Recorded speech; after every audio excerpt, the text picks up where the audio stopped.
Hey now, it's your boy PSA Sitch here with another Tuesday stream with everyone's favorite normie and an enjoyer of season 7 of Game of Thrones, Adam Frendon.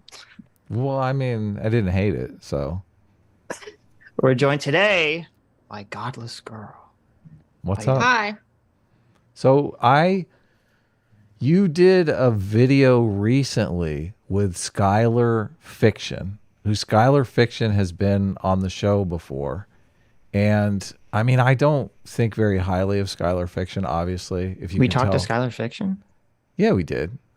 Well, maybe I did. Maybe I'm not sure if you did, but I know don't I've know talked to about this. Skyler Fiction a few times, maybe twice, maybe 3 times. Mm-hmm. So, and I guess you were debating him on objective morality, and Skyler is such a brainlet. Like, he can't even really articulate his position. Like, his way of debating is really just kind of trying to pick apart your position without ever clearly articulating a position himself. So I thought that was interesting. I've watched your content for a while. You seem to really know philosophy pretty well.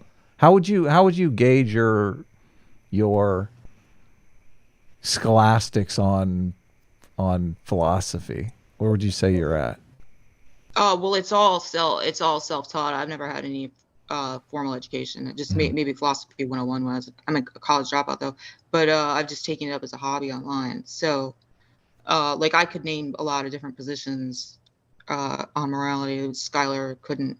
It was actually subjective morality we were talking about too, though. He said he believed in subjective morality, but he didn't even understand what that position entailed. So I actually don't think objective or subjective morality can exist because I'm what's called a moral non-cognitivist.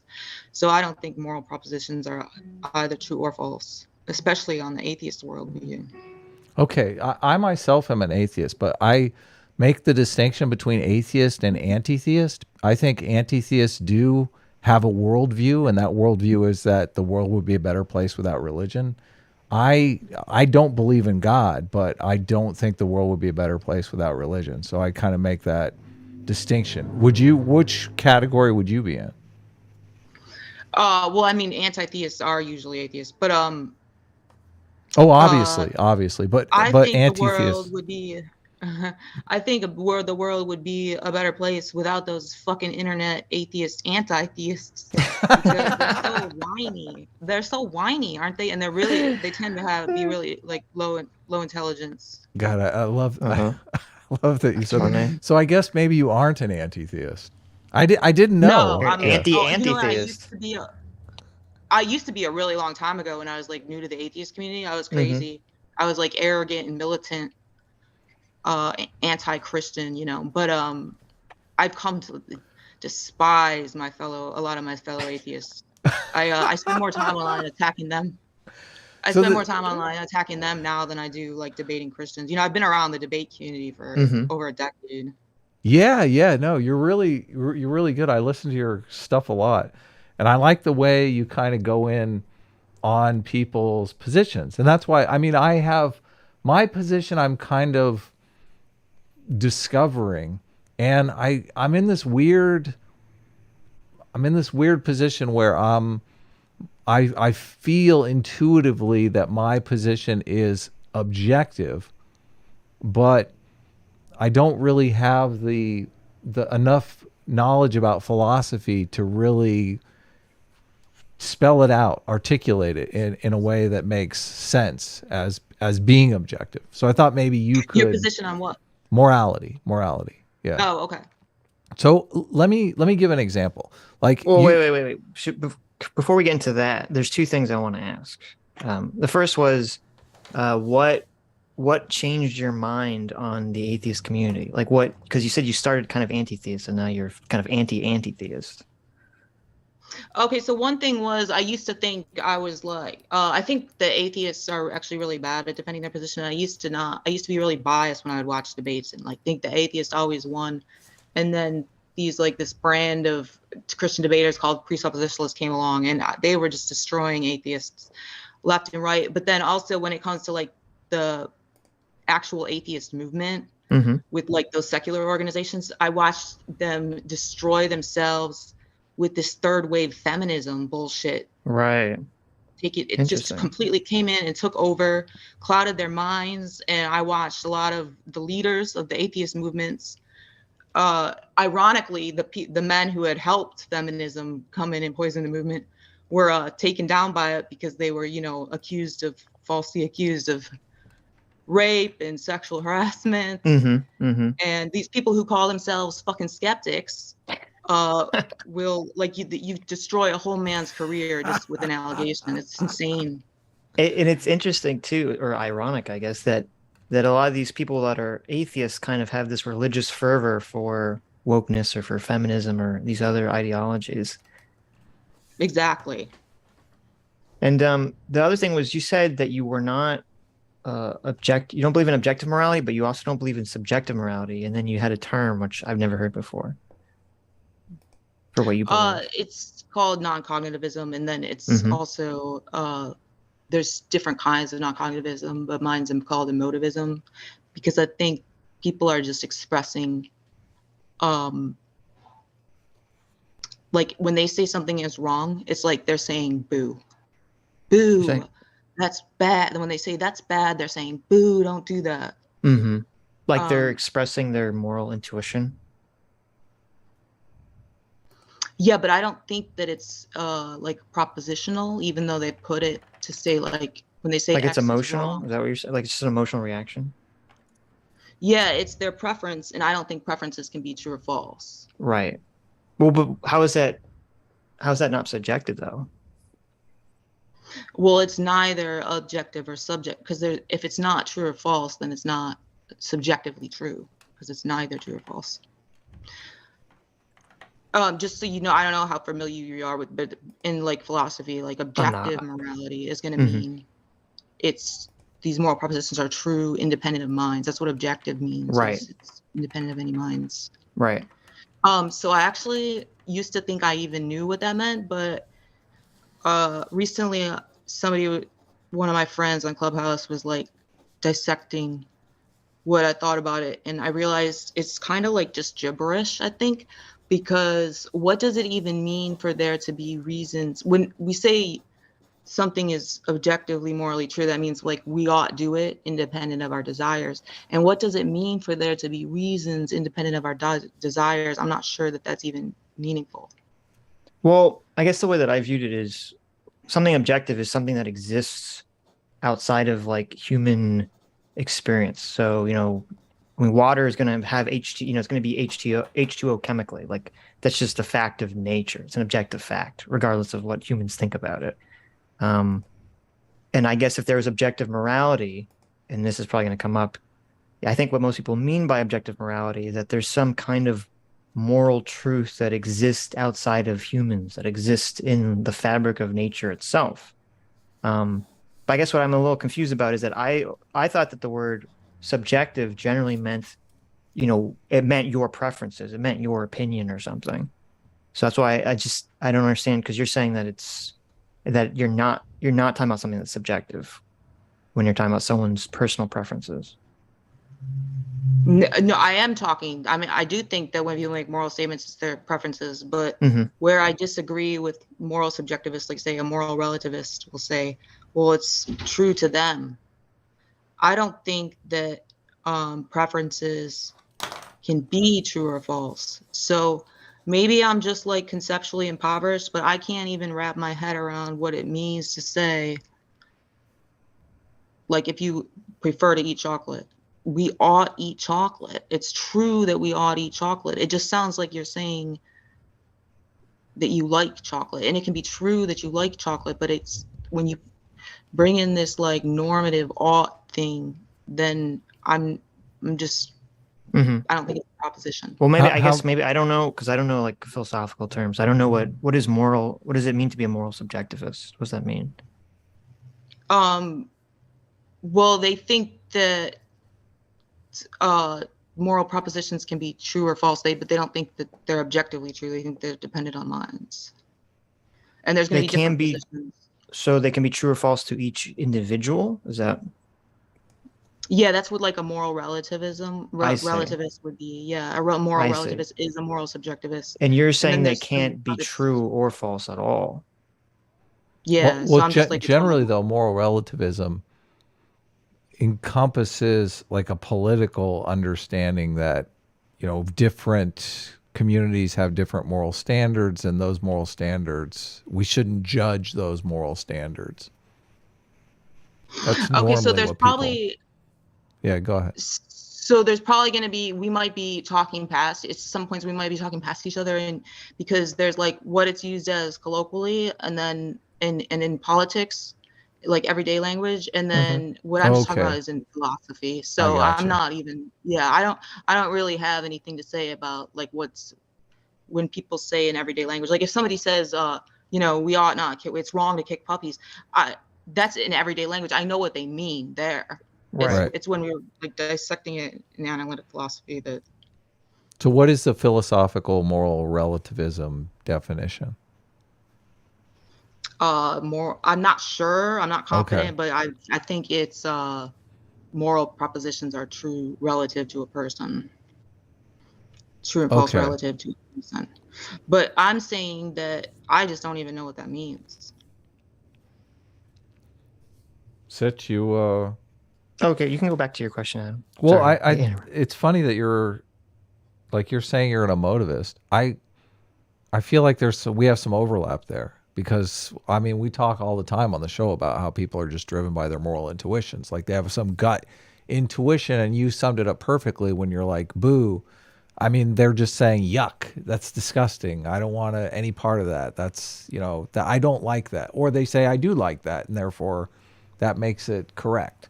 And then they're just rationalizing why they came to that position after they've already come to it unconsciously through some sort of intuition that's not necessarily linked to logic or reason. Is that close to your position?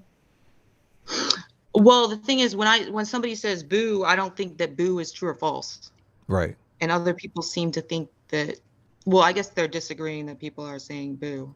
Hmm. But that's what I think people are saying when they are saying something is wrong. Okay, well, this is where I think people get morality wrong because I think morality evolved to serve a purpose. I think morality is a set of rules that binds individuals into a cooperative community. So, yes, the process begins with some unconscious moral intuition, but then that creates behaviors in individuals that either facilitate a thriving community or don't facilitate a thriving community.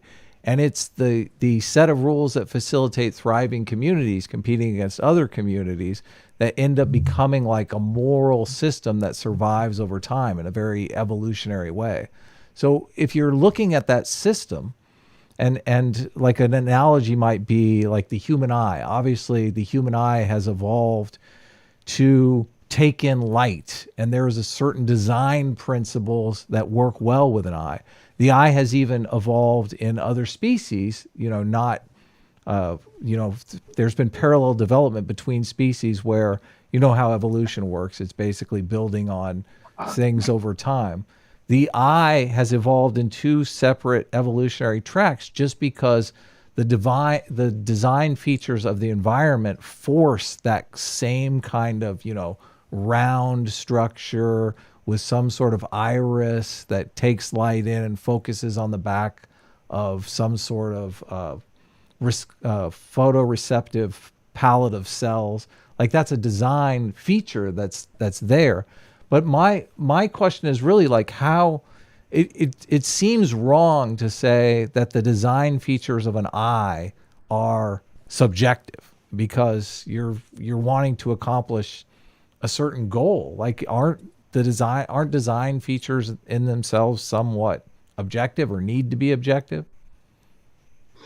I'm not sure I understand your question, and I'm sorry, I don't mean to be pedantic, but I would not say that an eye is designed because it Right. evolved by natural processes. Like design implies intention. Right. No. But I'm sorry, Okay. I didn't understand the question.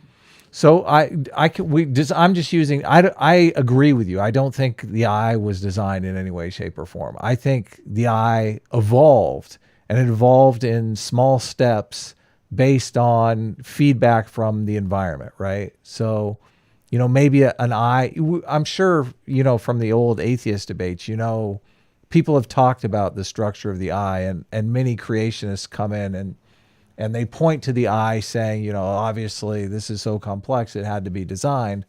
And different atheists will come in and show the steps of development in the eye that show that it wasn't really designed, but it was. Right. It's shaped by the environment. Is that acceptable language? Yeah. Okay. So it has a function, a complex function. Right. Yes. So and like if the environment was different, different evolutionary pressures, I mean the eye would be different, right? It would be like I believe fish and humans have different eyes because of the different evolutionary pressures of how light works underwater and how light works above water. Right. Okay, so we're in agreement then that it's evolutionary pressures that are driving the design features of the eye. What I'm saying is evolutionary pressures are also driving the design features of morality. Morality is a set of rules that binds individuals into a cooperative community. So when I talk about morality, I have trouble articulating it because that's not necessary. I mean, I don't see how you can call that subjective. Oh, so in that case, instead of talking about using the term subjective and objective, I think you should use the term universal, which means like these things are like, we'll put aside like the philosophy stuff, and just for pragmatic reasons, we could talk about what is pragmatically useful and good for the societies to flourish around the world. Right. Well, go ahead. A side note, I mean, when it comes to evolution and morality, it was often there's traits that were evolutionary advantageous that we would consider immoral, like rape. It's like 11% or some ridiculous percentage of Asia now has Genghis Khan's genes. Like he's been the most successful male ever to live to pass on genes by conquering and rape, Right. Yeah. No, I mean, I understand. Rape is like a function between groups generally. And I mean, obviously I wouldn't say that's like a moral prescription. I'm simply talking about if there is a set of rules that is the rules any community operates by, those rules, I mean, I don't know how you can describe them as subjective. It seems like you have to at some point describe them as objective, even if you're talking about the rules of immoral groups. So what we're going to find good for a society, is going to be by definition, so the good is going to be subjective, because we can't even define like maximizing well-being and minimizing suffering as objectively good and bad, because what's the argument that well-being is good objectively, right, independent of minds? So and then it would also, the problem would be if everybody in the world thought that kicking puppies was good, then it would be universal, yet we would still say that's not good, right? Yeah, I mean, I understand the difficulties, and I understand the counter arguments that a lot of people make. At the same time, I feel like there is this evolutionary pressure, and a lot of times I felt this was happening with your conversation with Skyler Fiction, was just a lot of people conceptualize morality as just their personal feelings about right and wrong, good and bad behavior. And I don't think you can really have a conversation about morality if you're just talking about personal preferences.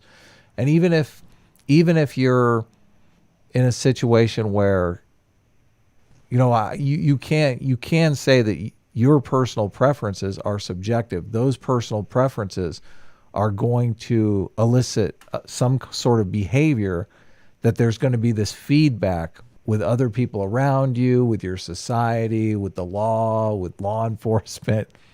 So I don't see how sooner or later you can't come to the realization that those properties are in some way objective, but not necessarily universal, because obviously different societies have different ways of different rules. Like an autocracy and a democracy function very differently, but they still function about with a set of rules.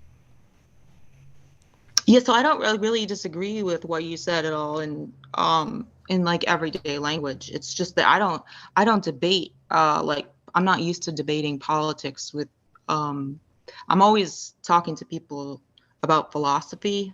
So it's how the terms are defined in academic philosophy. Mm-hmm. So it's not going to be how people use it in everyday language. Well, that's what you're talking about, I think, which is fine. There's nothing wrong with that. Wrong. What is the difference between universal and objective in philosophy? So objective is independent of mind. So if something was, say, objectively true, if it was possible for objective morality to exist, let's say it's wrong to kick puppies. It's true that it's wrong to kick puppies. That would be true even if everybody in the world thought that kicking puppies was good. So it would be universally that everybody thought it was good, and then objectively bad. Universal is just when like every society around the world is one way. So what criteria, this is another problem that I have. Like, what criteria can we even measure morality by? Like, to say something is true or false, what criteria are you using for true or false? In everyday language, I think we should say maximize, like whatever comes closest to maximizing well-being, minimizing suffering. That's what we should aim for, like in everyday language, you know? Right. But somebody could come along and say, no, I want a society that maximizes pain and suffering. And they would say, see, that's why morality is subjective, because I desire this society that doesn't exist, and therefore, because I desire that society, morality is subjective. But I don't, like, for me, going back to the eye example, right? Like, there are certain environmental influences that force you to adopt certain design principles with an eye. And I feel like the equivalent of someone coming out and saying, you know, morality is subjective because I desire the world to be this way that it isn't, just ignores the fact, well, this is the way that the world is objectively. Like, light works in this way.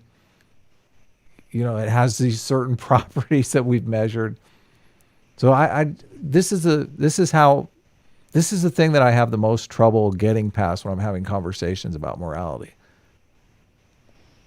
And well, then there's also going to be, why is it a problem though? Why can't you just like talk about it pragmatically? There's also going to be the distinction of like prescriptive and descriptive statements. Mm-hmm. So there's no, if we're just saying in order to, it's like if we're playing chess, then, you know, we can say we ought make X move in order to win this game of chess. That's fine. That's a true statement, and it's descriptive.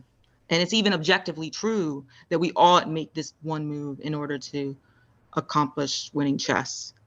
So I think that you can do that with morality. You can say, you know, we ought do X in order to maximize the flourishing of society.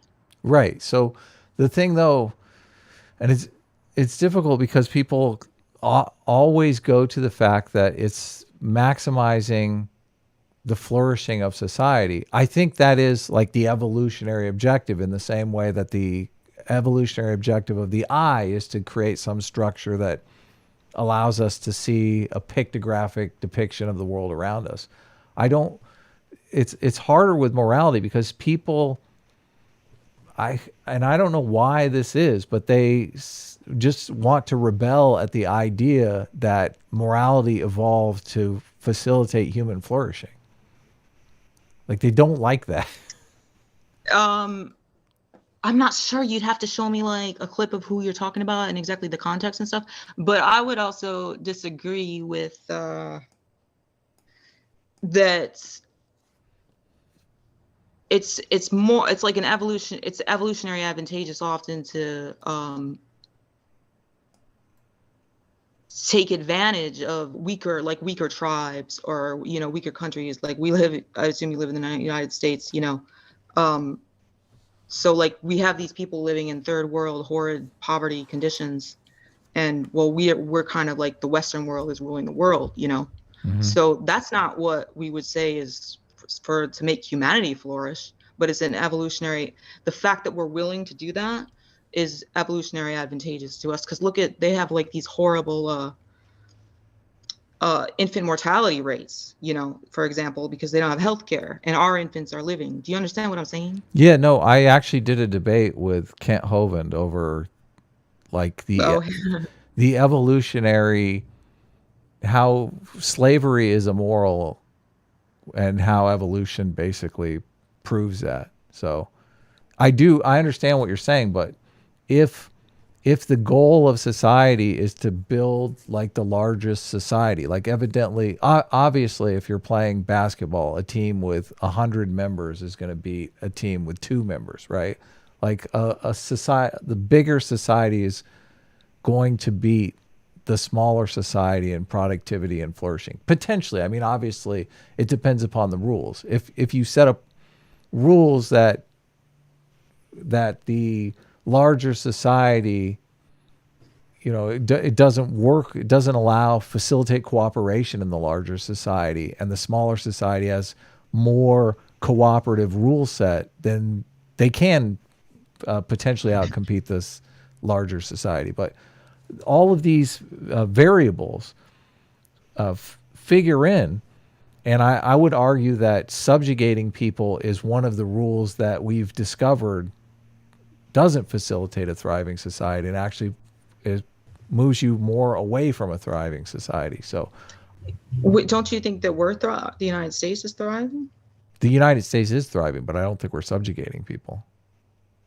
Oh, well, see, we have really different politics, but I'm not like prepared to argue with you about that or anything, because I don't know a lot about politics. But I mean, I would just point to well, we've outlawed like slavery. I have purses in my closet that were hand sewn by children in sweatshops, in dim lighting with their eyesight. They lose their eyesight by like the age of 40 or some ridiculous thing, because they're working, like this forced labor in dim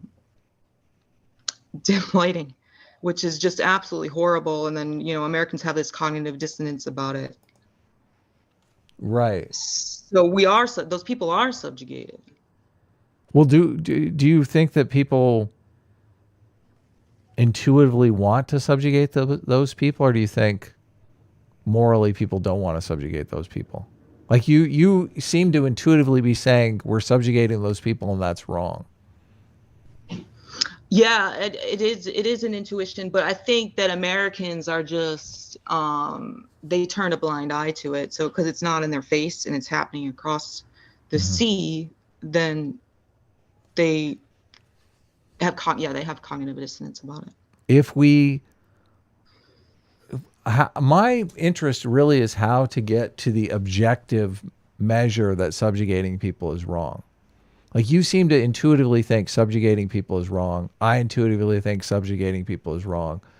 We want to get to the objective measure that we know objectively, universally, subjugating people is wrong. Do you really want that? Yeah, I think you want to let the Mexicans flood our country? Mm-hmm. Well, how is that? Hold on. How is us not subjugating people letting Mexicans flood the border? Well, we want to keep them so physically just force keep them to be kept away in their horrid conditions. So just keeping keeping people out of our borders, you're classifying as subjugation.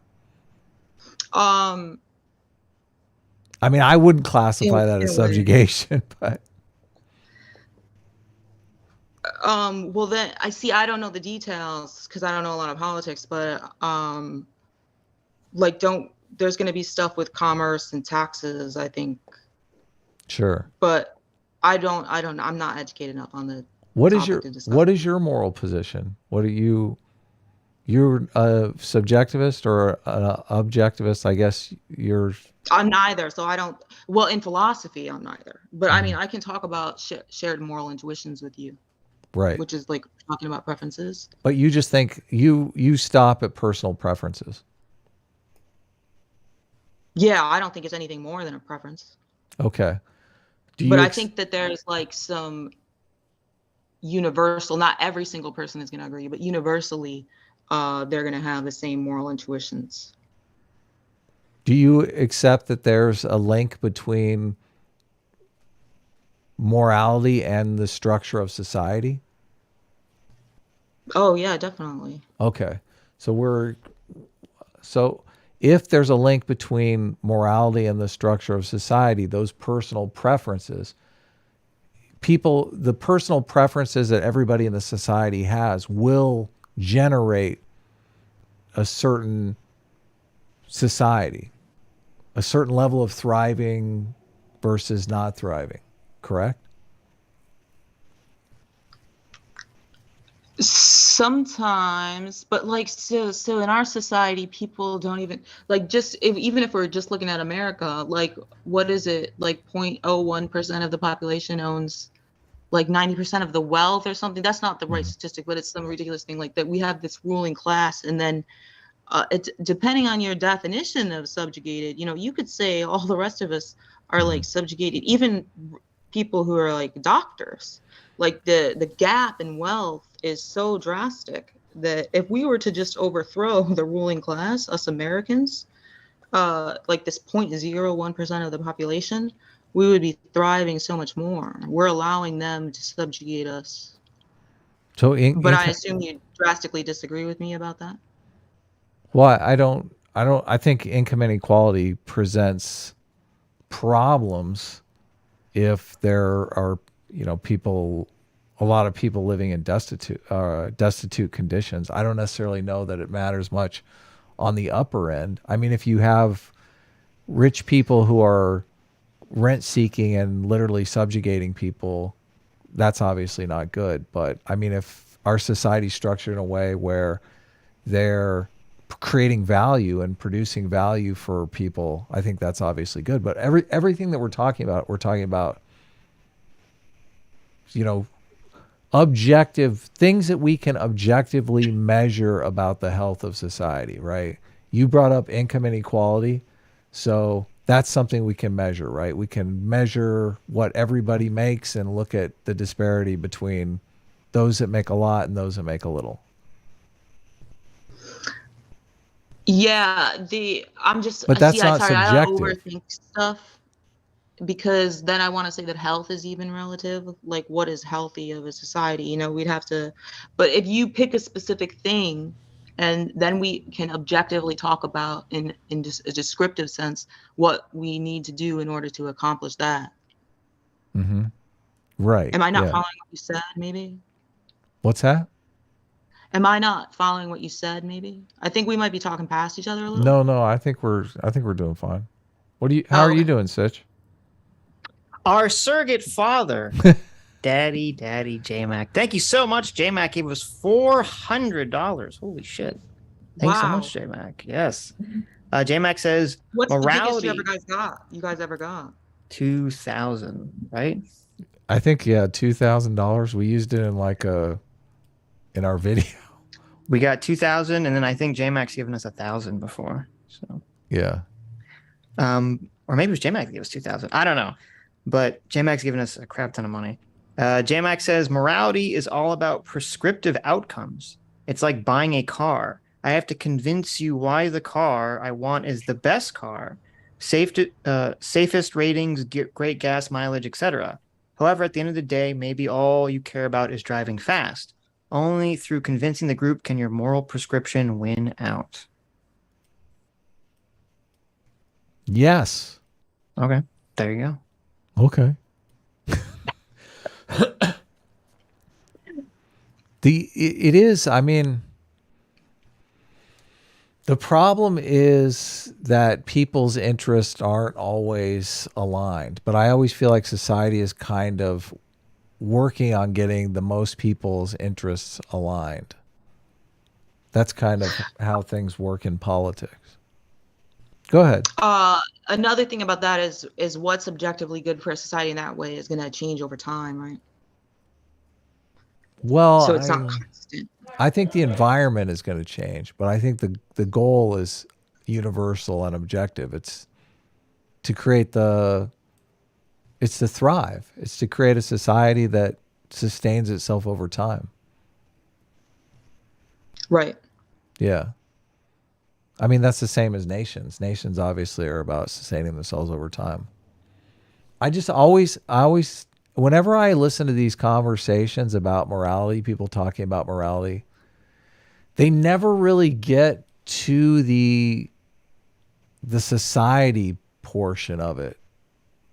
It always ends up bogged down in these thought experiments about Nazis or pedophilia, or like it's just, for me, morality serves a specific purpose that I don't think people really understand. So, and I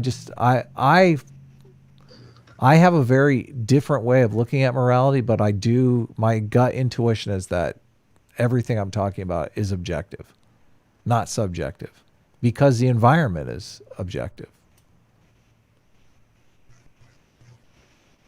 Yeah, I mean, I kind of already said, so if we're talking about like pragmatically descriptive, then I agree with that. Yeah. Yeah. Okay, cool. You'd have to show me, if you showed me an example though of who you're talking about, like what the context of the conversation was with, I could like dissect what they were saying and criticize it. Well, you really never answered on the design of the eye. Like, is that subjective or is that objective? Is the design of an aircraft, because you have to design an aircraft to meet certain criteria in order for it to fly. And there's a lot of different designs that you could do for aircraft. There are definitely more designs for aircraft that are not going to work than aircraft that are going to work. But when you're talking about these different principles, you're talking about objectivity. I don't know how you're not. It's not subjective. Yeah, if you're talking about like which design is the most efficiently gets it to fly, that's objective. Well, flying is just a baseline criteria. As soon as you get past flying, you can go to flying fast. You can go to flying high. You can go to escape velocity, so you can go into space. There's all these different other criteria, but all of those criteria they're objective. They're objective features of the world. Morality is the same way. Well, I feel like, Adam, that every conversation you ever have about objective morality is you're in this one-man fight against the world. So you just redefine what everyone means when they say objective morality because you don't like it. Because when everyone says objective morality, what they're talking about is the concept of universal objective morality. And you just have to accept that. There is no philosophical position for what I am describing. That's the problem. I know, because what I'm describing is reality. I understand that, but that's why when we had this conversation, I said that you or we could create the terms universal objective morality versus local objective reality, or limited. But you didn't like limited because you're like, oh, I don't like the connotation limited. So we use local, which is that universal objective morality is what everyone's talking about, where they're saying that independent of humans exists some moral framework that all life or all people should be living by, which you don't agree with, which mostly only people that believe in God think exist. But what you're talking about is a local or limited objective morality where I don't even think it's local. You can choose a goal, such as having society be the most productive or having people be the most happy. No, sustained over time. Or sustained over time. Yeah, you can insert a goal in there, and then there's going to be some objective best way to reach that goal. Sure. But that's just not what anyone's talking about. And when they talk about objective morality, Yeah, because they're not So Adam, talking about morality when they're talking about morality. That's what bugs me. Go is ahead. this analogous to what you're saying? Like you're trying to talk about, let's take it to be a game of chess instead of morality. Like you're saying we ought not move our queen early in order to win the game of chess, and people are coming along and saying, well, why should we try? It's not. It's only your why opinion should we try to we win? play Exactly. Chess. Yeah, Yeah. exactly. It's only your opinion. It's your preference. It's not objective. But so yeah, you're actually right and they're wrong, because there's objectively, if we agree on the chess thing, that we should be winning chess, the statements you're saying we ought to do in order to win the game of chess are objective and descriptive. Yes. Yeah. But Yeah, then so there's that a must bunch be of annoying. haters That would be that want really to come in. annoying. Yeah, for they people to come constantly. along and say that. This is Skyler Fiction all the way. This is exactly what Skyler Fiction does. He's like, but what if I want to live in a society that sucks and everyone dies? It's like, okay. Oh, well, I'll have to watch your conversations with him. Why do I? It's like saying, what if I want to build an airplane that doesn't fly? It's like, okay, well, you're a moron then. Like, you're not building an Right. airplane then. Right. Right. Yeah. So I'm just, that's what interests me about morality. I don't necessarily know that there's like a philosophical way to describe this position. So, and it is frustrating that most of the people arguing about morality are really just, it feels like just a giant circle jerk where they're not really talking about anything substantive. So that's frustrating as well. I would assume most people agree with what you're saying, that if you create the criteria, there's obviously there's some objective best way to reach it. I don't think anyone would disagree with that. Now, you might disagree that it'd probably be very difficult to figure out what that objectively best way is. But I think that's why no one talks about it, because I don't think anyone disagrees with that concept. I do think there is certain design principles. There's this anthropologist, Eleanor Ostrom, who came up with these 8 design principles for managing common resources, which is kind of a moral community. Mm-hmm. And those 8 design principles you see all over the world in all moral communities. So it is universal. So I do think we're zeroing in on different ways to look at this from an objective perspective. And I am curious, like these design principles that she's developed for human beings, I wonder, do those design principles, is there some sort of analogous way of looking at them, even at the level of the organism? You know, obviously an organism is a group of cells, right? And those cells interact with one another. And, you know, cancer is a malfunction of certain cells where they're not being killed off. So the design principles of a community, I think, might even go down to different nested levels of communities. Mm-hmm. Which would be interesting, right? And that would be a point in the favor of, okay, well, there is morality and it is somewhat universal.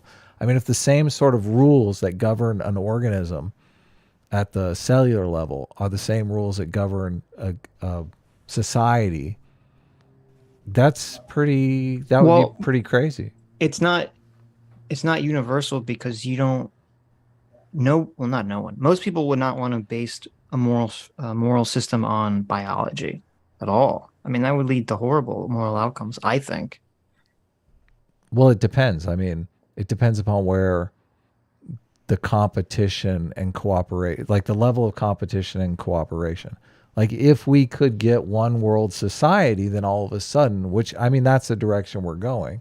If we have one world society, then we're basically all in the same moral community. We're in the same boat. But tribalism is an evolved psychological and moral concept for humans.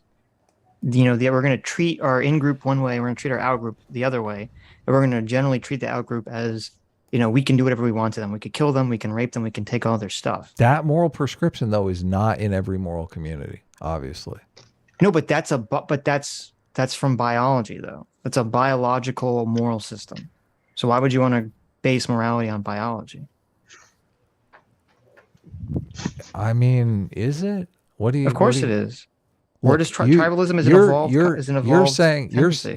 you're proposing a moral prescription that we should treat our inside group good and treat our outside group bad. No, no, no. That's a moral prescription. Biology creates that prescription. I'm saying that we shouldn't do that. That we should treat the outgroup with, respect Well, and try to get along. I don't know that all biology does that. I don't think you can say biology universally is that.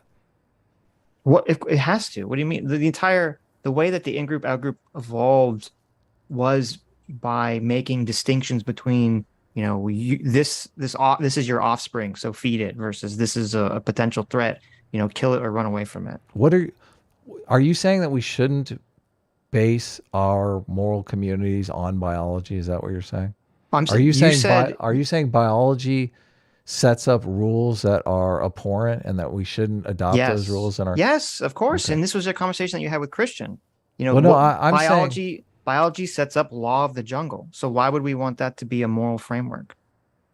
But I was talking about the internal workings of one single organism where it's a collaborative environment. Yeah, but even that would be bad because that's basically the death of individualism. I think we're talking past each other. I don't think we are, because Look, I'm saying, listen, there are design. Here, I'll just read them for you. The design principles are: 1, define clear group boundaries; 2, match rules governing use of common goods to local needs and conditions; 3, ensure that those affected by the rules can participate in modifying the rules; 4, make sure that the rule-making rights of the community members are respected by outside authorities; 5, develop a system carried out by community members for monitoring members' behavior; 6, use graduated sanctions for rule violators; 7, provide accessible low-cost means for dispute resolution; 8, build responsibility for governing the common resources in nested tiers from the lowest level up to the entire interconnected system. Okay.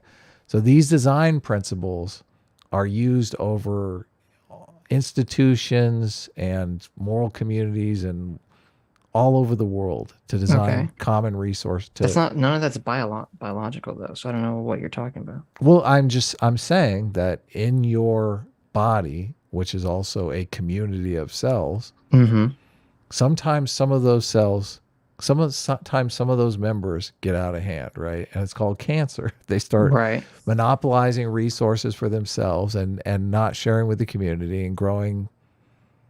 I mean, there's several of these principles here that I think could be analysis to an organism. Because first of all, I don't think it's a good idea to try to create an objective moral framework based on an analogy, because it's an analogy. It's not even a one-to-one comparison. Because you're talking about cells that don't have consciousness or individual thoughts. They're just they're purely reactive to some kind of biological stimulus.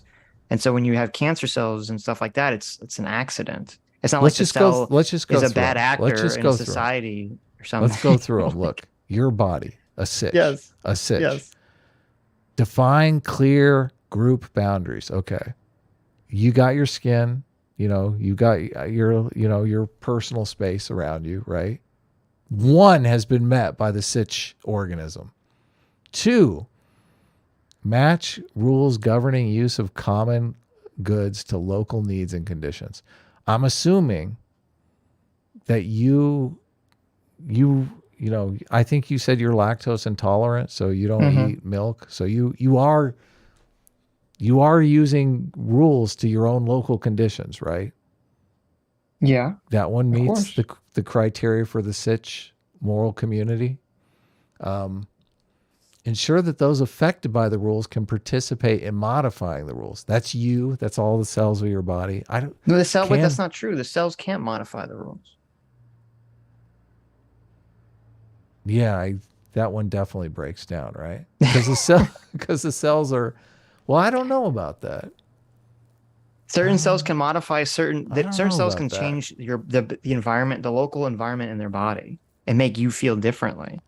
Sure, but they can't change everything. And oftentimes they change things in ways that are end up being bad. Like for example, when someone goes into anaphylactic shock, it's like the cell's trying to change something in a way that, you know, is detrimental to the entire body. Right. Yeah, that That's why one's I'm just I don't know what the purpose is. I don't understand why you're trying to create this, because it's like you are trying to create a universal objective moral framework, and I don't know what the benefit of that is. I don't even think it's accurate to do so. creating a universal moral framework. Yeah. Well, I just think it's interesting. I think there is. Okay. I do. I think there is a universal moral framework. I There, do. what is it? Wait, what is it? What do you mean? How is there a universal moral framework? The universal moral framework is aspirational to create a society that is thriving to How is that its highest universal? degree. I mean, how is a this is why I keep going back to the design features. No one's ever answering me on the design features though. Uh, Wait. Okay. You understand when we say universal, that you're saying that, so the idea that you want human society to flourish and to sustain itself and live a long time and all that stuff, blah, blah, blah, blah. Okay. That's humans making that decision. Like the no, that's universe evolution broadly. making that decision. Okay, but that's fine. But if a meteor came and wiped all the humans out, like they did with the dinosaurs, and life started, the cycle of going towards intelligent life started again, and then dolphins or something became like the dominant intelligent species on the planet. Like that's not, the universe doesn't give a fuck outside of These, us whether we survive or not and if sustain our societies. if that happened and Mhm. dolphins became the world species, these design principles would still apply. No, but you're saying, How does that not make them if universal? you say something is a universal moral framework, it has to mean that outside of humans, this moral framework exists. The universe doesn't care whether humans continue or not. Why is that the case? That's what it means. That's what the word means. I don't know what to tell you. So outside of, I mean, humans are just animals. That's why I don't Yes. get that. I have a hypothetical for you. I want to know if you think it's right or wrong. Mhm. So what if there is an alien species that needed our resources? They were far more intelligent than us, to the point where, and advanced than us, that to the point where we were just like ants to them. And they came along and sucked up all our water and left us to die, sucked up all the water on Earth and left us to die. Is that wrong of them? From our perspective, yes, definitely. Yeah, but just by saying from our perspective, you can't have universal morality. Look, it depends upon how you define universal and how you define morality. I okay? understand. That's what I'm Like, saying. what- You want to redefine these words for some bizarre reason, which I don't understand. What is the philosophical definition of morality then? What is the philosophical definition of universal? I don't know. So Well, how do you know I'm morality is redefining the word then? What were you gonna say, John? Morality is what we ought do. Mm-hmm. When somebody makes a moral statement, it's what we ought and ought do and ought not do. I And see then that universal is that definition doesn't even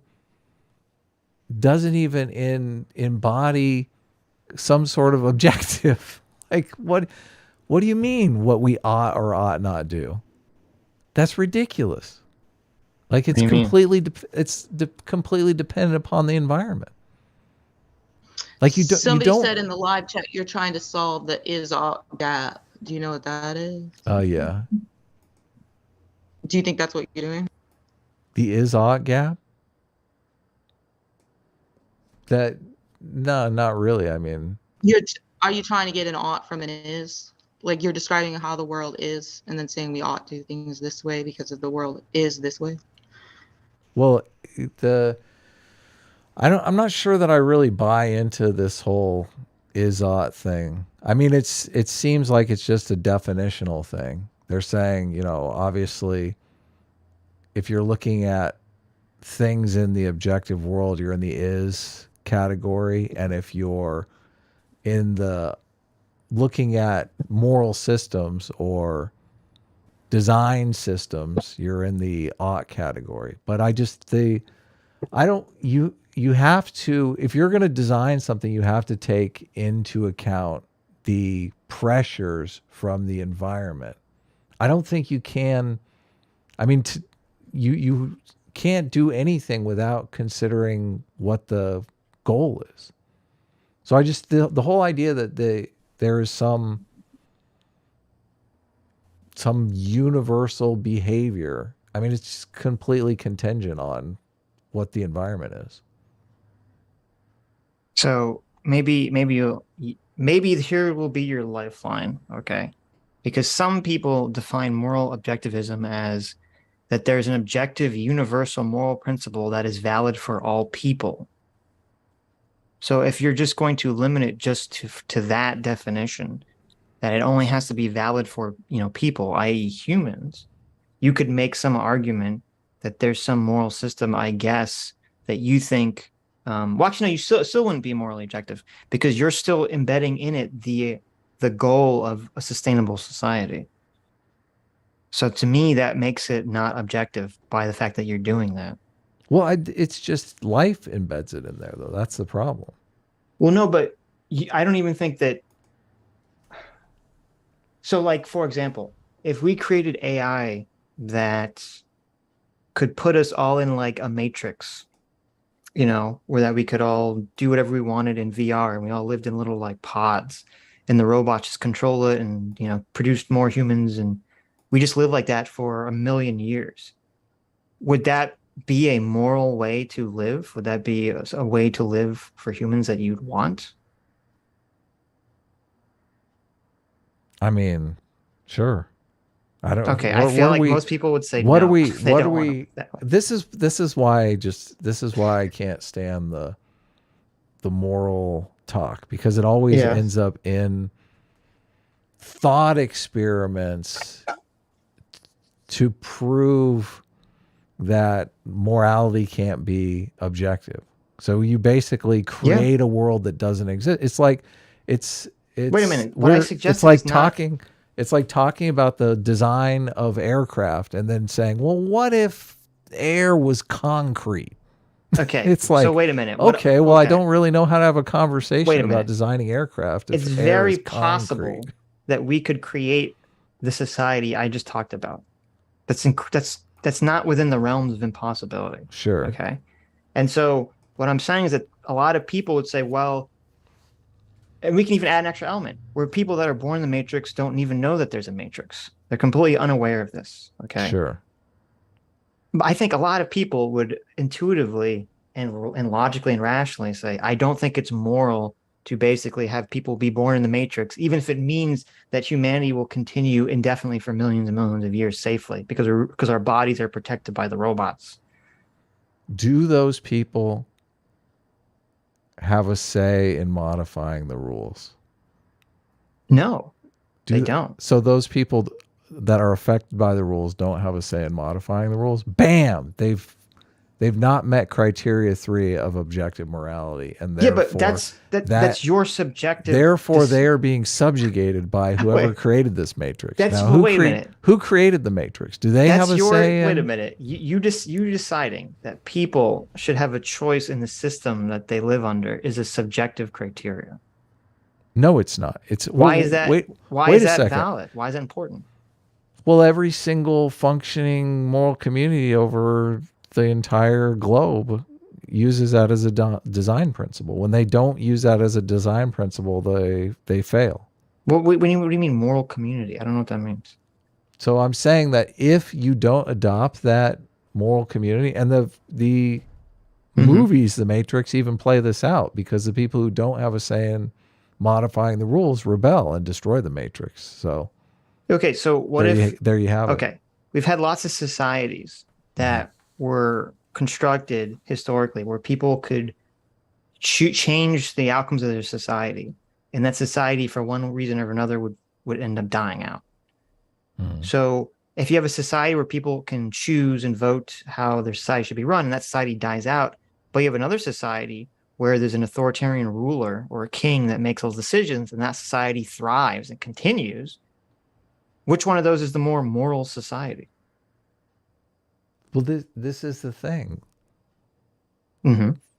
I'm saying that these design principles, and we're honing in on these design principles, obviously, are going to facilitate the more successful society. But then you come out and you say, listen, I want to put in a design principle as just, okay, what if I make this design principle and then that set of rules creates a society that completely functions?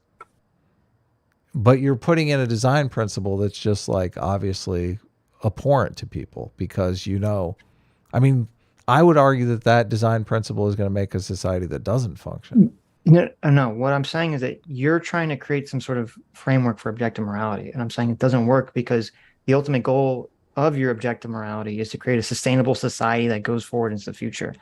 But that goal can contradict with people's decisions to, as one of your design rules, which is that people get to choose what system they live under. Those things can completely contradict with each other, which is fine if we're saying it's not objective. How do you know that they contradict though? I said they can. How do you know they can? Because we have met, as I said, the example I gave, there are societies where people can choose how they want to live, and maybe they choose that they don't want to invest in the military, they don't want to invest in certain things, and then they end up getting destroyed by a society ruled by a king who is going to say, okay, we're going to build up our military, we're going to build up, our weapons, blah, blah, blah, blah, blah, and then you steamroll them. Mm-hmm, but that's just a hypothetical. You don't necessarily. That's not hypothetical. That's literally happened all throughout history. You're saying, well, first of all, just because it happened throughout history, just because a society thrived without adopting all 8 principles, maybe it has like 6 principles, but it doesn't have the other 2 honed in. Just because it succeeded over time against other societies that didn't have the other 2 principles incorporated as well, doesn't necessarily mean that that's going to be better than the society that has all 8 principles. You would have to show a society that had all 8 principles being steamrolled by a society that only adopted 6 principles. And I would argue, even in the principle that you're saying, like authoritarianism versus a society that has, pluralist inclinations where many people have a say in how that society is run. We're in the process of playing that experiment out now, like especially today when more and more authoritarian regimes are being pushed outside of the world community. I think okay, because I agree, and we've had this conversation with Carl, we've had this conversation with a lot of people, where I think that generally freer societies, at least in modern times, because of the way because of the way capitalism is structured and the way our technology is kind of developing, that freer societies where people are freer to make their own decisions, freer to open businesses, freer to do all these things, that they end up creating stronger societies, richer societies. Right. Okay. But that doesn't mean that therefore that way of living is like the objectively best way to live to sustain a society. Well, you would have to look at it like evolution. Like evolution, there are certain there are certain things that we can look at that would disprove the theory of evolution. But those pieces of evidence never really seem to materialize. But there's not really like a smoking gun, one piece of evidence that you can look at that proves evolution. Evolution is a bunch of different small pieces of evidence building up over time. Morality is kind of the same way. It's not okay. But like, there's 2 issues. First of all, there's the issue of the fact that you choosing sustainability moves it outside of the realm of objective already. But then secondly, it's sort of like, this is why I keep going to the design thing. I know, but here's how is like me pointing to the environment, moving it outside of the realm. How does that make it subjective? Because you're choosing the criteria. No, look, the criteria is chosen by the environment. I am simply pointing it out. I'm not choosing the criteria. You know, I'm you saying, choosing to devise a moral system based off of the environment is the subjective principle. look, this is like choosing to design an aircraft based off the fact that there is What? air. No, no, no. Why don't we go back to the 1930s progressive era? Okay. Why don't we have a society like Gattaca where the government decides, well, everything has to be based off of evolution. So only the best people can reproduce in order to create the strongest society going forward. And everything should be eugenics. Okay, what Well, does that have to do with it? wouldn't that create What the does that have to most do with healthy, anything? sustainable? Yeah, but because most people would consider that horribly immoral, and yet that would create the best, strongest society from a biological evolutionary So perspective. you're saying, so the criteria that exists environmentally, thriving over time, you're saying because I can think of a society that would efficiently thrive over time that nobody would want to be a part of, therefore thriving No, over time is no that's longer a not what I'm saying. subjective criteria? I'm saying if you base your end goal on evolution and on thriving over time under evolutionary principles, that very clearly, in my opinion, leads down a path of behavior that if you're going to do that to the most efficient way possible would lead to not moral outcomes or Look, outcomes most people consider not to be moral. I'm talking about rules, the rules of engagement, the design principles. That's what I'm talking about too. Right. But you seem to But that's why you have to you add, but you understand that's why you have to add all look, of those extra rules. I read off the 8 rules. Yeah, but why do you have to add, I wait a minute, don't recall reading wait, rule wait, wait, 9 that wait, survival of the fittest, wait. the strong should subjugate the weak. I don't remember that being rule Your number rules 9. prove, wait, your rules prove my point. Okay. I just Okay. realized because the fact that you have a goal to survive and thrive under this biological principle, but then you have to add all these addendums to it, all these modifiers to it, all these exceptions to it, shows that it's What not sections? What are you talking about? that you have the ability to change your government and your society. Okay. The fact that you have to add all these modifiers to it mean it's not universal objective. Means that you have to First of keep all, specifying closer and closer to what you want. first of all, these are like these Eleanor Ostrom's design principles. She won I don't know, like a Nobel Peace Prize, I think, over the design Yeah. principles. And the design principles are universal. I mean, that's why. I'm not saying they're bad. You're not following. I'm not saying they're bad principles. I'm saying the fact that you need to add these extra rules means that there isn't an objective morality. What objective? What? Hold on, because what extra rules am I adding? What do you? The 8 rules you read that this lady created. So you're saying that objective morality can only have one rule? I don't. No, like it could have no. 300 rules.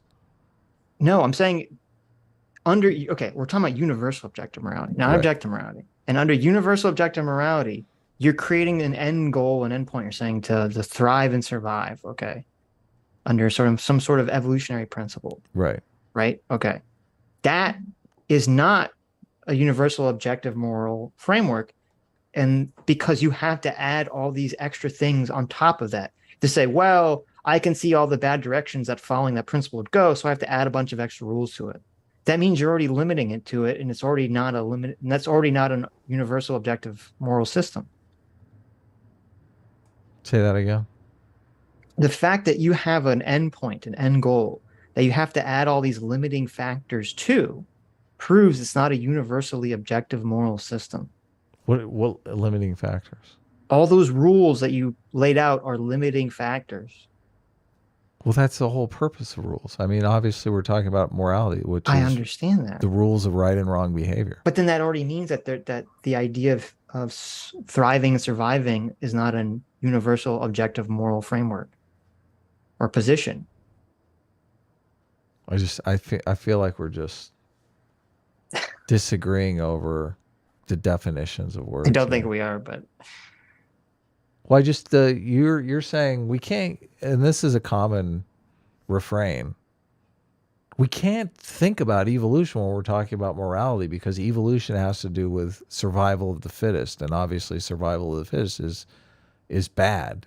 And I mean, I agree. Survival of the fittest is is not one of the rules. It's not one of the 8 rules because people don't want to be subjugated, obviously. Skyler Fiction's in the chat. He said you spelled his name wrong in the title. Oh yeah, I'll change it. Oh, okay. Put an E instead of an A. Whatever. I just don't understand. Oh, is he too scared of me to come in? We can send him a link if you want. You want to? Yeah, I doubt he'll come. Skylar, do you want to come in and talk to Godless about whatever? He was talking shit on Twitter just because I wanted to talk to Godless Girl. He was like, well, why, like he tried to make it sound like you were not worthy of having a conversation with, but I don't know. I like your content, so. Thank you. I'm much more educated on the morality stuff than Skyler Fiction. Well, and you're willing to engage. I mean, he won't engage with anything. Skylar said he'd come on, so send him a link. I mean, the interaction of ours you watched, it turned out he didn't even know what his own position was, you know? Yeah, I know. I'm very familiar with my position. I don't necessarily know how to describe it in philosophical terms. So that's my challenge. And Sitch keeps saying I think you're a pragmatist. You can just go with pragmatism. I'm definitely a pragmatist, that's for sure. But I don't understand, like when we're talking about, like I constantly go back to those design principles. I don't like, how is that subjective? Someone explain to me how airplane designs are subjective. It's okay. You understand there's only one criteria that you're focusing on, which is how to make something has to fly, right? Mm-hmm. But if you say, well, what's the best plane to go fast? What's the best plane to avoid radar detection? What's the best plane to go long distances without having to refuel? No. Okay, there's all these different criteria that you're just looking over. No, there's yes, not. No, there's not. There's one criteria. No, and there's also different. And also, there is one criteria for airplane designs to get in the air. Okay, no, that's the baseline criteria. Are there not different craft that can fly? Yes or no? Okay, Yes. helicopters can fly. There's, we had biplanes. Now we don't have biplanes anymore. Sure. There's all sorts of different plane designs that fly. Sure. There's not one objective plane design. But there are designs that will not fly, correct? Yes. So the criteria is it can become airborne. It can fly. It can stay in the air. Right. Yeah, but under that framework, there would be multiple very different societies. Right. If that's the analogy. But whether or not the design works or not is not subjective. Of course. Is it objective? Yes, of course. Okay, so it is objective. Yeah, but the decision that you want to make a craft that flies is the subjective part. That's what you're not getting. What? What do you mean what? Wanting to create an aircraft that flies is the subjective part. Yes. He's asking in the chat, where did you send the link? I don't know. Where should I send the link? I go on? Does he have a Twitter or something? You can send him the link. Who's you? Godless Girl. Oh, okay. What was exactly? Well, I guess we'll wait for Skylar because I don't know exactly what your guys' disagreement even was. But Godless Girl and Skylar. Yeah. Skylar's view of morality is just it's all personal preference. He's a personal morality kind of guy, right? Which I don't get because you have to interface. Morality is about rules between people, not your own personal rules. Okay. I'm not following. What was the disagreement though? I don't think you can. Can you set up, like, can you start working on a moral system if you don't have an objective? I feel like you can't. Like what? Yeah, you can. Of course. No, you're right. You cannot. You have to have an objective in mind. But the fact that you as a human create the objective in mind removes it from universal objective morality. Mm-hmm. It makes it what I would call local objective morality, which is why I don't understand why we always have to circle back to this, where you're like determined, you say yes, and then you're still determined to create a universal objective moral framework that I just don't think exists, and I don't know why you want it to exist. Well, the whole. First of all, I never have accepted your universal local objective. I know you haven't, but you should. Like, it makes absolutely no sense whatsoever. So local morality is like within the group, or No, what I do just you mean I by just mean local? No, local in terms of that you make a decision about what the goal is of the society. Okay, you But making the decision to thrive, make a society based off your 9 rules, right? I mean, That's the local element. what if you have two societies and one society's goal is to thrive and the other society's goal is to die? Yeah. Which one's gonna win out? Well, obviously, the one's going to die is going to not win out over time. That's your metric of winning. What society has a goal aside from thriving? It's no. What is the other goal of society besides thriving? Yeah, but how you want to thrive again is different, because as I said, I could bring up the weird Matrix example, or I could give, our societies thrived under monarchies fine for thousands of years. Our societies, no one says we have to live in a Western liberal democracy. Thrived? Yeah. I don't know if it was. I wouldn't call it thriving, but. Hello, Skylar. What is up? Can you guys hear me? Yes. Make sure my mic is all good here. I'm not used to using this program. Yeah, I tried Sounds to good. ask. Yeah. I asked Adam earlier in the week to invite me on, but he'd rather have Godless Girl. Wow, Adam, for shame. He's ran a bunch of debates. He's ran from a bunch of debates from me. Look at this. Already he's coming out with running. Well, I don't agree with the characterization of running. I feel like if you come on the show and you don't engage, like, it has the perception that you're not running, but you are really running because you're not really engaging with the topic of conversation. So I just prefer not to have those conversations. Well, Skylar, it's not like I run from conversations. If he I just don't wants run to talk from those about conversations. what's pragmatic? What's your problem? Why do you bring in the philosophy bullshit? That's not what he wants to talk about. And Godless, what's ironic about that video, she thinks she destroyed me. We hold the same position. We're both anti-moral realists. We both believe in emotivism. She thinks she destroyed me when I don't like talking to her. No, you said you were a moral subjectivist. No, I said I was an anti-moral realist. I don't like talking to you, so I don't give you a lot of information. I trolled the shit out of you is what I did. Because you're a shitty person in general. Oh, but now I'll you're talk trying to these guys. That you trolled? Now that you're trying to you never realize that I troll some of you idiots on here like I do in the Christian Hangouts? I don't think you were trolling. I think you can tell in the video. See, now why would we want to have a conversation with someone who's like an admitted troll? Wait. No. I don't troll everybody. I troll people like Godless Girl and people who are rude to me all the time. Well, and that's what it was. And yeah, go ahead. Well, two things.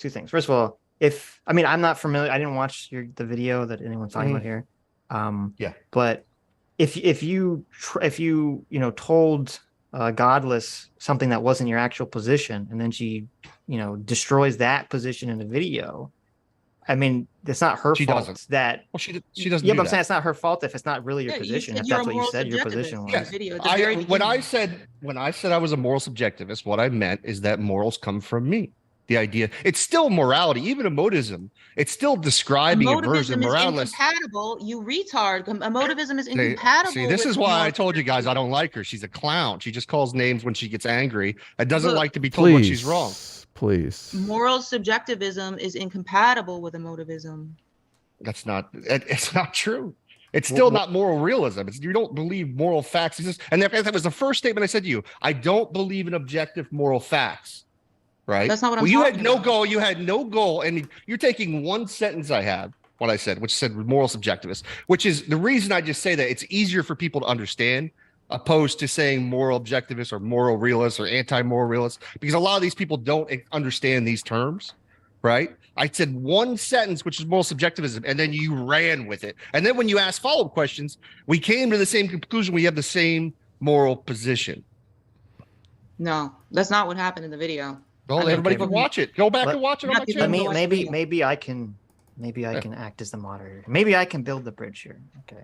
So I like you, Stitch. I How- don't thank what- you. Well, first of all, it's Sitch. What but thank kind you. of design is Sitch, this bridge? Sitch, What is the criteria for building this bridge? This is a Is it an subjectively objective? created bridge, Adam. Okay. Okay. No, so let me start with Godless. What do you think the disagreement is between you and Skylar?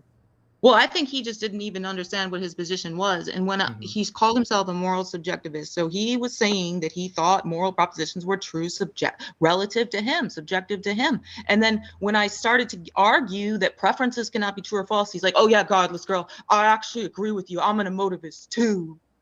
So wait, are you? Yeah. So I'm You not could sure. go back to my inspiring philosophy debate, and I tell them I'm an anti-moral realist and I'm a motivist. Well, I mean, that well, was years ago. for the sake of the conversation, let's just assume that Yeah. that both of you guys, whatever you state here right now, is Yeah. your position, regardless of whatever you've said in the past. Just so we can Yeah. move forward. So you're saying, Godless girl, that Skylar said he's a moral subjectivist, and that's not compatible with being an emotivist. Right. Okay. Now, Skylar, where is this? Well, I just regarding you? explained Moral this just a second. subjectivist I just explained this a second ago. I say moral subjectivist because it's easier for people to understand, Mhm. right? When we're having conversations, folks don't understand a lot of these philosophical terms sometimes. I So don't know any it's of these easy- terms. Okay. Yeah, so that's what I'm saying. It's easier when it's still like it's saying morals come from you. Like the subject. It's within your brain, these Mhm. ideas, these morals. Emotivism, which is basically the idea that you're just kind of expressing your feelings. It's like, yuck, I don't like killing. I don't like hurting children. Yuck, ew, right? Or like good, you don't use the word good, but it'd be like an emotional expression when you're referencing something you like or you think is morally good. Right. Okay. What it is, yeah. So what happens is because this drama queen up here, this is what she does. She likes to Well, create drama. let's and put not do little videos. let's not do That's name why what calling. she's doing right Let's now. not do we're building bridges. Yeah. We're building bridges. Okay. I think you might be able to build a bridge between me and Adam, but I'll never respect that human being. Why? Come on. Listen. Do you know what she's No, done? You guys, I No, you wait, guys wait, know I don't about know. her I don't know past? I don't know any of the past. I'm just trying to understand the arguments. Okay. Well, upset yeah. about the welfare queen video. Welfare queen. I mean, how you guys treat people at restaurants. I saw you freaking out on a Subway person.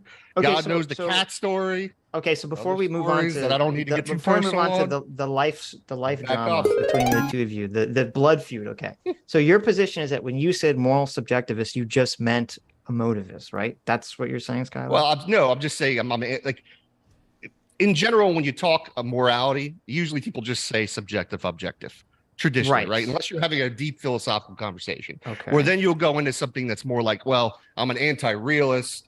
Then you'll go into like a particular form of morality, like emotism or something. Emotivism. So you're saying that you agree that you think that people's morals come from just their feelings, essentially, right? yes, That's your well, position? emotions, experiences, yeah.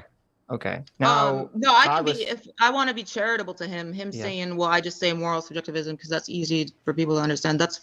I can understand that. That's fine. That he does. Okay, so- if that's his real reason. But I mean, my position makes a stronger claim, which moral propositions are neither true or false. I mean, is that your position, Skylar? Well, that's of course I'm an anti-moral realist, right? Because I've So when done you years of say discussing my morality. welfare queen Apparently, she video- isn't paying attention. Yeah.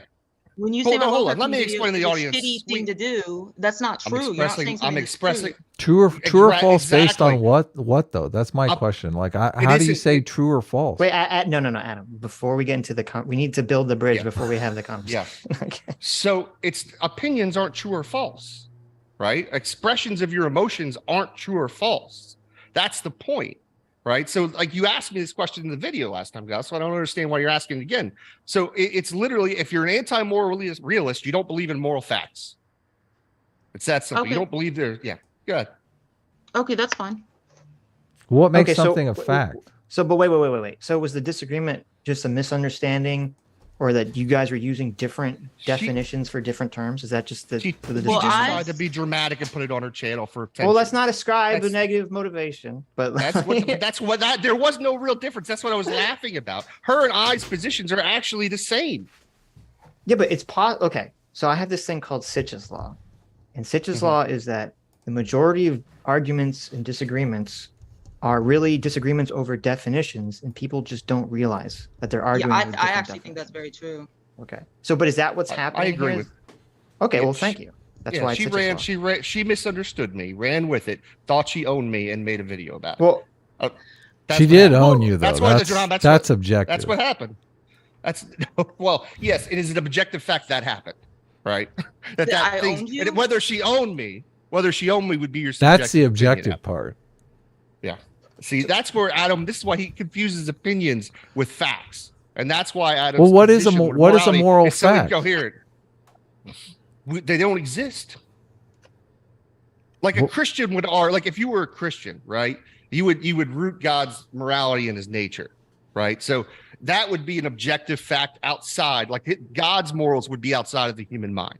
So if God was the true nature of good, if you were a Christian, it would be an objective moral fact. Well, just give me an example of something that like outside of the morality of the thing, whatever it is. What would be a fact? Like if you like the structure of the water molecule, I think that's a fact, right? That's something objective in the world. But what would a moral fact be? Well, that's what I'm saying. They don't exist. Like it's like you're asking me to define an imaginary thing that doesn't exist. That's why when it's like you're talking about in that sentence measuring reality, like saying a water molecule. But, so morality isn't a part of reality then? Morality isn't real? Well, morality is an emotion. It's how you feel about something. And we call it moral or immoral. Well, let's just take like a law. You know, we can't kill other people laws or are murder. So, but that's not a. Well, what is okay? So, I'm sorry. That kind of law. What is a moral? What is morality then? Like it's right and wrong behavior, right? Yeah, but it's socially constructed. Right, but okay. So just a moral prescription is like a behavior that you should do this or not do this, right? Well, it's a feeling about a behavior. Right, or it could be a behavior from yourself, or a behavior on that. So you're saying morality is the feeling. So it's emotions, yeah. So it's a way of you expressing outrage at something, or joy about something. So laws are not be the right word. Laws have nothing to do with morality, then. They can, but typically no. That you can't. It can't be. You can't say that laws are based on morality to a point, right? But you run into problems when you think about things like segregation, slavery. Those things were legal, right? I don't necessarily view they were moral. Well, hold on. Rules, like rules around slavery, you're saying those don't have to do like with morality? I'm trying to figure out what morality is. You're saying morality is like whether or not slavery makes you feel icky? Is that what morality is? You understand people have different feelings, right? There are people who had feelings that it was okay to own slaves. And there were people that saw how disgusting that thing was to own people. Yeah, but I would define the actual behavior as like the moral prescription. Like whether or not it's okay to own a slave is like the behavior. Well, I mean, then why do you think the behavior is bad to own a slave? Because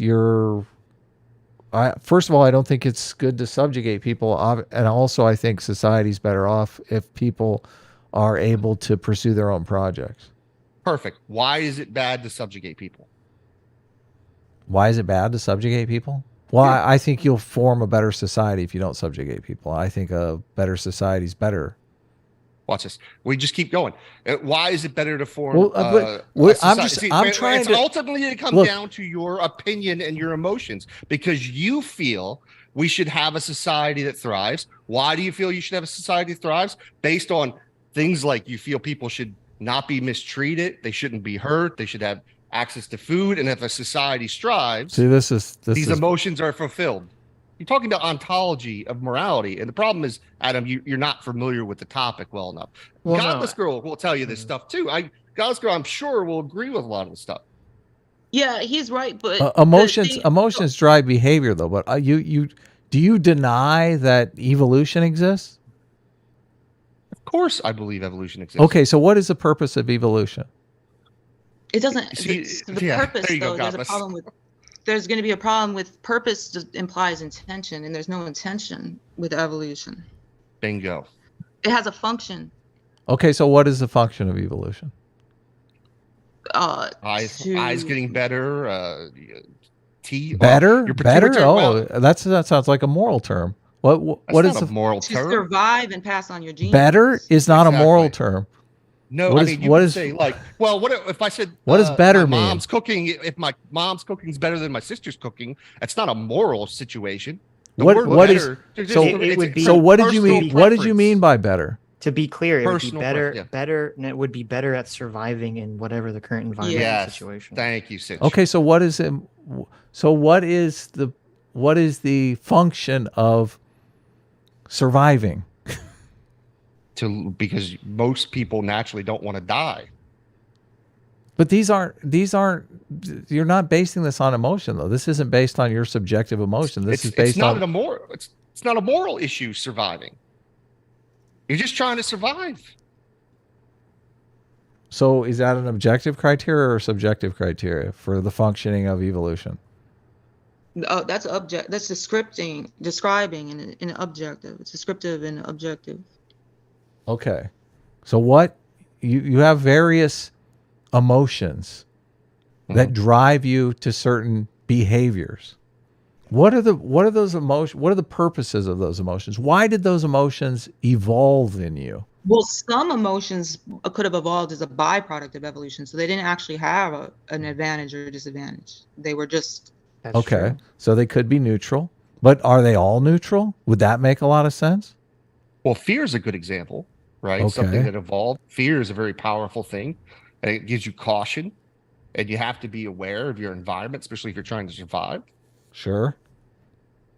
There's Those are other good example. emotions. Fear, anxiousness, right? How about lust? What did that one evolve for?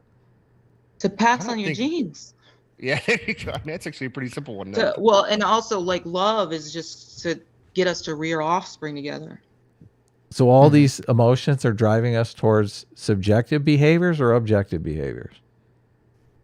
Not It's either. I mean, objectively not true either. that Yeah. rearing offspring together makes the offspring more likely to survive. True. Yes, exactly. So, but the ultimate, the purpose, the function of emotions, I think, are to drive behavior. Yes. And that behavior is what we call morality. I mean, I think it's about the behavior. So when you when you have Well, a, what about this point? Sorry to interrupt okay, you. no, go ahead. So for a woman, the most evolutionary advantageous thing is going to be to get a beta male to commit to you.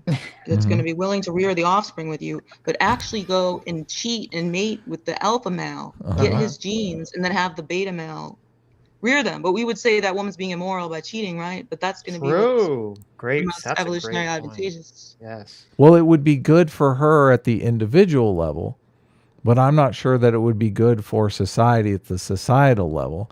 And one of the ways that we've got around that is, as a society, we've created moral rules to prevent that behavior that's good, that's selfish for the individual, but against the Why against would it what's be better for bad the society.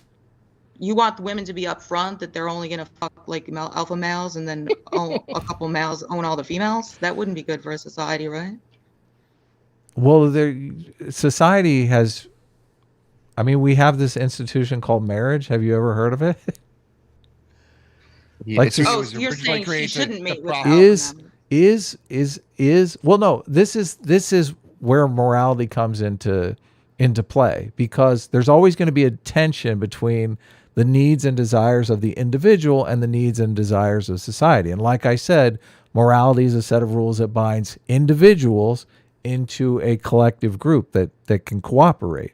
That's the whole purpose of morality. Now, Skylar comes over here and he says, "Listen, purpose of morality. I mean, it's for.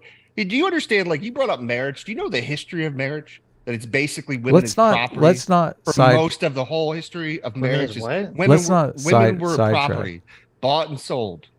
That's kind Some of an people they hear oversimplification, but some people they hear certain words like marriage, and then the feminist rage comes out. They hear the word marriage, and they got to talk about that. Let's not debate moral prescriptions, Skylar. You have not even given us a definition of morality other than just whatever you feel.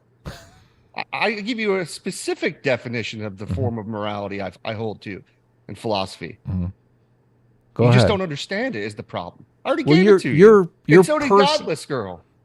So morality for you is just your personal feelings about whatever. Do you have something you can demonstrate other than that you just have personal feelings about something? Yes. Lots of things. Go ahead, demonstrate it. Not facts about the world. I'm talking about morality, that objective moral facts exist. You are a moral objectivist, right? Well, I don't know that that's. I mean, I like to call myself a moral objectivist, but I'm not sure that I am. I do believe in moral facts. Yes. Well, that would make you a moral objectivist. What's a moral fact, Adam? Like, I think the design principles that Eller and Ostrom lists are obviously moral facts. But they're moral prescriptions. What does a moral fact mean? Like, what does that term mean? It means if people opt in, if individuals opt into this prescribed behavior, that will create a thriving society. Okay, to me, you're already outside the realms of objective morality because you keep choosing the criteria which to live by. Okay, so obviously so you're saying individuals all subjectively create different criteria. I mean, the whole purpose of forming a society is to thrive over time. I don't like what is the purpose? What is the other purpose of society besides thriving over time? I would agree that probably every society that's ever existed in humankind, the end goal was to continue its existence over time. I'm sure there's some weirdo doomsday cults or whatever, but most societies, okay. But that alone isn't enough. That's just like this, going back to your airplane example, like that's just the airplane, getting the airplane to fly. But then the societies decide, well, how big do I want the airplane? How small do I want the airplane? What do I want the airplane to do? And so the society breaks down further, like, well, people don't just want to survive. They want to do other things. They want to thrive. What exactly is their goal beyond I agree. that? Thriving. Okay. Beyond thriving. Yeah, freedom, I think. Liberty, people like to cling on to. They like to have, right. So you can have a society that thrives under freedom and liberty. You can have a society that thrives and continues onward under a monarch. Freedom and security is usually the most difficult trade-off. How much freedom should we have? How much security should we have? Right. But moral prescriptions are basically saying if we all behave this way, we will get a society that has this level of freedom and this level of security. And that's the agreed upon measure of, I mean, as much as you can agree, obviously society's a give and take. That's not really morality. You're just talking about making laws in order to have a society. Yeah, right? I understand. We have a much more complex understanding of morality, Skylar. Now I know that you have a very simple, very individualistic. You literally got the definition wrong of what morality is, and you're saying that I have a simplistic version of it, man. You can't even define it. You're using the word prescriptive. Well, and I don't think you're using that. I mean, I have defined it many times. I'm using the Durkheimian definition of morality. I know that you use a definition of morality. It's not even objective, your position. Well, the Durkheimian definition, I don't know how you can't call it objective. I mean, it's a set of rules that binds individuals into a cooperative community. I've already defined it. Right. I realize that how is that morality? How is that morality? A set of rules Let's go ahead and finish that statement. Set of rules that bring what to a society? A set of rules that binds individuals into a cooperative community. Now, what is your That's definition? called laws. That's called laws, right? Yes, that's what laws. We call laws. Yes, That's not laws morality. are morality. So No, thank they you. are not. Thank What you is your, for. what Okay, is your once again- definition of morality? Well, hold on. Once again, I'm going to make. I'll give you the definition again. I'll give it to Adam. But once again, just saying laws doesn't equal morality, because once again, there are tons of laws societies have now and in the past that weren't considered moral, like slavery, Sure. or Yeah, of course. and even today in other countries like Saudi Arabia, where women have to eat separately from men. Women couldn't drive cars for the longest. So you're once you're again, defining I'm gonna morality as only things that are good. I'm just saying what you're arguing is not a form of philosophical morality. You're just arguing laws. Wait, what is? That's what okay, I'm saying to you. What is your? I'll give you what is your mine. definition of morality? So I am an anti-moral realist. I don't believe in objective moral facts. I'm an emotives. So it means that morality are just expressions of your emotions and opinions. That's it. What kind of what's an expression? What does that mean? Like, I don't want to hurt children, so it's not moral to hurt children. My feeling and instinct is I have empathy. But and is it kindness in my is heart. it the behavior or is it the feeling? Like, what if you It's just the- feel bad about hurting children, but you beat the shit out of them?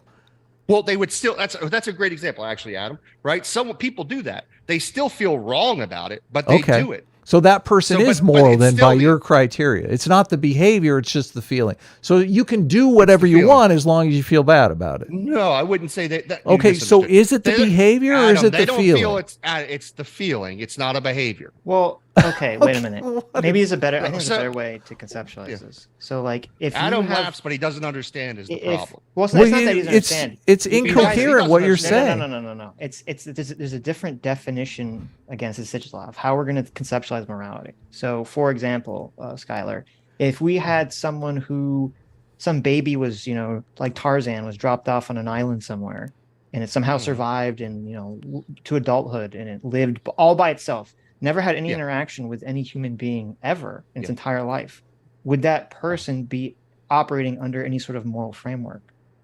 Well, if I take your actual thing seriously, like, I don't mean to say seriously, but when we have feral children, they're not able to communicate. They're not going to have it. They're going to be like animals. I understand When that. you have, yeah. Right. So they're not. Yeah. Well, I mean, they're going to have. It's not going to be deep in them, but they're going to have feelings about things. They'll still have emotions, I would imagine. But I don't know. I don't know on that kind of level if somebody was literally dropped on an island from a baby. I mean, they're not going to survive. I mean, that's. I'm just saying, there's see, just no- some magic they can survive or something. Yeah, Who I knows? don't know. I think that, like, I don't know if that's possible. I don't think there's a way we can hypothesize Skylar, that. Well, no. So the point, I guess, what I'm trying to get at is that I agree with Adam's way of conceptualizing morality, because I think morality only exists in how people interact with each other. I don't think as an individual we have morality that just exists in a vacuum. yeah, morality Well, is yeah, a other set people of are rules. related. Oh, absolutely. Well, no, see, that's ridiculous. Well, I wouldn't say related. But- I'd say it's the principle. No, I know it's in the sense of like your society, other people. Obviously, my kids, for instance, right? I teach them my moral values. They're going to have my moral values because I teach them it, right? I show empathy to them, right? I show kindness to them. I show love to them. They're going to express those same feelings. When they have a lack of those things, they're going to show other feelings like anger, things along that. Yeah, but line. no, that's not what I mean. I mean, in terms of like, the only moral questions posed are questions that are generally when humans interact with other humans. That's when moral questions exist. If there's a human not interacting with other humans, if human exists just in nature by itself, it's not posing. No moral questions are being posed of that human. I I actually would have to get I would going. disagree. You guys have a last question for me or anything? But I have Please, to yeah. go. Oh, okay. Thanks for Um, coming on. Yeah, thanks for Okay. coming on. I hope Godless you have me Girl. back on sometime. Yeah. I want. We'll try to want get along you- better in the future with you. Okay, yeah, I'll try to get along. Well, that's good. I don't have a problem. I We'll guess I don't really have a both work problem on with each you. other. I want You're the you, person. Godless Girl, and Skylar to team up against Adam, and maybe through a joint enemy that you two will find common ground. I think I can agree to that. I think I can agree to that with Godless Girl. Well, no, I actually Listen. did agree with this pretty much everything Skylar was saying. But the thing is, I didn't watch your interaction. But Skylar, if you're sitting there watching TV with your mother and she says, "Oh, that's objectively morally wrong," when you're watching the news and she sees a mass killing, you're not going to start arguing with her about philosophy. You're going to know what she means. So if he just wants to talk about what's pragmatic, I don't see the problem with that. No, That's all. my thing is, yeah, no, I get what you're saying. It's if Adam had a little more humility towards it and acted like, I wouldn't give Skylar him has a such hard time. childlike view of the world, though, so it's really it's difficult I'm to trying like. to build bridges, Adam. It's I'm all right. trying Listen, to build the I bridges. would just encourage anybody can go watch my 2 debates I've had with him. One on MDD, he got destroyed on morality, and then the other one I talked about politics and I showed how little he knew at the time. Maybe he's grown. Maybe he's grown a little bit since that interaction with him, but at the time he couldn't tell me basic. Just guys, consider the principles from source these here. Parties. When he's talking about total destruction, consider Okay. the source here. Well, This thank guy you for doesn't coming. even. Thank you for coming, Godless. Yeah, Girl. thank you. Good talking. We'll catch you next time. So, okay. Sitch, you were asking me a question about something. No. I was saying that morality to me only exists in humans interacting with other humans, and that's why it has to be based off of human-human interaction. That morality doesn't exist in a vacuum, because it sounds like to me you're just describing like, oh, people have certain feelings about things, but I wouldn't describe feelings as morality.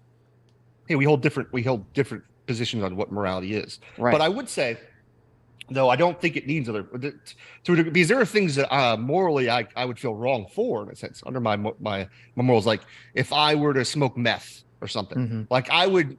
That's feel, a behavior. I'm really hurting my body. Adam. It's not. It's the reasoning behind the behavior. Obviously, anything you do, picking up a phone, picking up this little bag, it's all behaviors. It's all an action. Yes, but right? moral behaviors are wait. behaviors that interact socially with other people. Picking up your phone does not interact socially with other people. Wait. Was the example you're saying that smoking meth is it's harmful that does to have myself. a moral component to it because you doing that affects other people? Well, no. What if imagine I was just an independent, like I didn't have a mom or dad, they were dead, no family members, no friends or something. It would still, like, if I value my health and I knew that it would hurt me, I could still find it like morally wrong, in the sense of wrong, like being an emotion, something I don't like, right? I don't like hurting myself. I don't like that. So that would be my preference. So that could still be a moral value. Well, I mean, I guess you could create a moral statement about what it means to be healthy, but it's not required.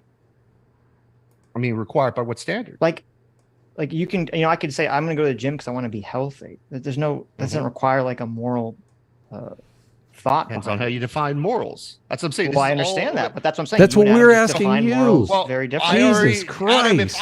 Adam, if I have to define morals one more time, what my position No. is, I understand I'm just saying that Sitch, just you might. guys Adam doesn't. This is the third time he keeps saying he doesn't understand what I've said to him already. No, You're saying that morals have nothing to do with behavior, that all they have to do is with feelings. That is not true. Obviously, there are emotions connected to the behaviors. So is it the behavior or is it the emotion? You going to finally answer? Jesus Christ, Adam, the fifth time, emotion. So it's not the behavior. Dude, you gotta stop smoking all the weed, bro. You gotta stop smoking all the weed. So how come when I say that you say morality is independent of behavior, you keep saying morality is independent behavior. Oh my God. It is connected. It is connected in the sense of, right? If like the behavior would be hurting children, right? As I explained, I have Sitch, where's the bridge building here? Oh, I don't. I feel like that you've given up on the bridge. The bridge build. Well, no, I'm just look. I'm willing to let you just take gasoline and fire and burn everything down. He's saying that morality is the emotion. Yes. But it's connected to the behavior. Yeah, but you can say that you disagree with that definition of morality, and just that's the end of that part of the conversation. I don't know what's to argue about. Exactly. I mean, Adam, like if you have something more that's objective that you can demonstrate, then do it. If not, all you've done is tell me that you believe in laws, which aren't morality. It's two separate things. It's a legal system. But it's just, I mean, I agree with Adam's definition of morality more than I agree with your definition of morality, Skylar. Your definition of morality is incomprehensible. I just don't understand what the point of arguing over. You don't study philosophy. That's why it's incomprehensible. And anybody who studies philosophy or any basic would understand like laws aren't morality. I mean, it's that simple. Give me one philosophical definition where they say laws are morality, or like any kind of scholarship that would argue this. Like it's literally a made up thing that you have created, and somehow you're trying to pass it off as objective. No, it depends. And it's just everything's Look, in your mind. it depends upon your definition of morality. I have a definition of morality that is useful. You have a definition of morality that is retarded. Okay. Useful to who? Useful to who? For all of us to have a conversation about morality. Morality is a set of rules. It's based on the Durkheimian definition of morality. Durkheim is the father of social psychology, sociology. So useful to talk about structuring society or emergent facts about society. You understand we express our emotions and opinions every day. That's what is your definition of morality useful for, other than arguing on YouTube with other? I will give you a perfect example. Okay. Right? I'll give you a perfect example. How we live our life is based on emotions and opinions, right? Love, your empathy, your anger.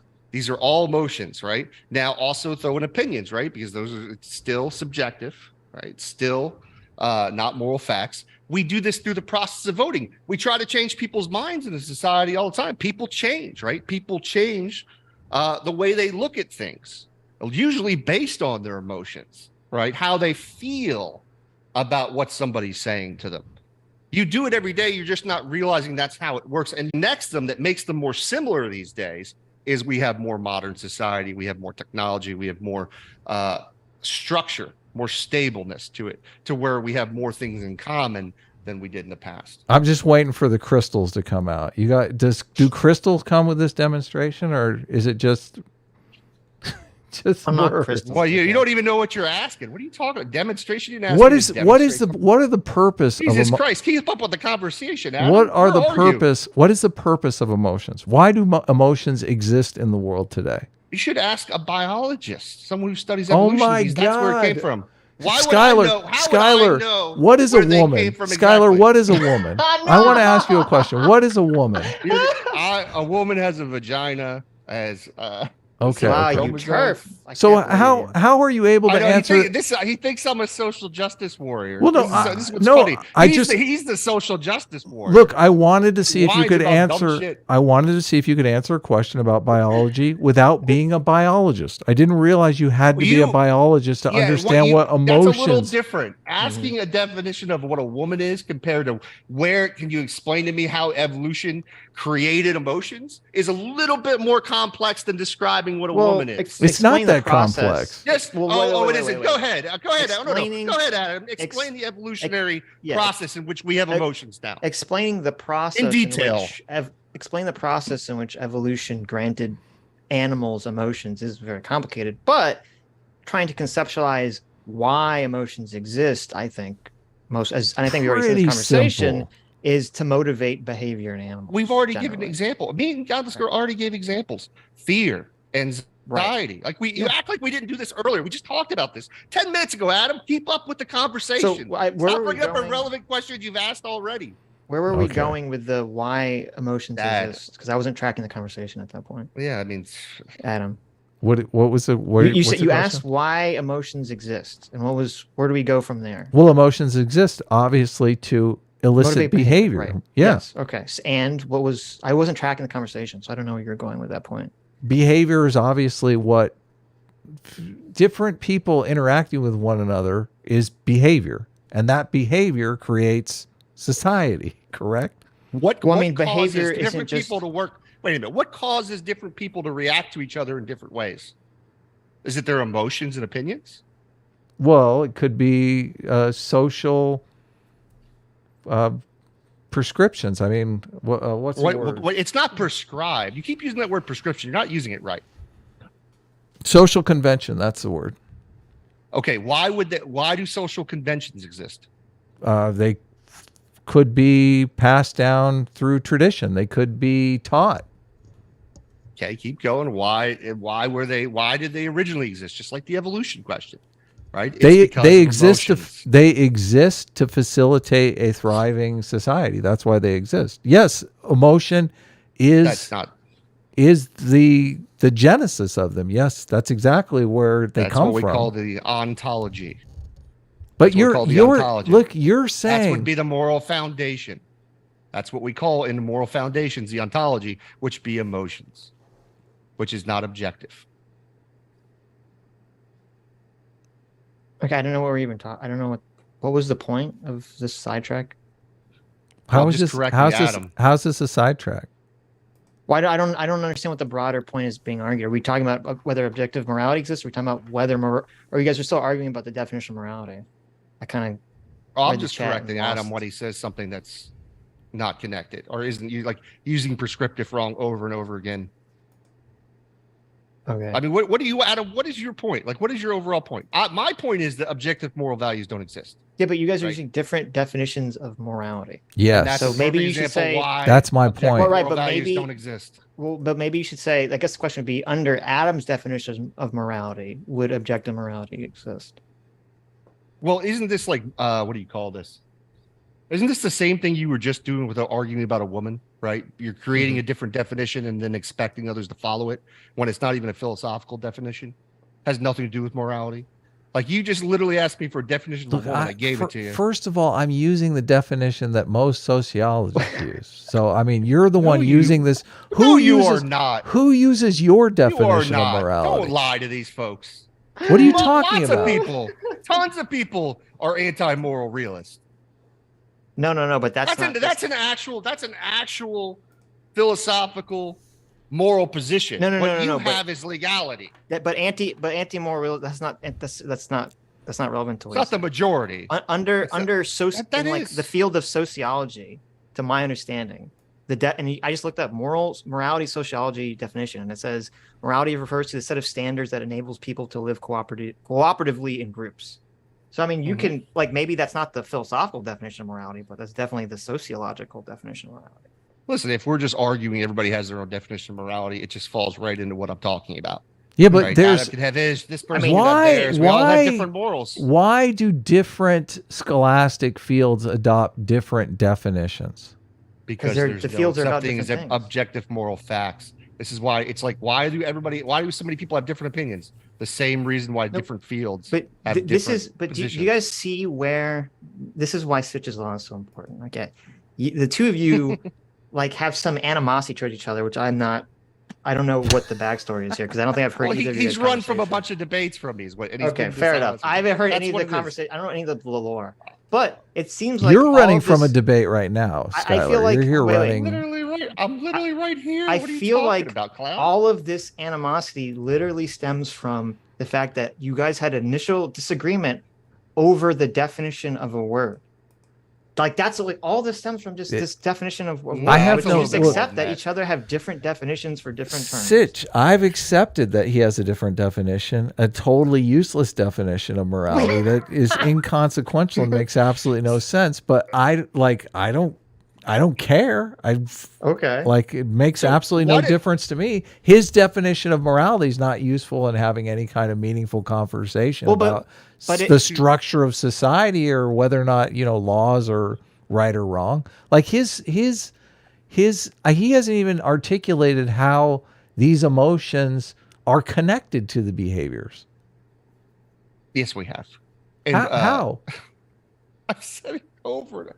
We need to use the fear and anxiety examples again, Adam. Can you not follow the conversation, man? Just explain it to us. Go ahead. I did it. Okay. Oh my Lord, Adam. Yeah, do it. What would the anxiety, Mhm. right? Anxiety as an emotion gives you awareness. It makes you to be more aware of your surrounding. Fear, the same thing.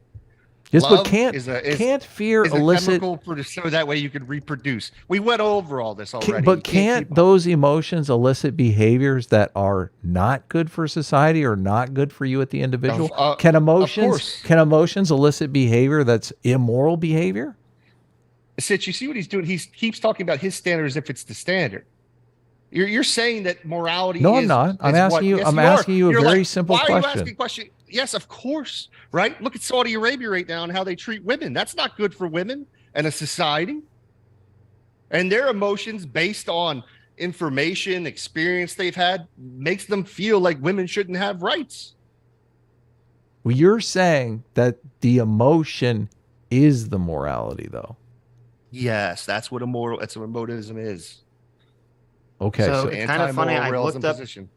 looked up morality in the Stanford Encyclopedia of Philosophy, and even they say There does not seem to be much reason to think a single definition of morality will be applicable to all moral discussion. Exactly, because there's no such thing as objective moral facts. If there was objective moral facts, it would all you Well, would no, have a so- standard of morality. Right, but there is no you- ultimate. There is no objective. Okay, do you guys know what objective means? Right. Wait. Before we Mind get to that. independent. Wait. I Stance understand. independent. Okay. Before we Look, get you're into that, filibustering. Okay, let him yeah, speak. No. What I was gonna say is there could be different definitions of morality, and some of those definitions could lead down a path of objective morality, and some of them could not lead down a path of objective morality.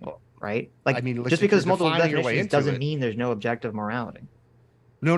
You can't define your way into truth, right? It's like what you were asking. You asked that question about the woman, right? You wanted me to answer what is a woman. What if I gave you a different? Just let us know definition? when you're Would you done dodging. Would Okay. would you have accepted it, Adam?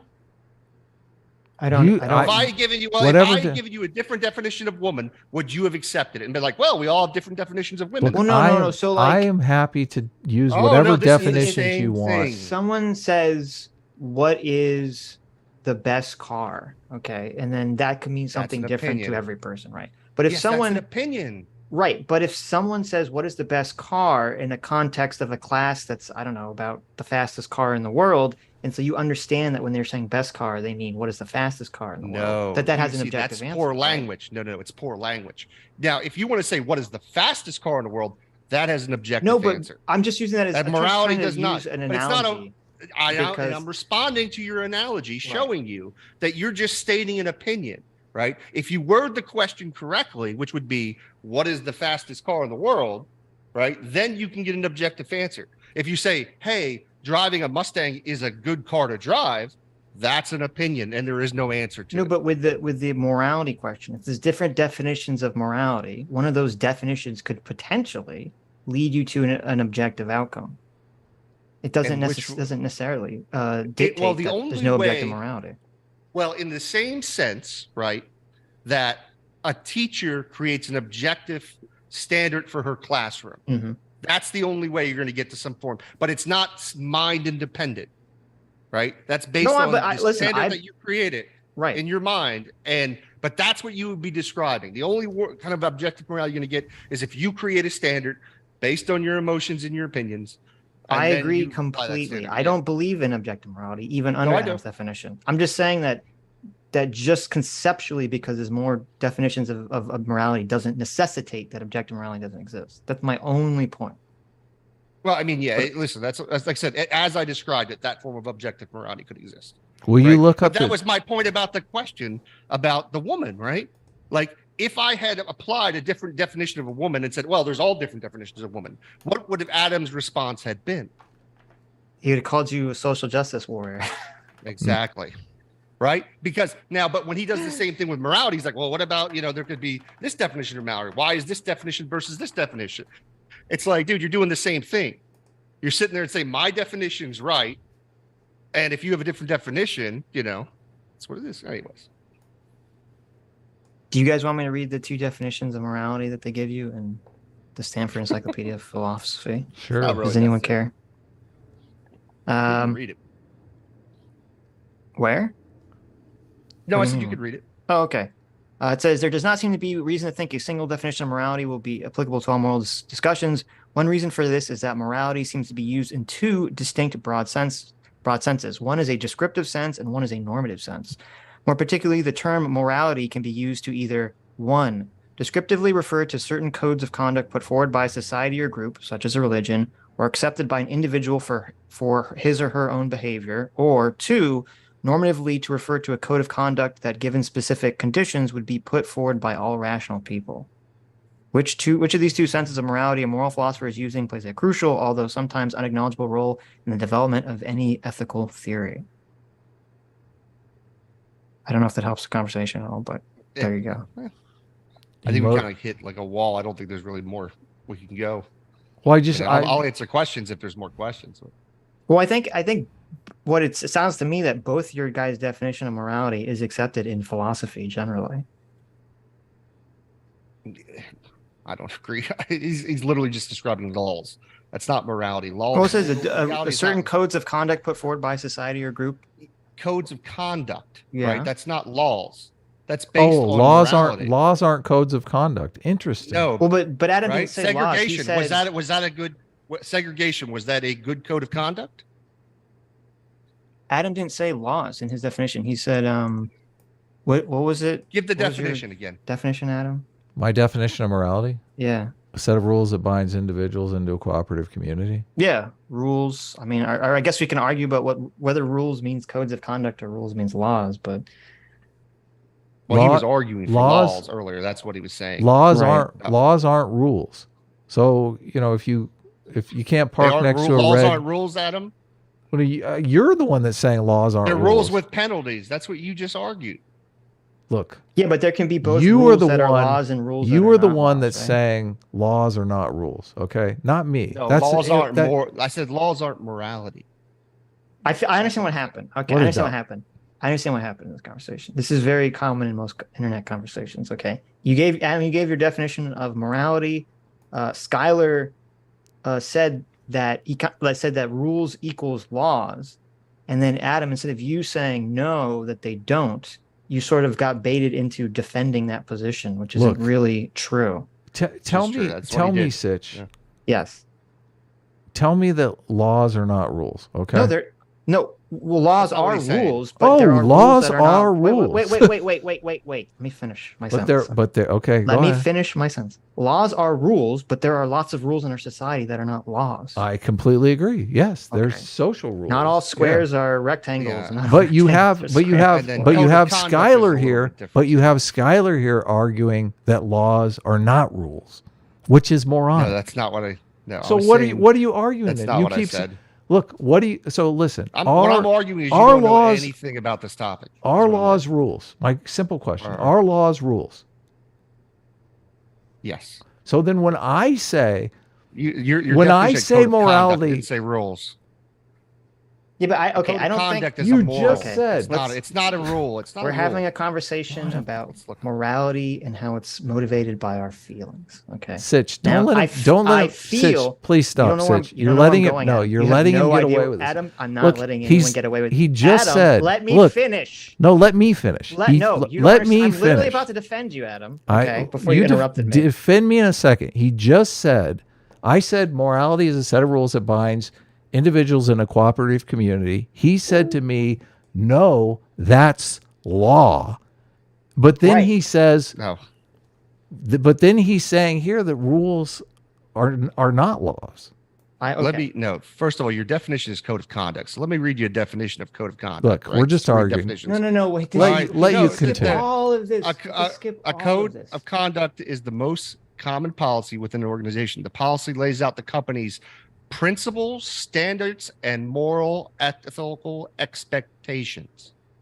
So Okay. it's morals and ethics, So right? So rules aren't the same as code of conduct.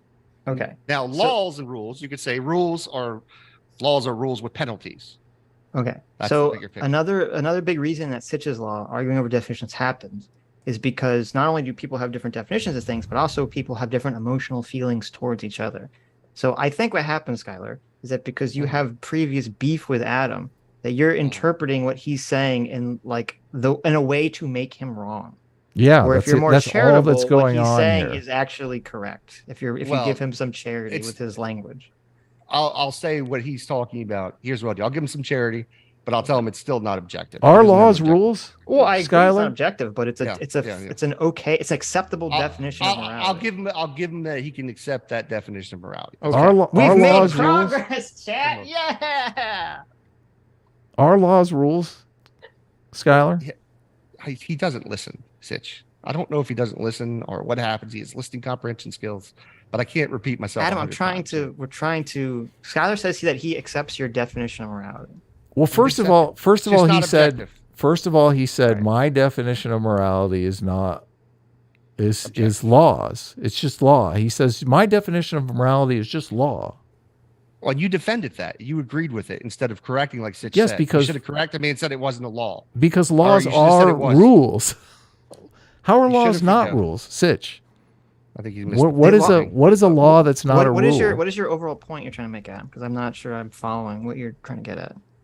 Well, just it's very simple. Like laws and rules are synonymous, basically. Yeah, but we've accepted that because of beef that you guys are interpreting each other's words in a very uncharitable way, and that we've also accepted that we're going to try to become charitable now. And with charity, we're accepting each other's definitions, right? I thought that's the build. I thought that was the bridge we just built.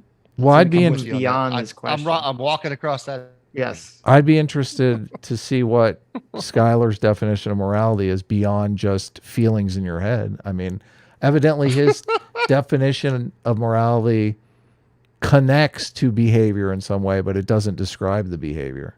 Hold on, let me see if I can give you an actual definition of motivism. So maybe it'll help you. Let's see. Maybe that will be helpful. Okay, hold on a second. I'll use Emotivism.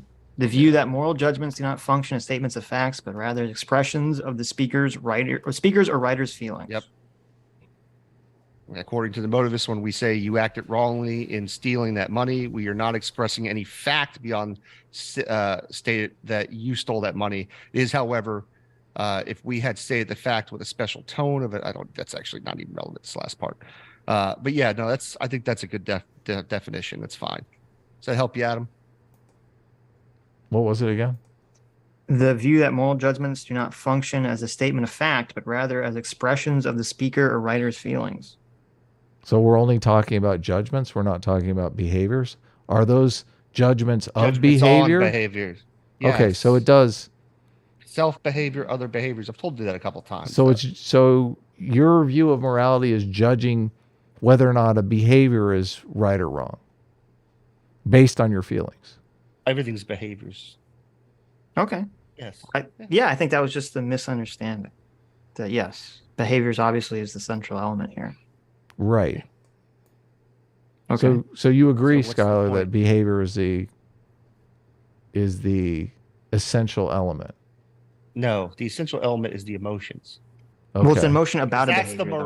morality. It's emotion about behavior, but the essential part of that definition is the emotions. Because when you're talking about morality, you're talking about the ontology of it, where it comes from. Right, but the emotion is to not motivate the necessarily. behavior. Well, it depends on what the context, Sitch. But like, Right. general, If you're talking what about the I'm origin saying of is- morality, yes, but not Yes, just defining exactly. the term itself. Yeah, no, I agree. Okay. Mm-hmm.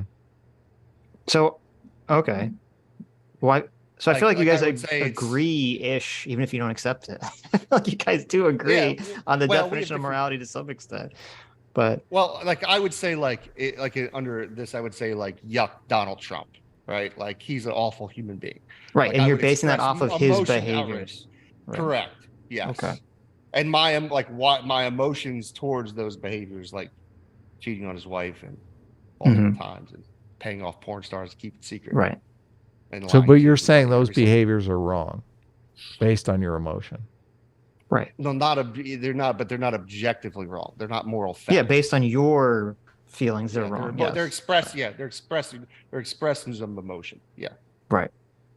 So why are they wrong? Because they're based on, well, they're wrong in the context of emotion, right? It's like, I guess, like, Adam, I don't know how many times we can go. Well, no, I think he's asking you, why do you have this emotional feeling this way about these actions? Yeah, that's Yeah, exactly what it's I'm most, asking. well, it's empathy. What would be like empathy, Mhm. anger, things I value. Well, let's use I a mean- specific. Let's do a specific thing. What's a specific thing Donald Trump has done that you Hurting. go? Well, how about hurting children, right? Donald Trump Donald has hurt Trump children? has hurt children? No, What's- you want Donald Trump specifically. Well, he's got a little hand friendly with his daughter. Well, he hangs out with Jeffrey Epstein, right? He was like best. Well, friends let's. with- You said cheating on his wife. Let's do something that's like an objective. cheating on his fact. wife, right? Like I wouldn't want. I emotionally would have a connection to my wife where I love and value her, Mhm. right? And like, because I actually care about the person, I know how their feelings. Also, I have empathy. I know how it would hurt their feelings to have me cheat on them, Right. and I recognize in other people that they would have feelings if their partners cheat on them. I mean, lying is another good example. Like lying would be like, because it causes distrust and it hurts when people lie to you. Yeah, I think those are basics. Adam, do you have a follow up or? I mean, not really. He's basically conceptualizing morality as just what gets society to everyone feeling good. Yes. Well, it's not society. It's nothing to do. Like society comes into play in the overarching umbrella here, but like in the sense that it's not the reason. Why Right, do we for have a morality. prohibition against cheating on a spouse? Why is that something that most people have come to the conclusion that we should make illegal or socially sanction through shame or some Religion. other? Yeah. Why is that? Religion. You only think it's because of religion? I think religion's the main part of it. Yeah, I think the I reason don't get we're that. not like polyamorous more or have multiple partners or Mhm. I think that it's just cultural values that are just taught to you, right? You're taught from a little kid, hey, when you grow up, you'll get married, and you'll have kids of your own, and you'll start a family, and you just assume that's the thing to do So you think a because that's what you're just taught. polyamorous society could be just as functional as a monogamous society? Oh, I don't know. I don't know if it could or not, but I'm just saying you asked me about why they've come about this way, right? I don't know if it would be better or not better. I don't know if I do know that What do you mean by we have a better? very high divorce rate. Better by my own standard. Just better for you? No, better by the standard I view on society. Well, we don't even need What to. is that standard? Well, my view is like I want people to prosper and be healthy and happy and live long lives.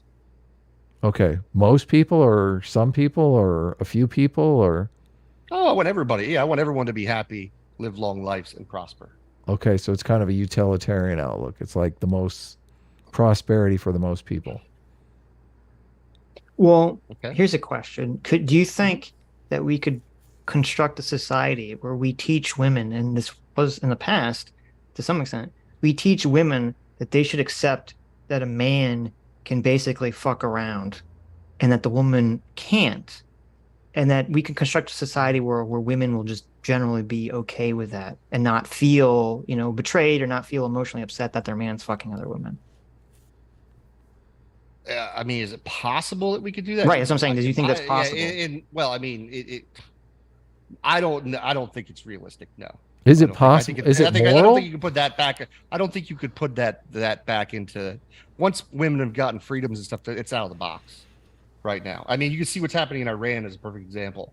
Right now, women are fighting and protesting against these theocracy leaders who are trying to make them. Say you had a button that could erase everyone's memory. Okay. Do you think that if you could erase everyone's memory and construct a society where you taught people that it's okay for men to sleep around, but for women not to, do you think women would accept that?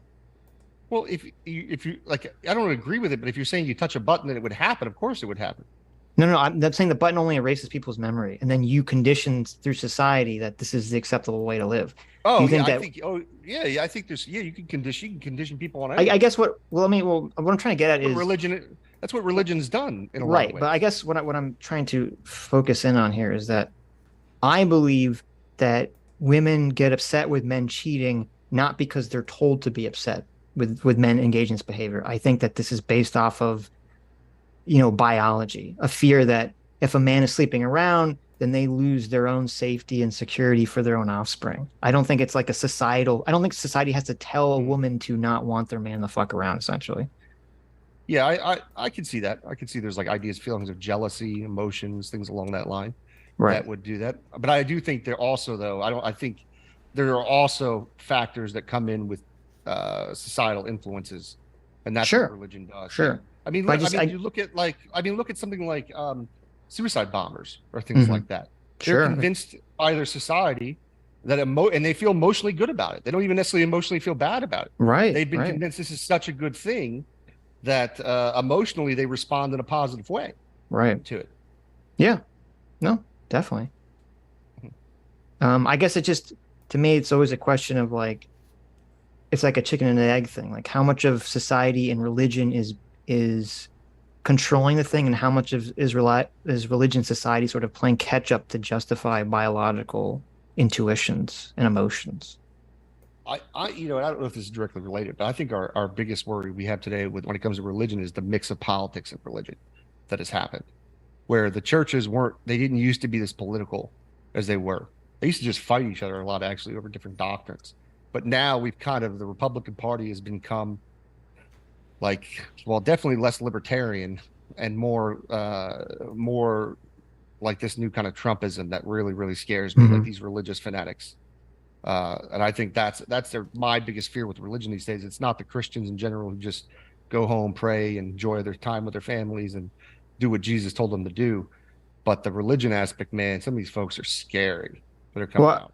I mean, I would agree that like currently the Republican Party is moving away from neoliberal libertarianism to populism and more traditional conservative values. That's happening. I don't think. I guess if you mean like you're saying in the past, like I guess yeah. If you're talking about the past, like from the '80s onwards, maybe that was the Republican Party. But before then, the church was like very involved in politics, and I think historically the church has always been very involved in politics. Well, in a sense, but they weren't as like you had churches that would vote Democrat or Republican, in a sense. I think that this still happens across the country. Yeah, no, I think the majority of evangelical Christians are now Republicans. Well, evangelical, but evangelicals Christians has always been Catholics, a very. Catholics are. I think the last time I looked at this polling data, now it could have changed because this was like a while ago, was that majority of Catholics in Catholic churches vote Democrat, and the overwhelming majority of evangelical churches vote Republican. But it's always been that way, I think. It's the abortion issue is what they aligned on. A lot of the Baptists, all these different churches. It's because they made abortion the forefront issue. But that's been going on in our country for like 50 years, 60 years. Right? Yeah, but I mean, they didn't even to give you an idea. Last election, the Republicans didn't even put a platform out on their when Trump ran president. They didn't put a Republican platform out. That's the first time in I think it's the first time ever that's happened. It may not be the first time ever, but it's like the last 50, 70 years. Yeah. Well, who reads the platforms anyways, right? Well, it's what the whole convention's about, like what the parties are going to do. Like they didn't have any ideas. The problem is the Republican Party has no ideas. They're just anti everything. No one cares. No one cares about ideas. They just vote for the team red or team blue. Of course they do. No, they vote for team red or team blue. They don't care about ideas. Biden won. This is why Biden won. That's not why. No, that's not why Biden won, because people said, I don't like Donald Trump. He's crazy and bad. No, so I'm going to vote for this guy who maybe has dementia because that's better than the alternative. That's why Biden won. Primary hand down. He won the primary. Wait, you think Biden won the primary based on his positions and his platform? Oh no, I think I think most Democrats are more moderates, right? These young people are more far left, right? But I think in general the Democratic Party the older people, moderate. Yeah, older people. I'm not even that old. I'm in my 40s. I used to be. You're an old man. I hate to tell you this. I am. I'm getting there. People call me boomer, and I'm like, Jesus Christ, guys, I'm a Gen Xer. Like boomers are like in their damn 50. Boomers a state of mind. Okay. It is. It probably is. But yeah, I mean, I was a registered Republican, man. I went and campaigned for Ron Paul back in the day. Wow, look at you. Yeah, I was libertarian. I mean, I've changed some positions, like on healthcare. I'm definitely universal healthcare now. After the nightmare I had to experience with my family and having to argue for my wife getting life-saving medication against the insurance company, just didn't want to provide it. And the Republicans doing nothing at all but trying to repeal what good things we got from Obamacare. Not a great system, but what we got, some of the things were good. So were you libertarian until you had this experience and you said, holy shit, maybe we do need some government. I think what healthcare is what really did it for me, right? Like there were certain issues that I was just like, we've got to take a step back on. Also, the prison systems. Our prison systems are awful, and our penal system. Like, sure. We're 5% of the world's population, 25% of the prison population. Right. We have complete industries, like working industries that could go to people like in jobs here in this country that are dominated by prison workers, like materials and factories that they produce, right? And because they're able to pay these people almost nothing. Slave labor, right? They're able to, produce these materials at a rate that they could sell for a bigger profit, and we shut out the private industry as far as that goes. So I think those two things, legal ideas. I mean, I think we need our criminal system needs to be reformed. Healthcare were my two major issues. Are you still pretty libertarian on other issues besides those two? Well, I mean, yeah, there's stuff that I'm fine with the states doing and controlling. Gun control. I don't really. There's some things that I think we need to regulate a little bit now. I'm a little nervous with the It's like that last school shooter. I mean, how easy it was for him. He turned 18, literally just saved up his money working at Wendy's or McDonald's. I forgot where it was, some kind of fast food restaurant. Right. And he kills Immigration. with an AR-15. Immigration. I think that we should have secure borders. Right. I'm for legal immigration. I think these tactics these Republicans like DeSantis are doing, I hope they get sued for, because it's just a waste. He spent, I think, $13 billion on our budget down here in Florida. Oh, you live in Florida? Yeah, I live in Florida. So do I. Oh, do you? What part? North, Central, South Florida. I'm up north. I'm up near Jacksonville, that area, but south. Nice. Wow, area. the terrible part. Yeah. I mean, yeah, that's the part of Florida. Oh no, I'm not in Jacksonville. No, I'm near closer to St. Augustine, the beautiful area of Florida. Okay. But like Governor DeSantis, you live here, right? Yeah. Let's look at what we've done here in Florida, right? We voted that felons could vote. We got 60% of the vote over. Yeah, I know. They tried to fuck us over with that one. Over, right? Legal marijuana. What has he done? Now he's lowered the amount of marijuana you can have.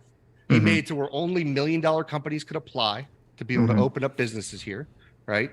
Rick Scott was trying to, we were literally about to sue Rick Scott, the state, because he was just telling you no flower at all. All you could have is vapes. What was the third thing that this guy did? There was another big one that we all voted on that he tried to go against. But he puts these bills. You know how conservative it is down here. Like the cities, like Miami's a little bit more liberal.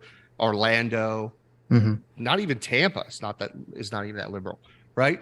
And we passed this don't say gay bill to deal with an issue that really wasn't happening here. Like I could see in California. That's just a law, though. That's not a Chicago. rule. That's different. Yeah. Yeah. Well, it's just a law. It's not a rule. Teaching kindergartners to third grade like sex education down here. Laws are. You got to understand. Laws are not rules. So, okay. Well, first of all, I think it's interesting that I was asking you questions about political positions, and this has so this is somewhat translated into like a team position, which I think is interesting. But regarding the "don't say gay" thing. I mean, there were schools. I don't know if it was in Florida.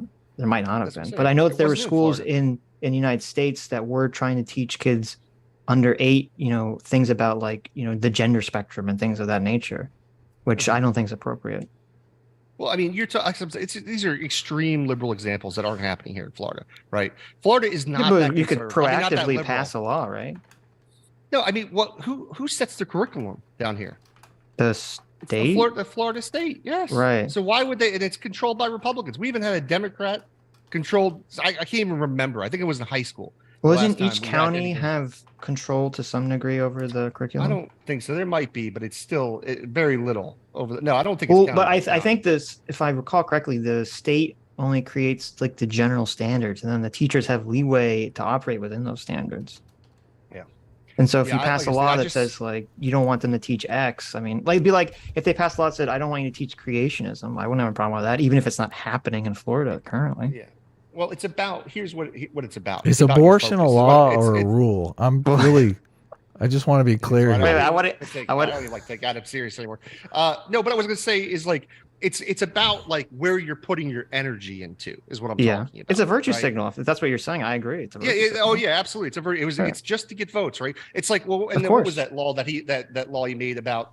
I think it instantly got challenged by the court where here university professors had to tell you their political affiliation.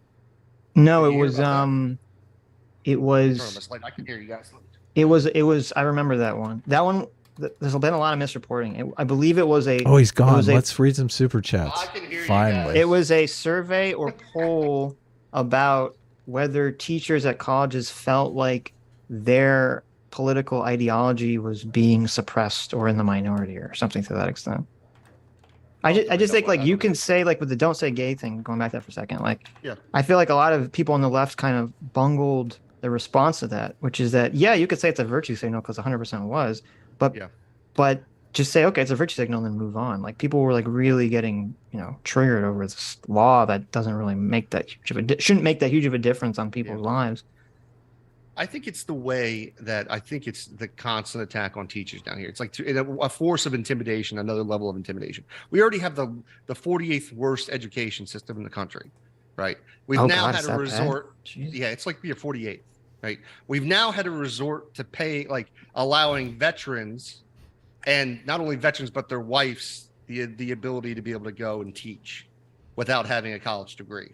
Now you have to have 60 credits, but you don't have to have a college degree, right? Now I have an AA already. Like I'm studying to be a teacher. And the thing about it is, it's like, why wouldn't you already just pull the people who have AA degrees? If you're going to give somebody the ability to start teaching classes, why would you go to a veteran's wife? What the hell does that have to do with anything? Right?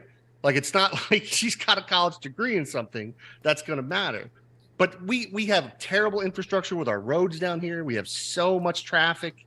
We have so many people flooding in down here. We have an insurance issue problem now. And this guy doesn't do anything about it. And he's going to run for president. He's probably going to he might win. Right. Be our next president of the United States. Okay. But it's awful to me. It's so interesting. awful. We can't get any good politicians down here. Yeah. What was I gonna ask? Oh, I was gonna say, where are you on tax policy? Oh my God, no! I'm trying to hit all like these like the libertarian. Why? Because I'm curious. I'm curious if Skylar is like in his own camp or if he's more on a team. No, I'm more. He is. He's like King Blue Pill, man. This guy is that's like, why where are you on taxation? I definitely believe. Well, I like it down here that we don't have a state income tax. I'll tell you that. Okay, so you do like that? Yeah. Yeah, I do like. There's no state income tax. I think we need to be. I would say we need to be more progressive with our taxes and be smarter about it than necessarily just raise taxes on everybody. I think it's about figuring out where the loopholes are, where are people exploiting these terrible loopholes in our country. Stop it, right? Stop those. And I think too, figuring out ways that we could make. I don't know. I think spending is a big issue too. Get a right way. Well, I mean, cut some of our fucking military spending that we're doing right now. And I'm not libertarian at all, but I don't feel like you sound very libertarian either. Well, I've changed quite a bit. I'm not. Really okay. That's what I told you. Yeah, that's what I said. Like that healthcare thing really changed my positions on a lot of things. Skylar, I liked Ron Paul a lot back in the day because he was so anti-war. He was one of the few Republicans that were like, "These wars are crazy that we're going into." And he was the only one speaking out about it. Skylar is an anti-theist, Sitch. He thinks religion is the big problem in society. How can I be an anti-theist when I believe in God? You're a theist? I'm a pantheist. Okay. Is Christianity what is a pantheist? Is Christianity a big problem? Yeah, I do believe Christianity is a big problem. Okay, so Christianity is a big problem. Is Islam a big problem? Yes. Okay. Very big problem. Wait. Is it organized religion that you don't like? No, it's just religion in general and how people believe. Do you think the world? You're not anti-theist. You're anti-religion. Do you think the world would be a better place without religion? Generic theist, I don't really have. If you're like a generic theist, like who just kind of believes in God, it's not really. Do you think the world would be a better place without religion? That's interesting. It's a tough question because there are some people that it benefits to have them believing in God. These are crazy as fuck, and we need people. That's most people. I hate to tell you. Yeah, there's some fucking wild people around. Like, man, you need Jesus, and you should stay with Jesus. Yeah, I don't know, man. There are specific forms of Christianity. Like Calvinism is awful. It's one of the most awful forms of Christianity. Is there any form of Christianity that you'd sign off on? Yeah, Jesus followers. If you just follow Jesus and you got rid of the rest of the dogma of the Bible, you'd probably be great. But they don't follow what Jesus taught. Are there any unique Calvinists sect even of around Christianity that's not hypocritical? You'd be surprised, bro. Like? It's really popular now. Calvinism? I thought that was from like the 1600s. No, this Calvinists are like, it's like they all have beards like mine, and that's hilarious. I didn't know this was like going on. Oh yeah, they're the actual they're the ones who are actually out there debating the most now. If you run into Discord or other like Clubhouse, Calvinists are the ones that believe in predestination, right? Yes. Yeah. God decrees all things from the very beginning. But also, it's not even just that. It's like they look at human beings like they're worthless. They're just like, we're all worthless rags before God. And God can do whatever he wants with us because we're just evil creatures, even though he decreed that we would be these evil creatures. So what is the goal of your YouTube channel? Entertainment. Based. It's a comedy show. And to show hypocrisy within many fundamentalist Christians. So okay, But so you when we have good- specifically when we have go awesome after on the Christians. talk. So you specifically there's go not after many- Christians for hypocrisy. Well, and we have Bible scholars on my channel to talk about the Bible. Right. So that we do a little history, we do a little biblical scholarship. What is it that you We don't point out like about hypocrisy. the Bible? Well, it's more that people believe it. Right. Literally, as a historical narrative. That's what I don't like about it. If it as a fiction book, it might be pretty entertaining, right? But it's the fact that people think that like there was really an Adam and Eve, and the Jews were in Egypt, and God parted the Red Sea for them to escape. So it bothers None of you this when is people historically believe accurate. it bothers you when people believe things that you perceive as untrue. Oh, they are untrue, Adam. Factually untrue. There Well, was I no think Exodus. there was a snake that walked up to Eve and said, "Listen, you gotta eat this apple." Okay, I don't think it was a metaphor for like growing into adulthood. I think it literally happened. So So it Sitch, bothers know you when what? people That's believe what I actually untrue believe it things. is Right. the metaphor for childhood. I appreciate you recognize that's a metaphor for childhood, that story. Yeah, they take it literally. They literally think it's a talking serpent, right? And it's what they get from that story because they think we're all fallen now, and and we all have to have a savior. And Sure, you have to be but that's- saved because you're a bad right. person.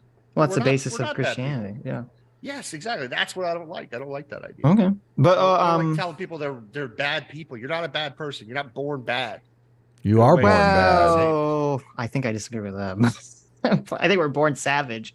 We need society to basically tame the beast that is man and women. But Civilize us. yeah, I don't know. Babies. I mean, no, babies don't act pretty sad. It's how babies we are raise them, man. completely selfish pieces of shit. What are you talking about? No, you can't Yes, argue. of Don't course argue, they are. baby. No, they're not selfish. Yes, what do you mean? Well, A baby has like no considerations for your feeling. Yeah, that selfish. The idea of selfishness requires that you recognize that you're being selfish, right? It's not that like, it's like it's all they can do. It's like when you talk about like a baby, all they're doing. I made fun of G-Man for saying they were Mhm. selfish once, and people like laughed hysterically about it. But you have to at least recognize that you're being selfish to be selfish. Sure, I know. I understand what you're saying because it Yeah, takes yeah. babies are not born with the ability to understand that things exist outside of them until I forget whatever. Did you age really? time period. But I think even beyond that point, like when you start to get to like toddlers and 3-year-olds, I think a lot of kids are kind of inherently selfish, will inherently lie and be deceptive. Did you kinda just have to say teach that them you not have to. to realize you're being selfish in order to be selfish? Yeah, I think to some degree. I think So- you have to have so some kind I of can- recognition of your behavior. So if I Because don't it's- recognize that I'm being selfish, I'm not being selfish. Well, it's like lying, right? If you don't recognize you're lying or not telling the truth, you're not purposely lying, right? You're just saying something that's untrue. You wouldn't call that person lying. But I would argue that part of socializing people is teaching them what selfishness is. I mean, I think morality, like one of the exclusive domains of morality is separating selfishness, and selflessness. I think this is I think we're getting caught in the weeds of the terms here because I would assume that Skylar would agree that like if a person who's 20 years old does something that's incredibly selfish, but that person just because they have their head up their own ass or whatever doesn't even perceive that they're acting selfishly, that would still be an immoral, selfish act. But that's different from like a baby that doesn't even have the physical Yes, capacity to yes. understand that things outside of itself exist. It's kind of like that's why we don't judge animals, non-human animals generally by moral actions, is that we don't even consider them moral actors. Yeah, I That's agree. a good point. Okay. Very fair point. Yeah. But no, but yeah. You said you were a pantheist? I didn't know if you were just memeing or not. No. Yeah, I'm pantheist. Pantheism is like the idea that there's an eternal God, and the whole like everything in the world, everything exists. Life is all Mhm. part of it. Like it's manifestation of God into the physical realm. Wow, awesome. You ever listen to Based. Alan Watts? You familiar with Alan Watts? No. He's a really interesting philosopher. He mixes like Eastern philosophies with a little bit of Christianity, Buddhism, and stuff. But he's from the 70s. Mhm. Really cool dude. He made. If you ever seen the movie Her about the guy who falls in love with an operating system, I haven't seen it, but I know what you're talking about. Yeah. it's a great movie. But there's a scene in the movie where the AI all gets together and makes an AI version of Alan Watts, which was very exciting for me personally. Oh, He's okay. my favorite philosopher. But yeah, man. I mean, listen, Adam. Religion is dangerous in a lot of ways. Teaches children that. I mean, think about parents who are anti-gay, right? And they just disown their children because the Bible says that homosexuality is immoral in Christianity and in Islam, right? I'm pretty sure in Judaism, but I'm not positive on that. That's where it comes from in Christianity. Yeah, I was going to say, actually, they did put him to death in the Old Testament, but I don't know if modern day Judaism, they look at it the same way. Depends how conservative you are, I guess. Yeah. How do you know Like, that they're not, that's a how do good- you know that it's just not based on their feelings and that they're just using the Bible to justify their Well, feelings? that's sort of true. That's a good question. Well, no, that's a good question, right? Because Well, thank you. I thought of it. Well, I was an evangelical Christian, and I was just taught that homosexuality was immoral, right? Mhm. I never had the feeling that it was immoral. I never looked at, like, now back in the 90s, it wasn't as open as it is today. Like, we maybe Right. had one gay person in our school, my high school. It wasn't until I got into the workplace that I started to meet more gay people. But the church would teach that homosexuality was immoral, but I never had any personal feelings towards it. It was like a moral that I was just taught to believe. And then when I left Christianity, obviously I just left that idea out of my head. I was like, well, that's obviously not moral. It was one of the things I struggled with when I was questioning my beliefs. It wasn't until Skylar started working as a male escort. How that do he you met all conceptualize- the gay men. With your I do very definition, well in the bear community. Yeah. with your definition of morality, how do you conceptualize something that's taught, like you just said? You're taught that homosexuality is wrong, but that's not linked to an emotional feeling. Yeah, I had a different, I just believed in a different kind of moral system back then. I didn't really understand morality when I was young, and I was No, but I think what Adam is saying is, Yeah. I'm assuming what Adam's getting at is that some people do seem to have some sort of, like, they're just maybe born with like an innate disgust towards certain actions, maybe like homosexuality, and some people aren't. And so even when you're socialized to think some way, it doesn't really, keep, like, you change your mind because you don't have that emotional connection. I see what you're saying. I would say that I think it's like the first time you probably ever saw two dudes kiss, right? Not something. Gross. If you're a straight person, you want to watch, right? It's just not what it's not your preference. It's not what you find pleasure in. It might make you uncomfortable, right? Right. Well, but what So if I you think have that's the emotional no response that they have? What if you have when they no see it. response to it whatsoever, though, and you're just adopting it because it's something that you were taught? Like you said that That's morality what happened to me. is. Yeah. Well, but you said morality is your internal feelings about certain behaviors. But you can. I'm sure there are a number of people who are, taught certain prescriptions of behavior that they have absolutely no internal feelings for whatsoever. Well, that's what happened to me. That was the story, Adam. And I got to keep up with what I'm saying. Yeah, but I'm When I asking was you. I'm telling that asking sto- you. I know, Adam. I explained this in the story that I didn't have any emotional connections, Right. to being gay. There was no morality, emotions, and morality. It was just I was indifferent to it, right? In the same way, like now, I don't feel anything either, right? It's neither moral or immoral. Right. It just is. It's a sexual preference that people have. So Well, where like, does when the we're where does the talking- prescription come from, though? It's not a. What are you talking about? Prescription? That means to prescribe something, as if something was prescribed. Well, it literally is a prescription. They like Christianity. Prescribed by whom? Christianity has a prescription that's against homosexuality. It came from the Bible. That's where it came from. Sure, okay, but it didn't come from someone's emotion, or did it come from other people's emotions? I don't know what. I mean, listen. Well, first of all, okay. Actually, I should state this. When you're looking at translations in the Bible, really the homosexual stuff is really more about man boy, like little boy kind of stuff, right? Because you got to think, these other cultures, like there were cultures, was it the Greeks, I think, and some So of the did Romans, it come from their emotions? Is that where?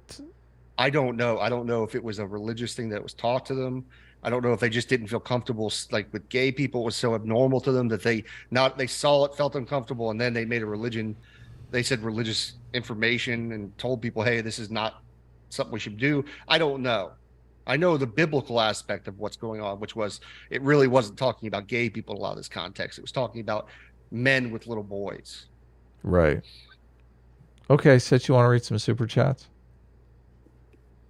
Yeah, I was gonna change the title to "Sitch Fixes Internet Beef Between." No, leave it. Leave the title as is. That title's I perfect. I didn't even see the title was until like just At now. least at least spell my name right though. There you go. I fixed the There name. you go. It's spelled correctly now. Okay, good. That's There all I you want. go. Yeah, My- but, well, my Sky- problem, but Skylar's not Skylar- an anti-theist. He says he literally believes in God. My problem, Skylar, is generally you really don't engage with the debate. Like you don't. You're not Of course really. I do. I You don't guys are just thi- talking. no. You guys are just Talking talking about- past each other. Yeah, It's not a exactly. question of not engaging. Do you understand? Like, you know how many people like I've debated on these apologetic channels, like Mike Winger. We had the guy from God is Not a Moral Monster on. Like, They don't. Those we've people had- don't we've engage had either. Tons of PhD. Yes, we do. Yes, they do. We've had tons of They PhD don't. professors come on the channel and have conversations. Adam, you're just talking about. What your do you mean opinion, by man. engage? Yeah. I mean, actually, try to come to some understanding about. That's not what engage means. Engage That's- means you just oh, interacting look, with somebody. He's making the perfect point right here. Like, okay, Well, instead of just he's fighting like over you. what it He's like means, you I'm just have. curious He's as to like whatever you it have a means. definition. You have a definition that I'm not willing to accept to Oh. engage with what you're fucking talking about. Let's just use the dictionary. Let's just use the dictionary. What the word engage means. Sitch, That's the Sitch, problem. Like you don't match anything. Sitch, do you You're not understand? engaging with Adam's engagement. Do you understand Yeah, what I'm this is- saying? Like, listen, I understand what you're saying. we Occupy, attend, or involve. Skylar. Participate or become involved in. The Skylar, problem is you use words Well, that you but don't know. Yeah, but number two, establish a meaningful contact. yes, That wasn't what I. No, that's not what I saw right there. I think it was participate or become involved in. That's not. Yeah, but What then I keep initially- look right underneath it. Oh, I think we maybe have different dictionaries. Oh, I just googled it. I don't look, know. that's Skylar, what I did, yeah. Skylar, One I occupy, hate arguing definitions. Okay, I'm willing to accept whatever definition you want, so we can get to some sort of substantive debate about Right. real things. This is like postmodernism with you. You're a Well, no, so postmodernist, when- man. It's the Adam says opposite of You have your truth, postmodern. It I is the can have my opposite of truth. postmodernism. It is the opposite because what Adam is It saying is. is that instead of arguing over what engage means, what he means when he says it is that he feels that those people in those communities are not actively trying to understand the other person's position and Correct. argue against. And Skylar, you are not doing that. You are not trying to understand my perspective at all. All you're doing is nitpicking about definitions. So it's Well, really I it is just pointless. can't have a conversation with somebody that uses definitions incorrectly. It's hard to understand. We've them. already established Like that when neither you one of us are when you using definitions constantly- incorrectly. No, Okay. no, you are using definitions. We've already incorrectly over established- and over again. Look, I don't know it's how like many times you're- I can tell you. Google Emil Durkheim. He's like the father of fucking sociology. I think that Sounds unless like a field of someone, authority is what this sounds.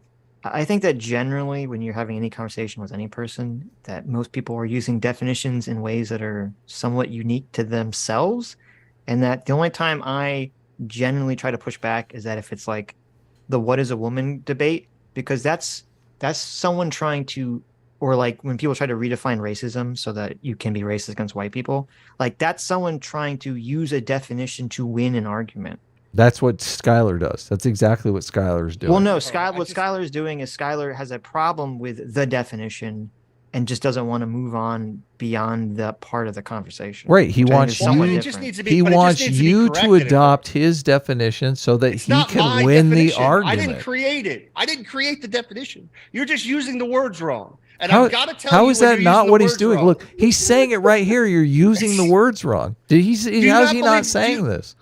Do we not have standard What is the definitions difference of between words? him and dialogue always, Sitch? What is the difference between someone arguing a woman is not someone who has a vagina?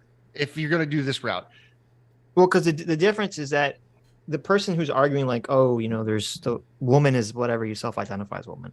The reason they're doing that is because they're trying to subvert.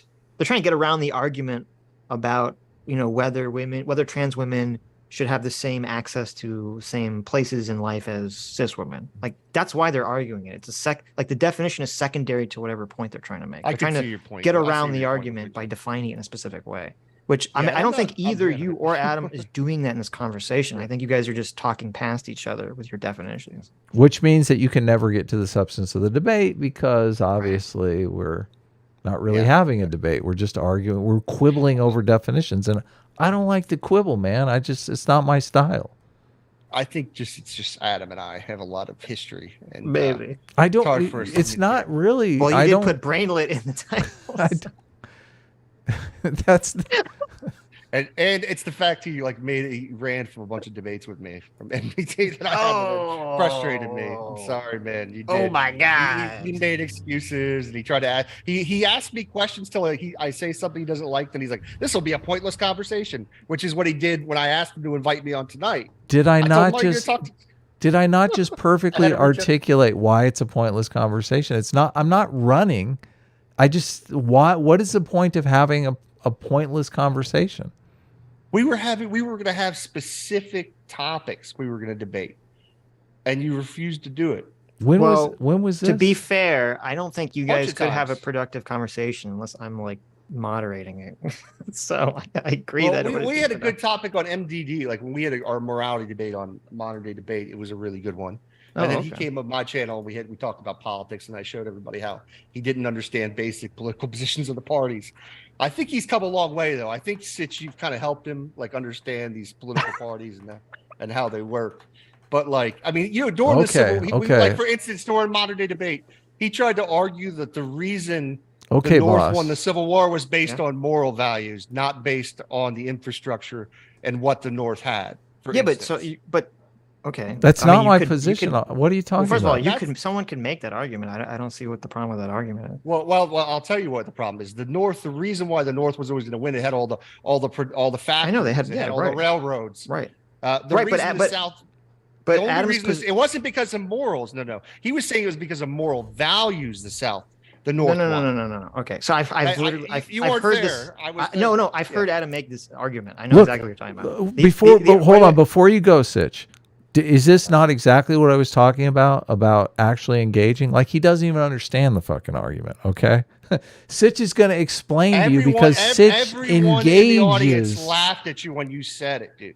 People literally in the comment section were laughing at you because you made the argument that it was the moral values that caused the North to win. Look, the lion, not because of the infrastructure. look, Yeah, the but- lion, but- the lion does not care about the opinions of the sheep, okay? I don't Thank give a you, fuck Tywin. what I don't give a fuck what they're saying in the comment section, okay? But during the debate, he literally resorted to going to his audience, that he had, and well, all my people in my audience are saying you're stupid, Skylar. That's literally what you did during the debate. And now you say you don't do that thing. Did you bring up who brought up the audience not agreeing with the other person first? Oh, I did. But Yes. I'm Okay, but showing so then you started but that I'm showing, appeal to but he just ad said he populum doesn't do fallacy, that. though. No. But he literally just said he doesn't do that. And then I'm telling you, during that same debate. Well, I mean, he if you're did the doing same something thing. right, well, if you're doing something to respond to someone else doing it to you, it's a little different than starting it, right? All right, Yeah, of course. Go ahead. Show the what his argument is. Okay, his argument is that the moral foundations against slavery is on its own going to create a more productive society, and that's part of why the North was more productive, because they couldn't, because of their morality against slavery, is what created, having all the industry in the North and not having to rely on slavery. See, that's what happens when someone That's not true. engages. No, that's not Okay, true. you could That's not disagree with even that, but I'm true. saying that's his argument. Well, I no, mean, but that's not even the history of the North. They had slavery in the North. yeah, but they got rid of it When? before the South did. No, I'm pretty No, sure wait, what do you it's mean? not all That was the states. distinction between Hold on. America was free Wait, states wait, versus slave states. No, that was the reason they went to war, is that they wanted to completely outlaw slavery. But I don't Well, believe no, slavery that- was no, completely- well, because in fact, no. wait, it was under That's Lincoln during not- the war that's that not he why they made went to war. slavery. Wait. Oh, The Civil War did not it- happen. It was Wait, because wait. of slavery. No, it was because Civil War was because of slavery, but it wasn't because they Yes. wanted to outlaw slavery. The Civil War happened was because Of course it was. They were going to lose the- all their money in the South. wait. Let me finish. I'm not giving the slavery South apologist argument. No, I'm not. But it's because they would lose all their money in their workforce It's if they outlawed. but it was more than that. It was because back then politics was not divided like left versus right. It was literally divided along free states versus slave states.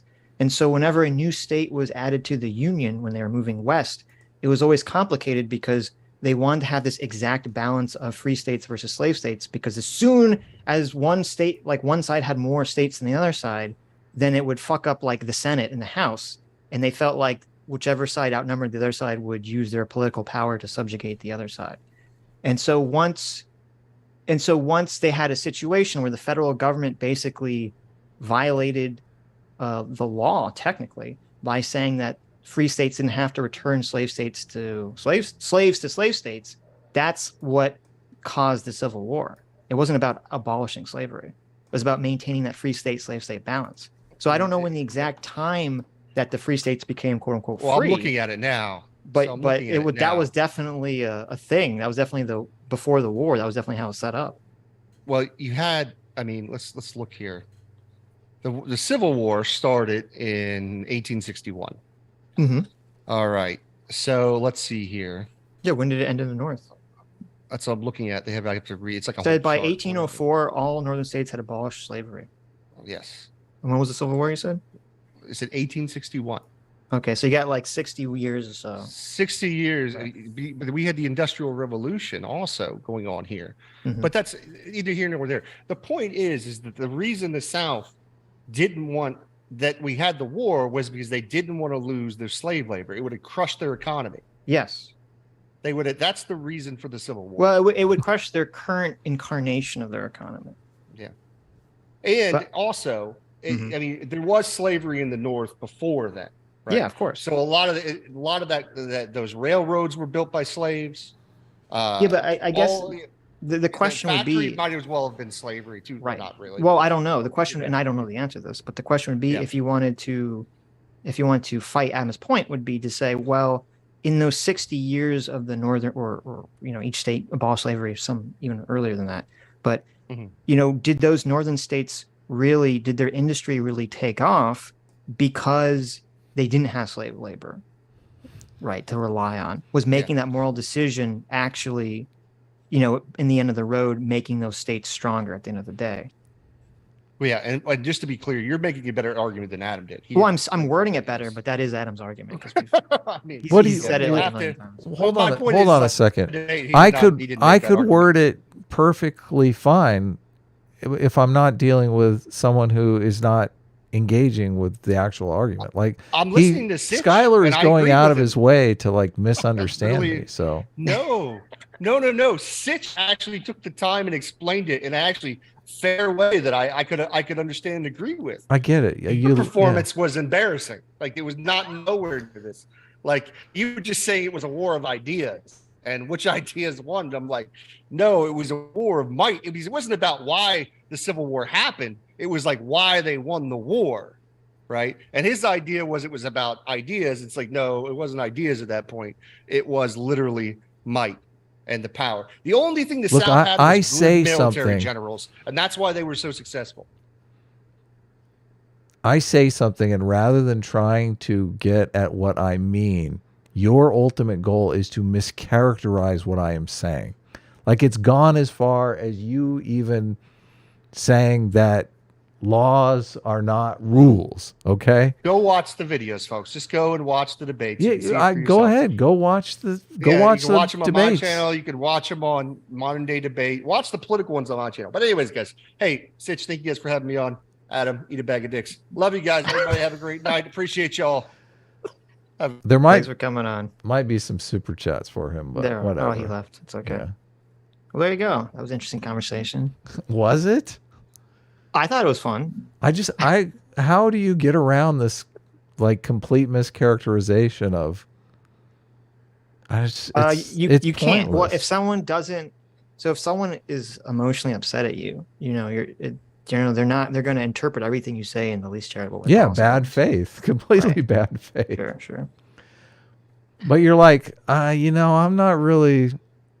I don't think I'm down to just have you bad faith me for an hour. Maybe we could just avoid that. You're running. Like, he immediately goes to the mischaracterization. Well, but this is why Sitch's law to me is so important, because it's like, if everyone just understands what the other person's argument is, once Skylar understands what your argument is, he's like, oh, you could be right. There actually isn't a disagreement. Yeah, I know. That's why the problem. Right. Oh, you still have his name tag up. On Thomas Fist. I'll take it down.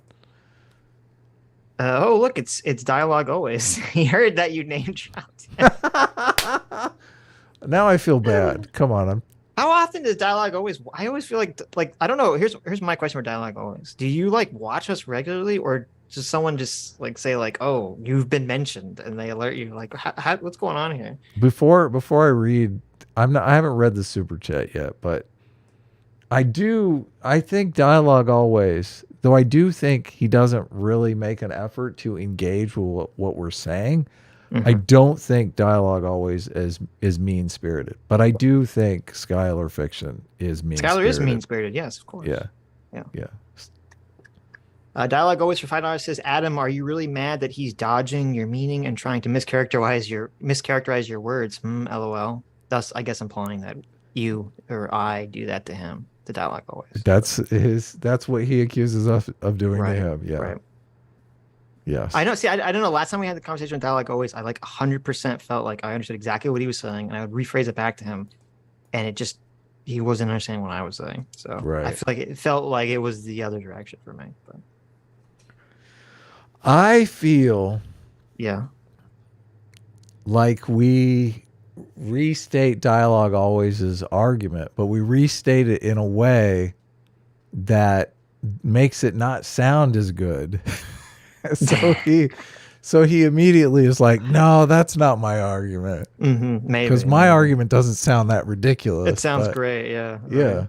But then he restates it in a way that makes it sound good, but it essentially is the same argument. Sure. So we're arguing over how to state the argument to make it sound good. And we want to state it, obviously, because we're against the argument in the worst light possible, and he wants to state it in the best light possible. Sure. So, but I don't. I guess we're doing that if we're in attack mode. Yeah, I'm sure that's what's going on. But I don't. That is not miscommunicating.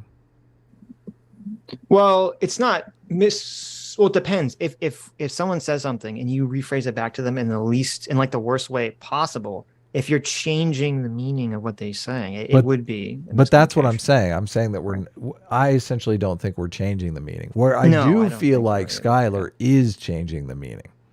Well, I don't think I think you guys just don't understand each other. It's not. Yeah, I mean, I guess you guys are misunderstanding because you just literally don't understand each other. Because you both are operating under such different definitions of kind of basic words like morality and engage and other things. You can only have a conversation with him according to what I understand of his definition of morality, and maybe you have a better understanding of it. You can only have a conversation with him about morality around how certain behaviors make you feel personally. Well, no. So I think Skylar was accidentally implanting in his definition of morality the origin of morality, and that's a different topic, because where morality comes from is not the same as defining what morality is. Yeah. Okay, I agree with you there. So, but what would you say his definition is? I mean, he said his definition of morality, from what I took away, was the way behaviors make you feel. Well, he said at first he said, what did he say? He was an esotericism. What did he say? Emotivism. Emotivism. Thank you. Yeah. Emotivism. Because I read the definition. He says what he believes, which is the ethical theory that regards ethical and value judgments as expressions or feelings of attitudes. Wait, this is a terrible definition. Where's the one I found? Oh, here it is. Emotivism. In metaethics is the view that moral judgments do not function as a statement of fact, but rather as an expression of the speaker or writer's feelings. Right. So, what you could have done when he says that's my definition of morality, you say, "Well, wait a minute. That definition contains the word moral judgments." So you have to have a separate definition of what moral judgments means exactly. Yeah, that's a good one. What are moral judgments? Right. Well, but I think he would say those are the feelings that you have about the behavior.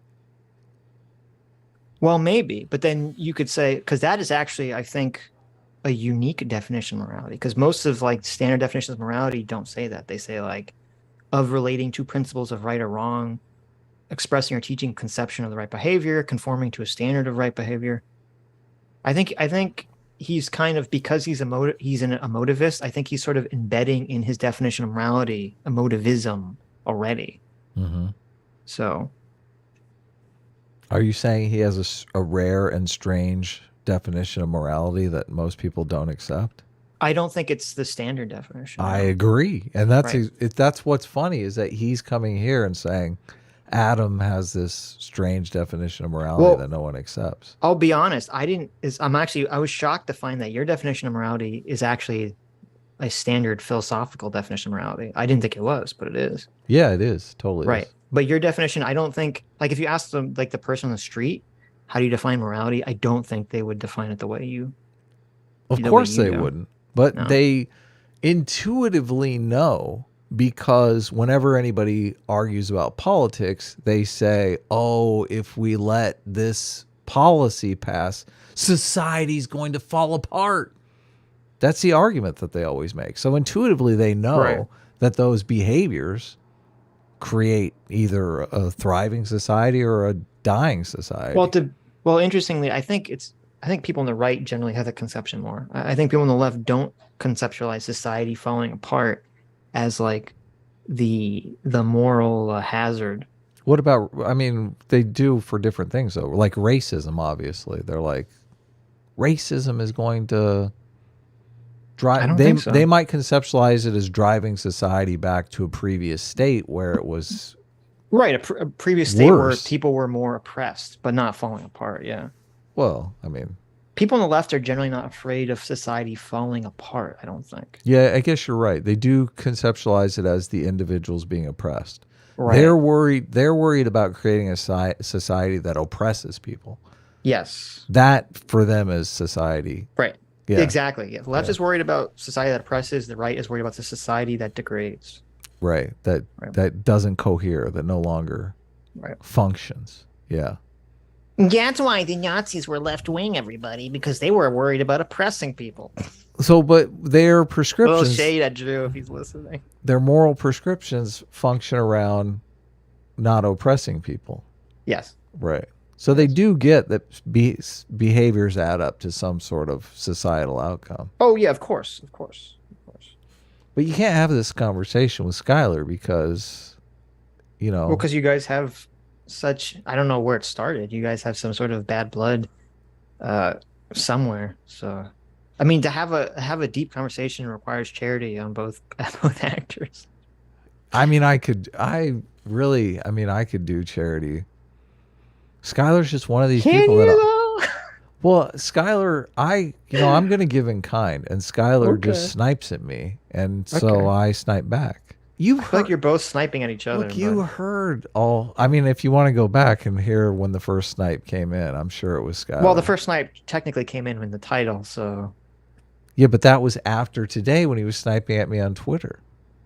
But this okay. Let's see. This is how feuds start. It's like, well, it always Look, goes I back to, haven't- well, you did this. Well, no, you did this. You did this. And it just goes back and back and back and back and back. I have not talked to Skylar like forever, like Right. thought about him or anything. And I think maybe a week or so ago, he has a new Twitter account and decided I'm going to snipe at Adam out of nowhere. Yeah, sure. And I was like, and I think the first tweets were like, oh, Adam running from, oh no, that was about the Godless girl thing. Mm-hmm. Oh, actually, maybe I sniped at him first. Now I can't remember. Oh, no, wait. I do remember. Okay.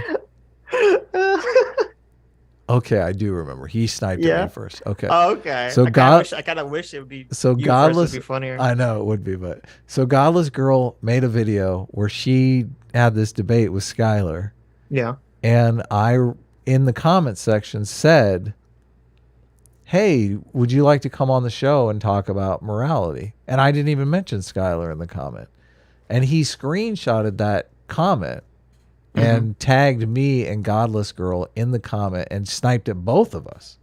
And I was like, oh, he was like, this is the person you want to talk to, this idiot? I see. And I was like, oh, I mean, what a meanie. Yeah, so that was my latest interaction. And I told him, yeah, I don't really think talking to you would be useful. He Right. linked some debate where he said, I destroyed you. And I listened to 5 or 6 minutes of the debate. And I was like, he's not even engaging on the debate. So I was like, I don't really feel like doing it again, and told him that. And then he's been sniping at me for a few days. So I see.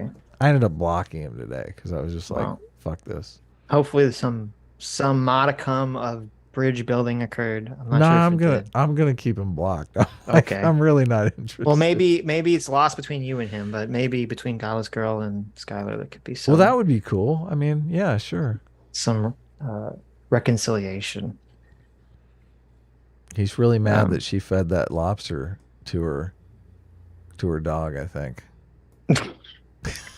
Well, it sounds like a lot. I mean, I'm sure there's a lot of political animosity too, because she seems to be far more on the right, and he's far more on the left now. Yeah. So, I mean, that's why I thought it was interesting because I was asking him because I was curious. That's why I asked him. I said, "Well, are you libertarian except on these two positions?" And at first he said kind of like, "Yeah, sort of," but then not really. He's Because he's a total progressive. Well, he was Like, going into a lot of the team, team identity, which is understandable. That's the way in which most people conceptualize politics. But I think that's kind of the problem. Is they were sort of conditioned to view politics through that team orientation lens, yeah. as opposed to like the individual policies. Tribalism isn't epistemology. That's like my most recent revelation. I'm like, oh, That's a good point. Yeah. oh That's my true. God. It is. It's like the most basic epistemology. It's the first epistemology that It people is. learn, I think. Yeah. Whatever my group believes, I believe. Whatever the other group believes is obviously untrue.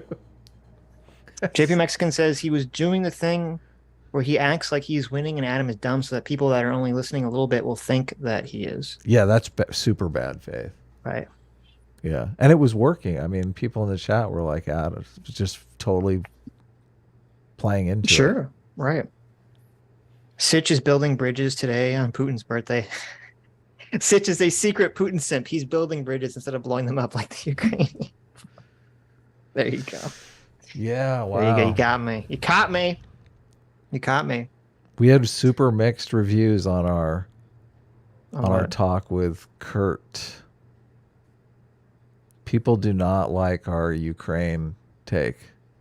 Yeah, well, it's it's unfortunate because, and the people that don't like that won't like what I'm about to say, but I pretty strongly feel that the majority of people who are currently either anti-Ukraine or these aren't the same. I understand that before everyone flips out. People that are either anti-Ukraine, pro-Russia, or just isolationist, who just don't want to involve themselves whatsoever. If it wasn't for the Trump-Russia thing, I can almost guarantee you that at least 75% of people's opinions on Russia and Ukraine would be so different, both the left and the right. Really? Yeah. Did you disagree with that? Don't you think that so much of the Trump-Russia thing is guiding people's feelings on the Russia-Ukraine situation? Yeah. I mean, Putin is also very vocally anti-woke, which I think could be affecting people. Yeah, that's definitely part of it. Though I feel like part of him being anti-woke is sort of like a lot of his anti-woke stuff happened once he already invaded, and he realized that he could use that as like a way to get people on his side. No, he's been using that long before the invasion. That anti-woke stuff has gone back a long time with Putin. No, but I mean, like, when he first invaded Ukraine, I don't think like that was like in the declaration of that incident. I don't think he gave the woke excuse. I thought that came like later in the invasion. Actually, I take it back because Putin actually was actively woke for the longest time because he would criticize when America would criticize Russia for not having an open society. Putin's response would be, America is racist and that we are oppressing black people and have no room to talk about an open society. Yeah. Right. Which is, I mean, that's woke 101, right? Yeah. Yeah. Well, Putin will say or do anything to get the response. To stay in power. Yeah, exactly. Yeah, exactly. No, yeah, exactly. And I don't think Putin is, well, that's not true. I do think Putin is ideologically based. Or has an, I don't mean based, but I mean like I was going to say, Sitch, that's a change of position. I think that Putin has an ideology in which he bases his beliefs and actions off of to some extent. I don't think he's a pure, cold-hearted pragmatist that would just do anything. I do think he believes in something beyond just maintaining power, though I do think that maintaining power is his primary goal. What do you think the ideology is? Because I'm not sure I agree with that. Because I do think he believes all that crazy Alexander Dugin shit. But Alexander Dugin is just a philosophical rationalization of expansionism. Well, I mean, that's a good point. You know, is it chicken and egg situation? I don't know. I can't answer that. Yeah. So, yeah, that could be. It could all be secondary post hoc reasoning. And the expansionist stuff plays well with the people who do support him in Russia. There's really a ideological divide in Russia, not unlike in America, between the young and the old. And the young, you know, are internet people, and the old are television people, and the old gobble up state media, which is just propaganda laden pro-Putin stuff. So a lot of what Putin does, and he's done this with the war in Ukraine, like he's spinning the war in Ukraine like it's this huge victory for them, and increases Russia's standing in the world and all this stuff. But see, like, this is, people don't like to hear this, okay? And I understand why. But this is why I generally think that, like, 95% of humans are just NPCs reacting to situations. And I think Russia and Ukraine is a perfect example, because it was 2012. The year was 2012. Okay, it was 10 years ago. Far beyond most people's, the collective memory of America. 2012 is my Morpheus year. Oh, okay. That's when you started to see outside the 2012 Matrix. is when The Righteous Mind came out. Yeah. Interesting. Okay, so you got out of the Matrix before I did, but really? Because I didn't start to get out of Matrix till 2014 when Gamergate and like the woke shit happened. And I was like, what the fuck is this? I still remember reading that book because I read it on my walks, and I had the walk that I was doing at the time brought me to the top of a mountain that basically overlooked the entire valley. And it was like a God moment. God Totally brought you to the mountaintop when you reached the revelation. But I remember reading, it was so, I mean, it completely went with what I was like, oh my God, this is so mind boggling. Yeah, like, the universe spoke to you. Yeah. Yeah. And you became a dirty atheist. You didn't respect God's path at that moment. I was an atheist before that, but okay. But no, what I say is 10 years ago in 2012, and you remember this, I've brought up a lot. Barack Obama was on stage with one man named Mitt Romney, and they're having a presidential debate. And Mitt Romney said, the most dangerous threat to America is Russia. He did. And everyone laughed. Obama laughed. And all the Democrats went, and Obama said, laughing, he said, the Cold War is over. Yeah. Okay. And all the Republicans all took the opposite position. They all said Russia is a big threat. The Democrats are stupid. They're asleep at the switch. They're all fucking stupid. That's Russia's a great big threat. point. Okay. And then what happens 2 years later? 2014. I think it was 2014, right? Crimea, Russia invades Crimea. Yeah. And suddenly, because Obama immediately takes a hard stance on Russia, the Republicans are in this weird position. Because Republicans at the time, people remember Trump derangement syndrome, but a lot of people forget that Obama derangement syndrome was like fucking in full force as well for the Republicans.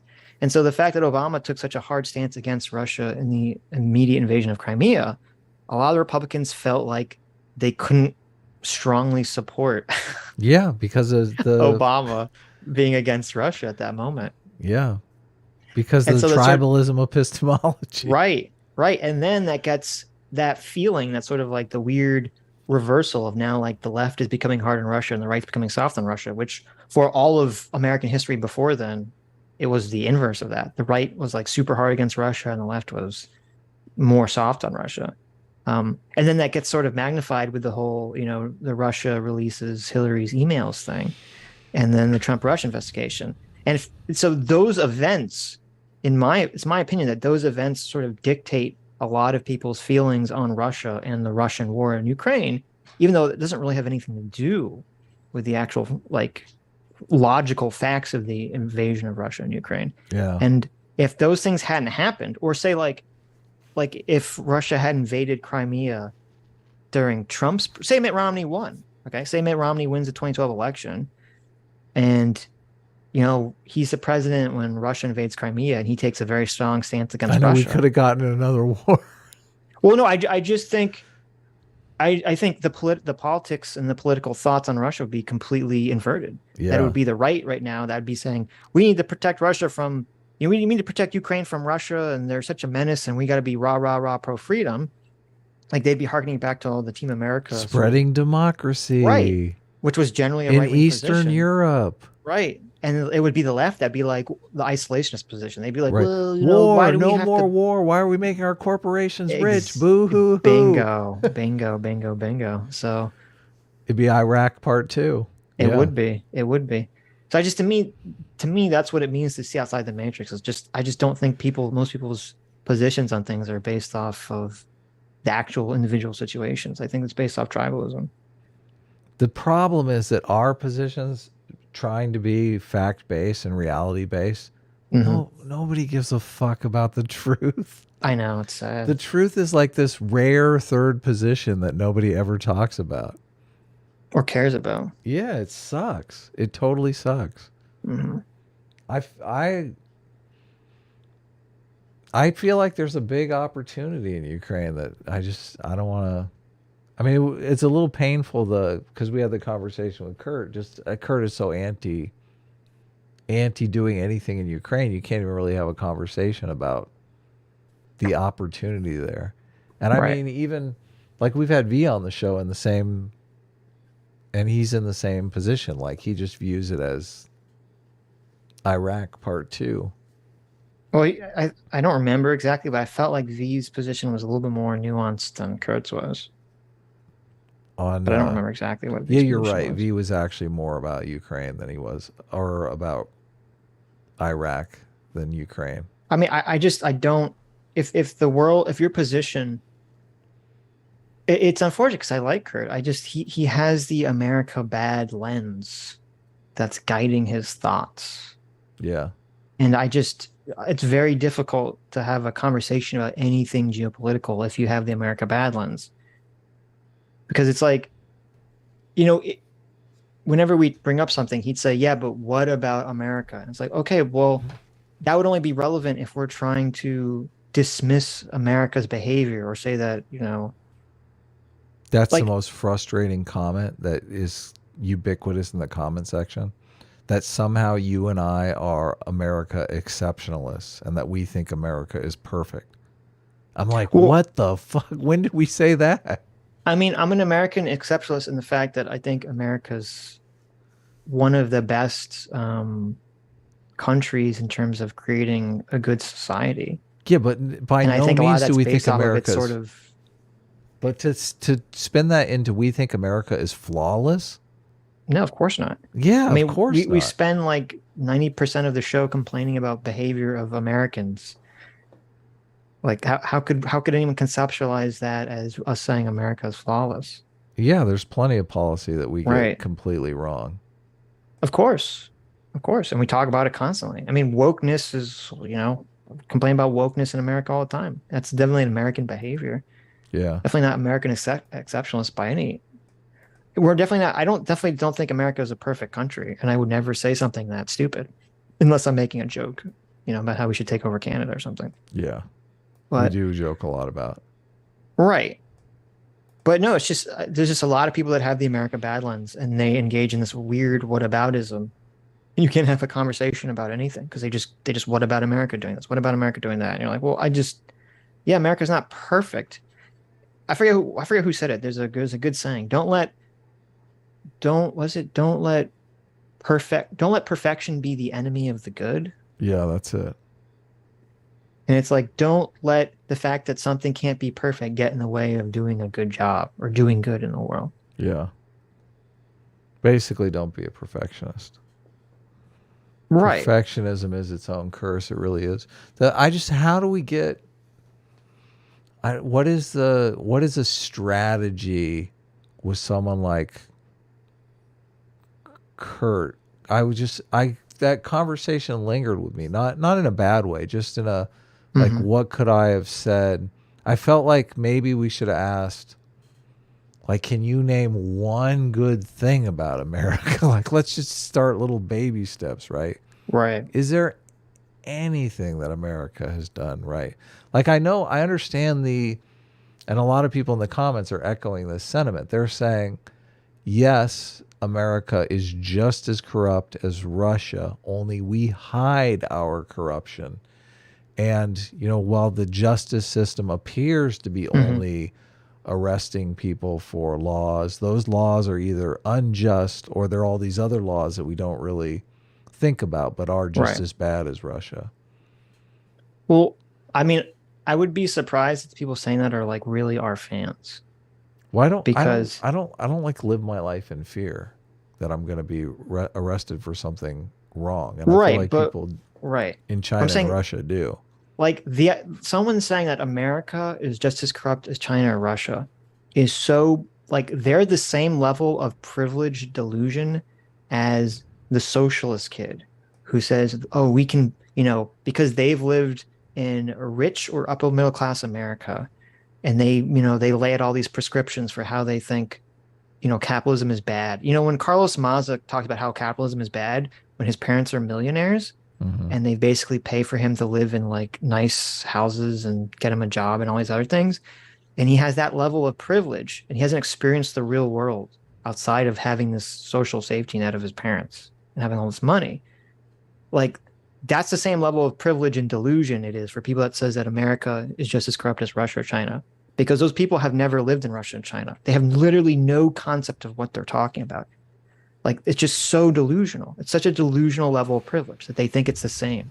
Yeah, no, I don't know if you remember the video I sent to you about the guy in Ukraine who started an independent police force because the police were always corrupt, and he was Right. like, I don't like to take bribes from people. Like, I want to run an honest police station. Well, that's a good example. And here's the thing: when people say stuff like that, they're not actually.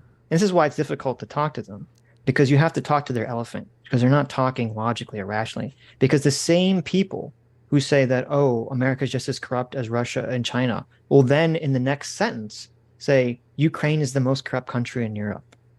And it's like, so wait a minute, you think Ukraine is more corrupt than Russia? Right. You think Ukraine is a more like Ukraine, which has had multiple presidents, that hasn't had one person basically ruling the country for 20 years, you think is more corrupt than Russia? So, but that's because it's not based on what is real. It's not based on what is real. It's based on some kind of tribal identity, or some tribal idea. And maybe that idea is America is bad. Maybe that idea is that, Russia, they think for some reason Russia embodies conservative values. In actuality, in practice, it doesn't. There could be a bunch of different things motivating people to want to believe that sentiment, even though it's just completely not true. And I guess part of the thing that I think is difficult for us is that we have to learn to speak to people's elephants. And I'm not really sure how to do that. I don't either. I don't know how to speak to Kurt's elephant about America not being bad. Well, we're halfway there. We get along, and I would consider Kurt a friend, obviously, and friend of the show and Right. all that stuff. So we're not having the kinds of problems that Skyler Fiction and I have. Like, we're never going to get past that with Skyler Fiction. But No, I understand that, but like we can't. I don't think we can logic Kurt out of his position no, of course at not. all. I mean, because like in the conversation that we had, I said, Kurt, the three of us literally couldn't live in Russia and China and have the conversation we're having right now about China or Russia. Mm-hmm. And he knows that's true. Everyone knows that's true. So how can you say it's the same? Yeah.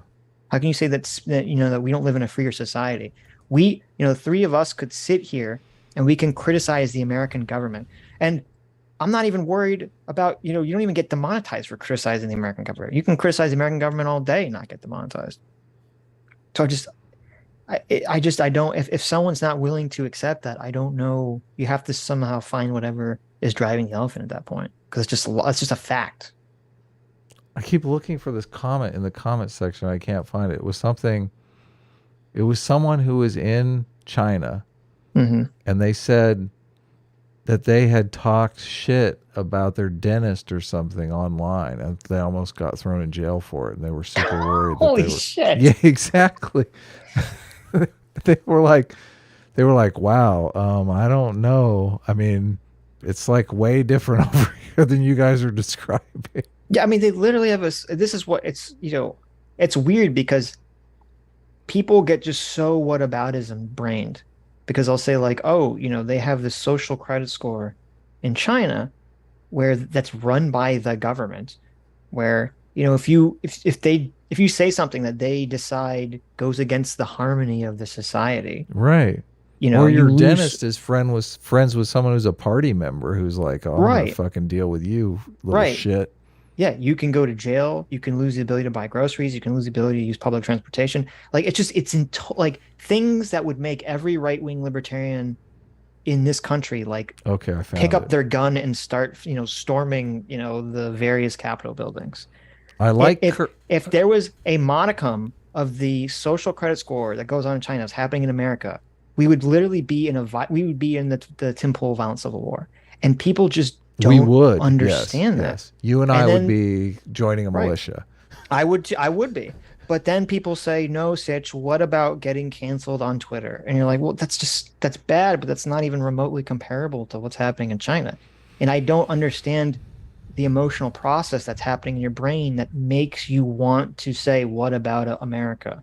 People also kept bringing up like the January 6th people being political prisoners. And I'm like, they're arresting people who they have video evidence of them committing crimes like breaking windows, like stealing things.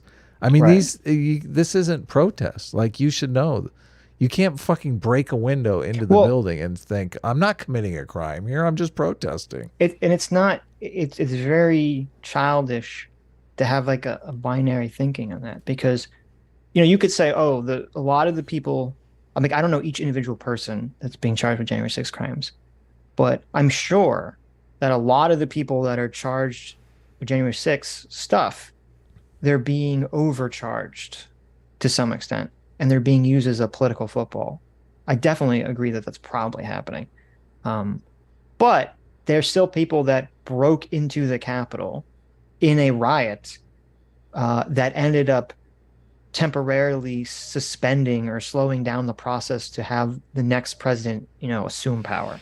Okay. Yep. And to compare that action to someone in Russia who just has a sign that says war is bad and the police come and put that guy in jail, you literally know that those are not the same thing. Of course. They're not the same thing. Everyone knows they're not the same thing. Okay. Yeah. Well, I don't necessarily know what the charges they're bringing them up on, but obviously I think if you dug in, they'd find there'd actually have to be some legal and some law that they broke. They're not just incarcerating them on trumped up charges. I found the comment. I like Kurt, yet here in China, I almost got arrested because a doctor lied and accused me of saying something I didn't. Fortunately, I didn't. Also here, they arrest most people, but America has higher jail number. But why America has higher jail numbers is simple. High death penalty, such as assaulting an officer, weed possession, and such. The unaccounted gulags for Uyghurs. America has many issues, yet I hope we stop it from sliding and becoming more like China. That's what I said when we were talking. I was like, well, maybe they don't have as many incarcerated people. You should pin that comment. You should pin that comment. Heart it and pin that comment. Should I? Okay. Yeah. The reason their jail numbers maybe are you so shouldn't low. Pin that comment. I don't want some. I know. Okay, you're right. Don't pin the comment. The reason their jail numbers are lower, and in Russia too, is because they have the death penalty. Look, I joke when I say we should have the death penalty for resisting arrest. Right. They literally have it in China. Well, and I didn't even think about that. That's sort of like thinking, we've all been thinking past the sale on that. When someone says America has the highest prison population, you just say, no, they don't. China does. They've incarcerated the entire Uyghur population. What are you talking about? Well, no, they, if you want to count the people that they kill, that the state puts to death, that makes the numbers much higher. Yeah, and then if you include that too, I don't know how many people China puts to death. But here's the problem too: is that why would we trust China and Russia's numbers on incarcerations and who they Yeah. kill? Yeah, Why would we trust any of that stuff? They underreport that stuff. How many people face capital punishment? Google will know. China. Trying to figure out how to. It just says 1,000 plus. No way. It's like the top of the list. Yeah, see, It's they hilarious. don't keep any statistics that's going to make them look bad. Yeah, obviously. But someone can maybe try to figure it out.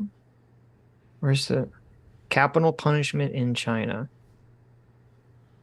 The America Bad lens, though, I think is a very popular lens simply because all of us have to pay taxes and follow stupid laws and shit like that, which I think obviously that's going to make most people. Holy shit. This is crazy. So there's some organization that's like anti-death penalty that's been trying to track this. They say that they estimate that about 8,000 people a year are executed in China by the government. 8,000. Okay. 8,000. So 8,000. For reference, you know what it is in America? Probably like a dozen. Yeah. It's like 17. Okay. 8,000. So here's a list of about people that are killed a year. Okay. So China, it just says over 1,000, right? So somewhere in the range of 1 to 8,000. Okay. Guess what the second highest country is for executions? What is it? Just guess. Second highest? Is China the highest? China is the highest. I mean, I'll guess Russia, but No. Iran. oh yeah. I was thinking Iraq. I was like, what are some of those Muslim countries? Iran with 246 plus. Mm-hmm.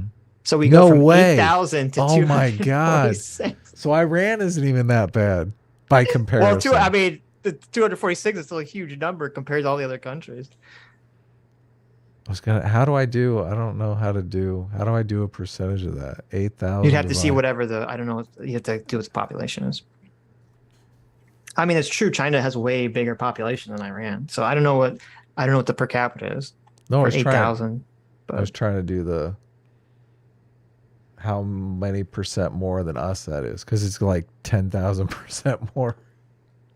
Right, but I'm saying to get a real accurate number, you have to do by per capita, because you have to say, well, wait a minute, because it's possible that Iran kills more people percentage-wise based on their size of their population. But, oh yeah, per capita though. Right. Yeah. So I don't know what this number. I think this chart doesn't have the per capita. China's 1 billion people, and America's only 330 million. So. Right. China's 3 times the population, so that means they should 36 people a year would be versus comparable. 8,000. Yeah, would be comparable to. Yeah, exactly. So it's a little bit more extreme. So there you go. Next time someone whines at us about America's incarceration, I'll say, first of all, China has incarcerated the entire Uyghur population. Secondly, China kills like by far the largest amount of prisoners that any country in the entire world. So. Fuck off. All right. You ready to go back to super chats? We can. JMac. I read that one. I know, but I feel like I was a little caught in a stun because I was arguing morality with Godless Girl. But I do agree. I reread it. Can you reread it for me? You read so nicely. JMac for $400. Thank you so much. Our Circuit Father JMac says morality is about prescriptive outcomes. It's like buying a car. I had to convince you why the car I want is the best car, safest ratings, great gas mileage, etc. However, at the end of the day, maybe all you care about is driving fast. Only through convincing the group can your moral prescriptions win out. Right, which I completely agree with. This is the whole arguing politics or morality or anything.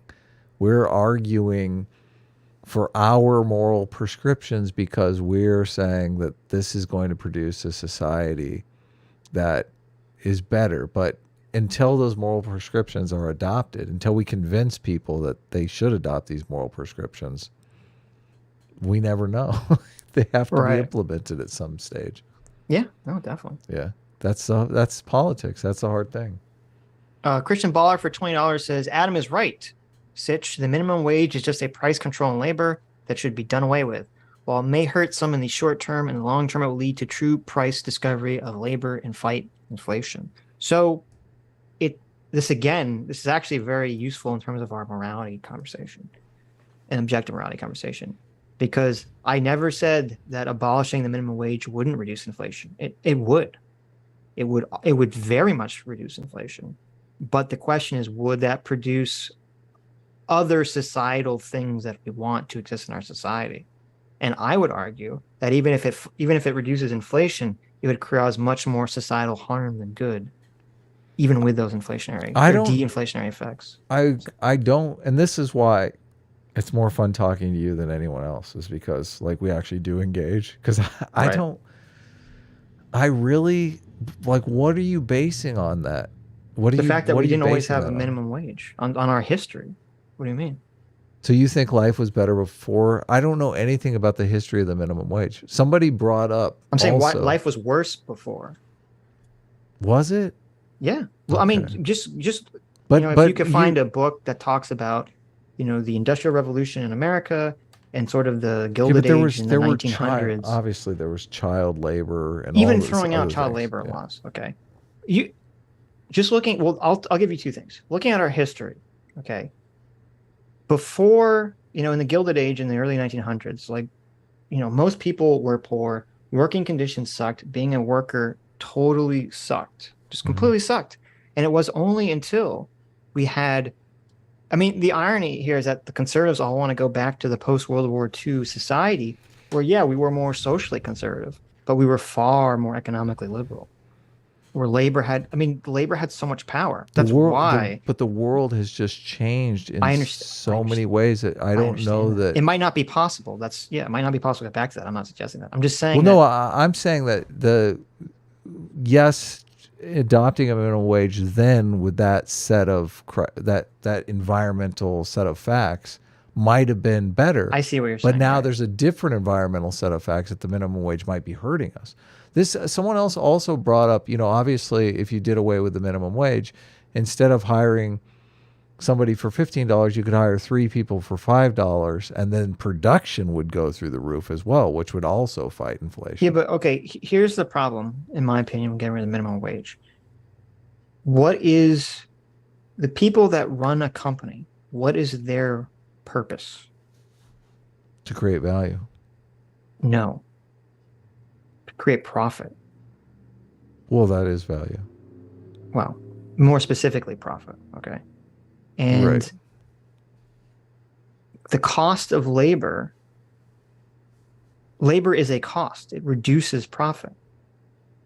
So from an incentivized position, the people that run a business, what they're trying to do is they're trying to extract as much labor as possible from a worker while paying them as little as possible. That's their job. Okay. That's what they're trying to do. And I'm not saying this is a good or bad thing. I'm talking about this in completely neutral moral terms. Their job from a logical, pragmatic position is to extract as much labor as possible and pay as little as possible. That's what they want to do. Right. And the problem is when you have situations where labor has no power, obviously then the morality comes into the position and the businesses will fuck the workers over. Where what the individual worker's position is the exact opposite of that. They want to extract as much profit away from the business so they get paid as much as possible while doing as little work as possible. Mm-hmm. And so these are sort of the two conflicting motivations that workers and owners kind of have at odds with each other, as these two conflicting ideas. And I don't think now socialists believe a fairy tale where that can be done away with and there won't be any conflict. I don't think that's possible. I think there will always be these sort of two conflicting thought processes or narratives that are guiding people's behavior.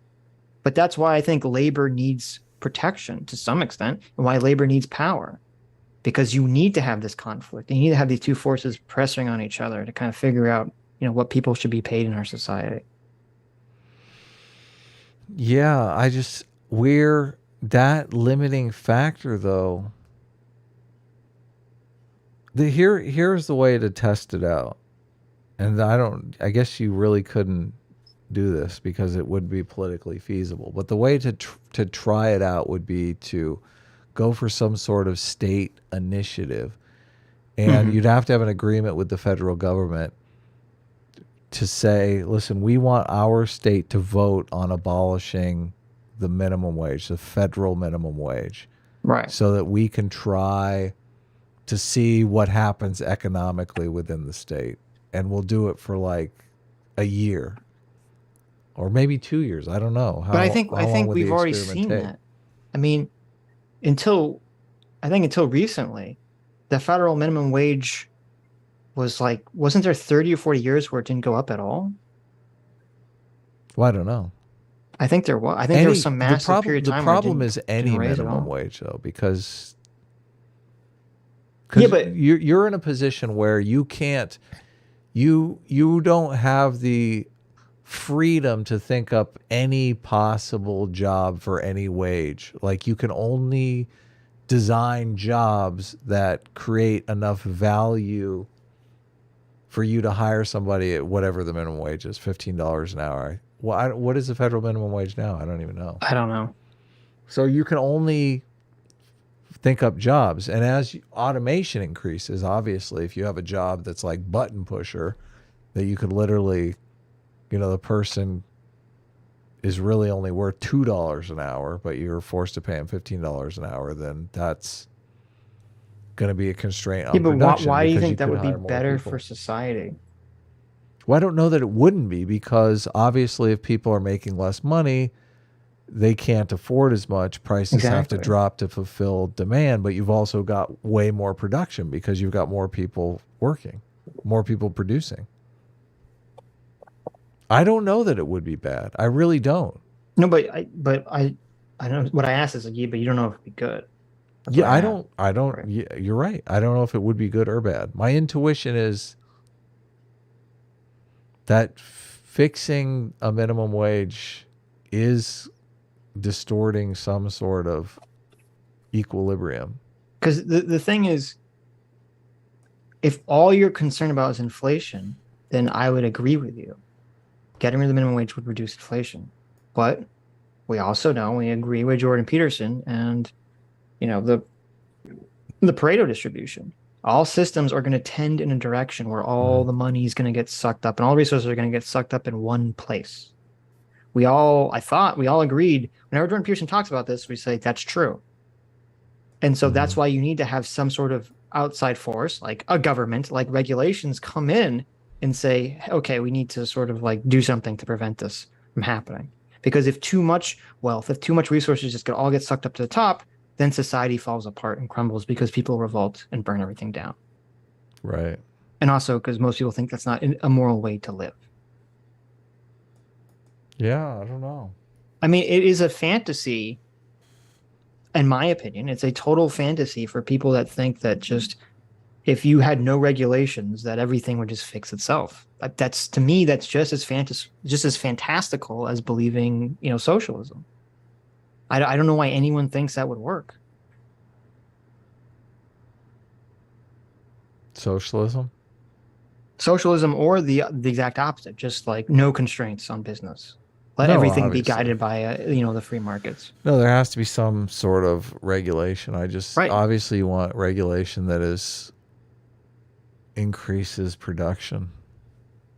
You need the chain Leviathan. I wonder if the minimum wage is constraining production, and I'm just like, it might. My answer for everything is run the economy hot, like increase production, get everyone working, get everyone incentivized to want to work. I mean, minimum wage isn't I don't know. You don't know what the minimum wage would figure out to be, because at some point, people are not going to take those jobs. Well, right now they're having to raise wages above the minimum wage because nobody will take the jobs. Here's what I would recommend doing, because I don't know the answer to this question. Because I agree with you that the goal should be to incentivize everyone to work.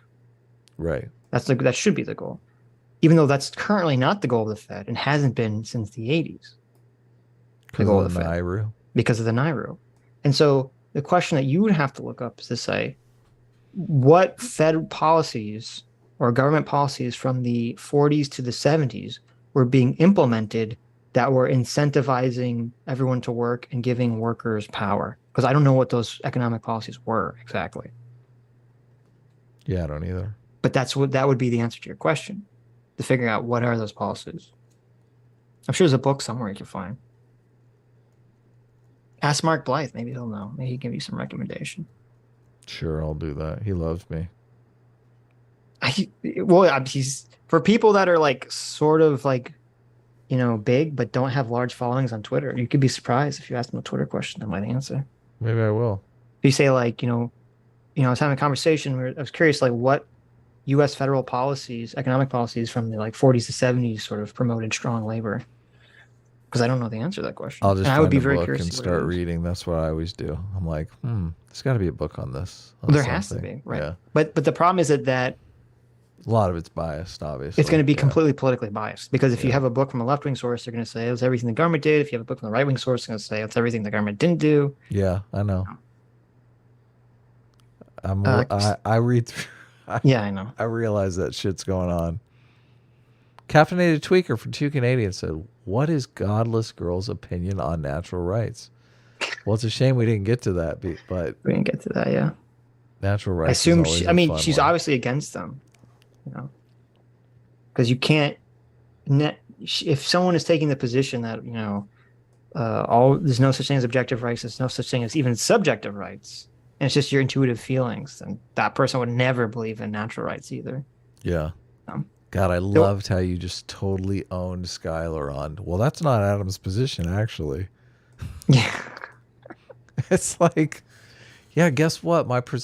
He didn't explain it very good. Well, how did I explain it to Sitch then, and he understands it? How does my entire audience understand it? Right.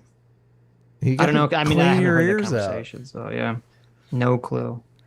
But, Well, you got a clue because you listened to the conversation. Well, yeah, because He's we've actively talked about it a trying lot, not yeah. to understand. Yes, that is true. That's true.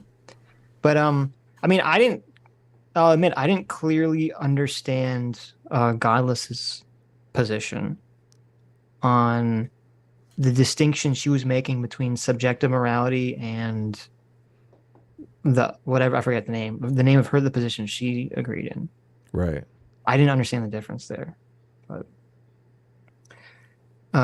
Christian Baller for $5 says, "You guys should start covering Chainsaw Man. It premiered today, so you have time to jump on the hype train when it's hot." Oh, okay. I like it. Christian Baller knows what's up. There you go. Maybe I feel like we have so much to talk about. Maybe we'll do some extra streams this week.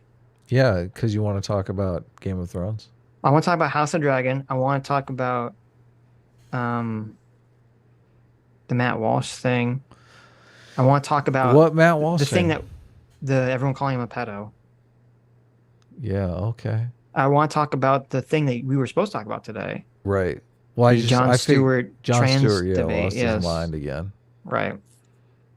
I mean, we can So- talk about that tomorrow if you want, but maybe. as long as we're not. I mean, this stream obviously is a big fucking mess because we invited We had a people. bunch of people come on, so yeah. But these Tuesday streams are kind of our fuck around streams anyway. But if you want Right. to do a stream that we're like, swearing in blood that we're going to keep under 2 hours, I can do a stream tomorrow. Okay. I'm working on the comic and I'm making. Yeah, it no, great. I mean, I'm still working on the script. So A video? I'm behind. Still working on a script for a video. I know. I know. It's bad. Did you see I got a huge shout out from I think it's Platoon. Hold on, I'll tell you who it was. One of the YouTubers that's always on EFAP gave me like a huge shout out in a She-Hulk video. I was like, Oh, what'd what he say? I'm like, awesome. Look, I'm bigger than Sitch. About what? Did you My- tweet something that they liked? Yeah, It was that tweet you made about conflict. The yeah, character conflict. he read the tweet, yeah. Right. Cool. Master Kof for $20 says, "Sitch, what do the crabs mean? Explain." So it's top secret. It's a super duper top secret. All I will tell you is that the crabs are a prediction. That's all I will tell you. Okay? It's a super duper secret, though. You'll know when you know. You're just going to have to strap it. I threw the video in chat. It's the Little Platoon is the YouTuber, and he's been on EFAP a bunch of times and stuff. So we should probably have him on the show sometime. Cool. Yeah, definitely. The Butter Anvil for $2 says, I like your rules, Adam, but they are not universal. This is why I was going to the Eleanor Ostrom rules, because those are universal for the goal of managing common resources, which I kind of, is morality kind of about managing common resources? I feel like. Well, again, that's all how are you defining universal? Right. Yeah, no, obviously. Because I would argue by limiting universal, it's no longer universal. Like, that's why I feel like a lot of the conversation is, I don't know what the point of it is, because I feel like so much of it is a semantical conversation. Well, I'm trying to get past that. Yeah, I know, but I just feel like it's not possible to get past it. Solidoge, also known as the Crimea River Russian, says, "Hey guys, what about the guest?" Yeah, there was a period of conversation where we were just arguing like for like 30 minutes, and Godless didn't say anything. So I know I felt bad about that, but that's okay. As long as I fine. feel bad about it, that's the morally right position. Right. I don't have to curb my behavior. I just feel bad about it, and I'm in the moral right, according to Skyler Fiction. Well, I mean, I don't think we didn't talk over her at all. You know, I was waiting if she ever chimed in, I would let her. So. Of course, yeah. Hexadecimal for Delirium for $5 says, Sitch, Adam is using empiricism. He is adding modifiers based on things that we have observed working. We have tried Darwinism and it has failed. No, I understand that. But what I'm saying is, that's why I feel like it's a semantical disagreement, is I'm saying that by the act of adding modifiers, it no longer becomes a universal objective moral system. That's all I'm saying. I don't understand your argument there. I want to understand it, but just because universal means something has to apply to something in all situations at all times. And I think by the framework, so if something is contingent, right, but is always the same action based on this particular situation, it's universally based on that situation. It's not okay. Universally contingent, maybe, is what you'd call it. Well, think about it this way. We'll use your plane example because I think that's a good example. The plane that flies on Earth might not fly on Mars because the environment's different. Right. It's contingent on the environment. Exactly. It's contingent on the environment. Now, you could say, well, given these specific environmental situations, this plane will always fly in this specific environment, which is the argument you're trying to make, or you are making. Mm-hmm. But I just think by stating that, semantically, you're no longer in the realm of universal. Well, in the way that people conceptualize universal. Just I think this is why I want to throw away universal and fall back to the scientific definition of objective, because I realize the philosophical definition of objective is universal, and I don't think that's helpful. Yeah, but okay, so then what I ask is, why does it matter? Why can't you just use whatever the correct philosophical term is? Because I don't think there is a philosophical term for scientifically objective. I'm sure there is. We just don't know what it is. Yeah, that's why I invited Godless Girl on, because I thought she knew enough about philosophy that she could push us in the right direction. Well, I'm sure we could. I'm sure someone in our chat. I'm sure Skyler Fiction knows what the proper philosophical term is. He seems just right. But see, okay, but I feel like that would be the way to go about it. Find out whatever the accepted term is instead of trying to like drag everyone away from sort of how they conceptualize things. I'm always the whole point of having these conversations with anyone is I'm hoping that there's a person that understands philosophy enough to kind of explain what's going on in philosophical terms. Well, just I bet if you just tweeted that out, what is the philosophical term that describes, blah, and you said what it was, you'd probably get an answer. I read the problem is demarcation. because yeah, the problem is really demarcation between contingently objective statements and universal statements. But I just like universal universal almost forces you to deny that any kind of environment even exists. And that's such a strange way to think of reality. Well, you would be right, except the problem is that the reason, the origin point of why people have this conversation about objective morality versus subjective morality is because it's based off of religion, where they do have the belief that there is a universal moral framework put down by God that exists to all people in all times and all situations. Right. And but so even you're their saying that prescriptions are contingent, though. Right. But you're saying that from your position in modern times, from an atheist perspective, why would anyone ever have that conversation? They wouldn't, because it doesn't make any sense. It only makes sense from a religious perspective. Yeah, that's exactly right. Lord of the Brains for $2 says, creating a plane isn't morality. Attaching nukes is. There you go. True and based. Listen, those nukes are only for defensive purposes, okay? That's your moral prescription. Exactly. My moral prescription is press the button. Right. Connor Drake, thanks so much for joining the Free Will Seekers. Yeah, what's up, Connor? Thanks for joining. As for bargaining power of the workers, isn't that what unions are for? The union of workers bargaining collectively with the company. Why does the government need to get involved in the negotiation? Well, that's a good point. And that part of the problem is if we had a society that had strong enough unions, then yeah, you wouldn't need a minimum wage. The issue is that the same political party that is going against the minimum wage is also doing everything it can to make unions either impossible or as weak as can be. So, I mean, Florida's a right to work state. So there's the same parties pushing laws to weaken unions as much as possible. So, yeah, if you wanted to trade strong unions for minimum wage, maybe that would be the way to go. But nobody's willing to do that because people aren't looking at this from sort of like this neutrally detached position that I'm trying to look at it from. Most people are looking at it from a tribal team red, team blue position. I got into economics. I started reading economic books and really studying economic books because of YouTube. Because my intuitions were UBI would be great.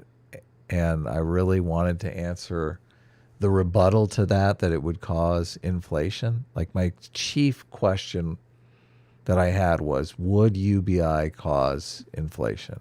Right. And I think I've come to the conclusion that I believe yes. That the people who are saying that are correct.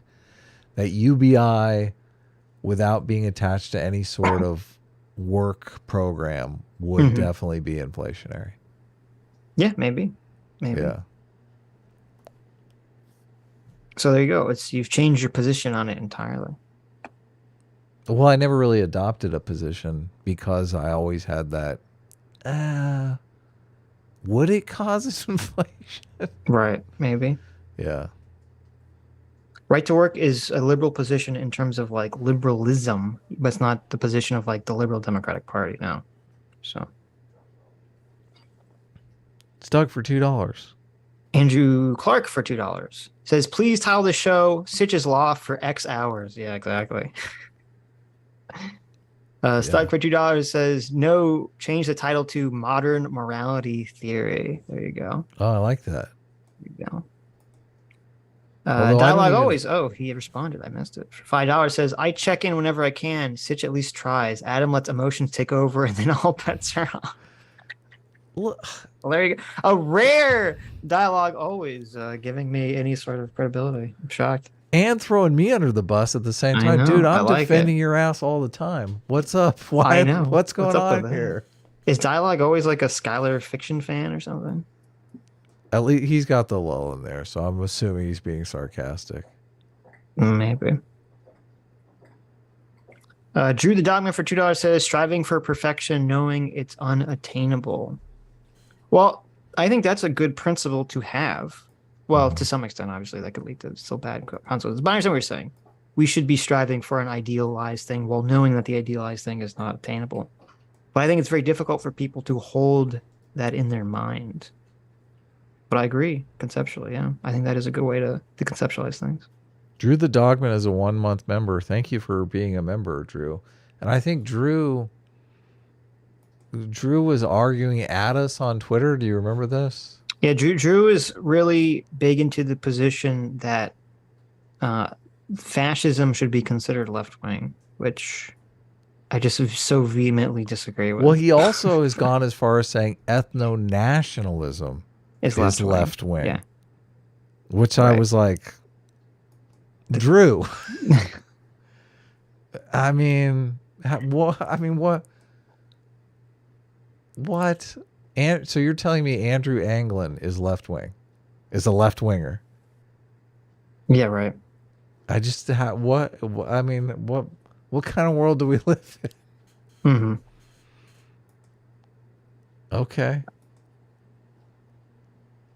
Well, no, I was gonna say, I think it was. I asked you this. I don't remember if you didn't answer, Drew. DM. Was it Drew the person that we talked to in the call-in stream who wanted to define conservatism as libertarianism, or is that someone else? I think it's someone else. Okay. Because I feel like that's basically the position Drew's arguing for. He thinks that right wing should be conceptualized as libertarian, which I don't think society makes sense if you view that as the only criteria for right wing is libertarian, because then suddenly you're calling every single social conservative a left winger, and they would all lose their minds if you call them left wingers. So there's obviously something deeper going on here, but on the left-right divide between just like libertarian versus non-libertarian. Right. So this CG is says, why I think that was Matt Ridge. Oh, you're right, that was Matt. Yeah. This is why I like to separate my spectrums out to single factor. Just like, what are we talking about here? Right. Right. Yeah. Well, but unfortunately, we are kind of stuck with this left-right spectrum, even though it's not a good way of conceptualizing anything. Yeah, but we're stuck with it. It's kind of lived past its usefulness a bit. So right. It's a triangle with conservative, libertarian, and socialist. Yeah, I mean, I think the triangle makes more sense than, but we don't have that. We live in the left-right world. I mean, even from the origin of left-right, it was the left was the libertarian side, and the right was the anti-libertarian side. So it's silly to think that this should be the one way in which we conceptualize right versus left, is libertarian versus non. It just doesn't make sense. And I don't know why you have to. I would have to question why does your elephant want you to conceptualize this in that way? I guess would be the question. But anyway, Stug for $5 says, America bad people are too far gone to have elephants regarding Ukraine. I think it would be more appropriate to say they have Mumakil. Is that a type of elephant? Oh, that's funny. Mumakil. That's, in Lord of the Rings, that gigantic elephant in the third movie that Oh, yeah. Yeah, there you go. That's true. They do have Mumakils, yeah. That's what they're riding. Well, listen, you need a little elf archer to slide down that trunk and take them out, okay? Take down that elephant. We need to get a list of all the things we hate about America, just so we have it at the ready. And next time Kurt comes on, we need to, you and I, get in on a shitty things about America off, just to kind of, right, ready the field for the conversation. Well, that'd be funny. We were like, okay, Kurt, how about this? We're each going to say, and we're going to go back and forth. We're going to say 5 things we don't like about America, or we're going to say 5 things we do like about America. I know, exactly. And you have to go back and forth. So you have to say one thing you don't like, one thing you like, one thing you don't like, one thing you like. Right. That's funny. I mean, I might have to do that.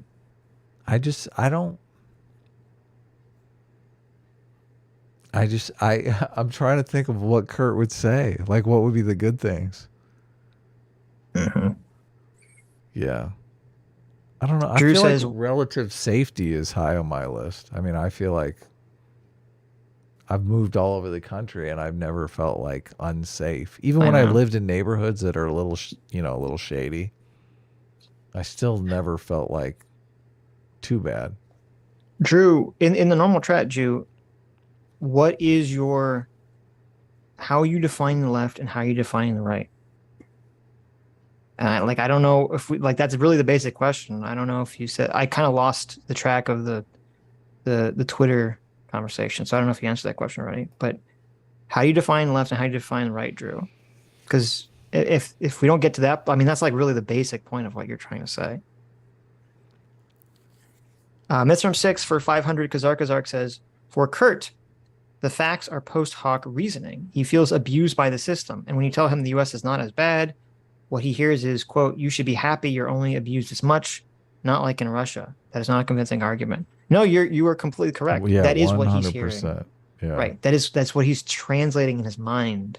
And it's like, it's difficult to get around that because I could just tell him flat out, I'm not saying that, but it doesn't matter because he's registering that on an emotional level for some reason. So, yeah, that's very true. Metalworks 411.90 for $2 says, you hear about Elon Musk's weird opinions on Taiwan. Yes, I did. What did he say? I mean, he was basically, I believe he was saying that Taiwan is the property of China or something. Oh my God, effect. Elon, what the fuck? Yeah. Why, Elon? Why you do this? An anti-Taiwan position. Why are you doing this, Elon? We did a stream on China and Taiwan where we watched some videos, and I went and watched a bunch of more videos on the China-Taiwan situation because you guys obviously knew way more in the chat than I knew. Right. But it's a super weird backstory because the communists came in and they chased away the monarchy, and the monarchs fled to Taiwan, which is an island outside of China. But they set up a second government and they were like, we're going to invade and take back the Chinese mainland, right? Mm-hmm. But then they just kind of established these two separate governing entities, and both are kind of claiming that they're the authority. You've got the communists on the mainland and the royalty on Taiwan, on the island, but sooner or later Taiwan adopts more democratic policies and more market-friendly policies, and it kind of evolves into a democratic state. But the socialist mainland gets more authoritarian. And I mean, they're saying now President Xi is like just a cult of personality type thing.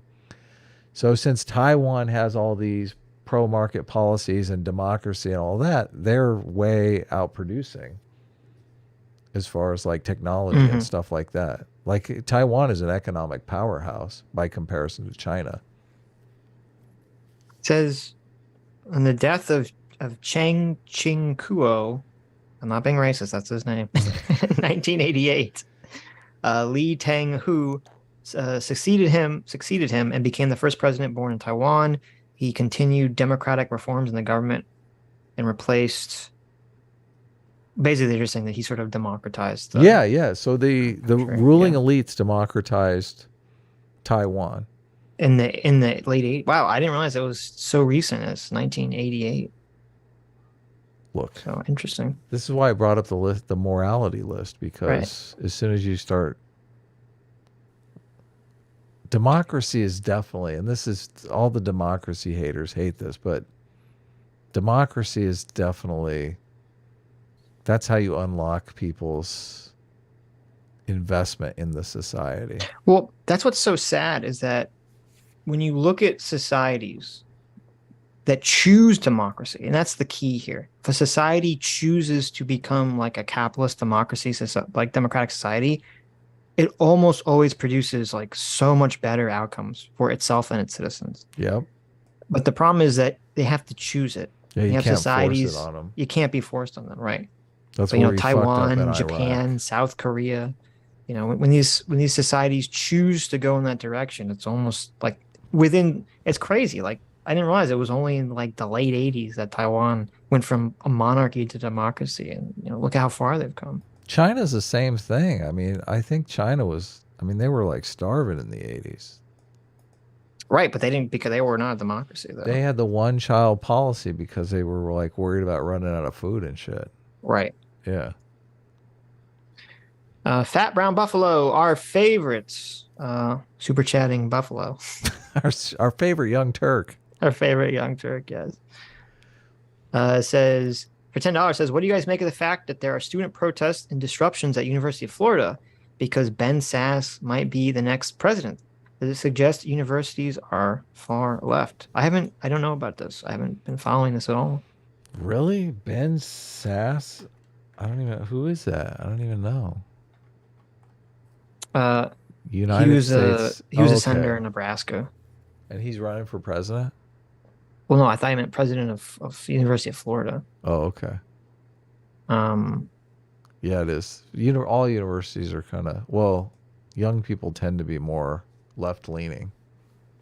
Well, first of all, I mean, I don't know what was his job before he was a senator. Does he have any sort of like, does he have a career in managing education? Like, why would he be the president of UF?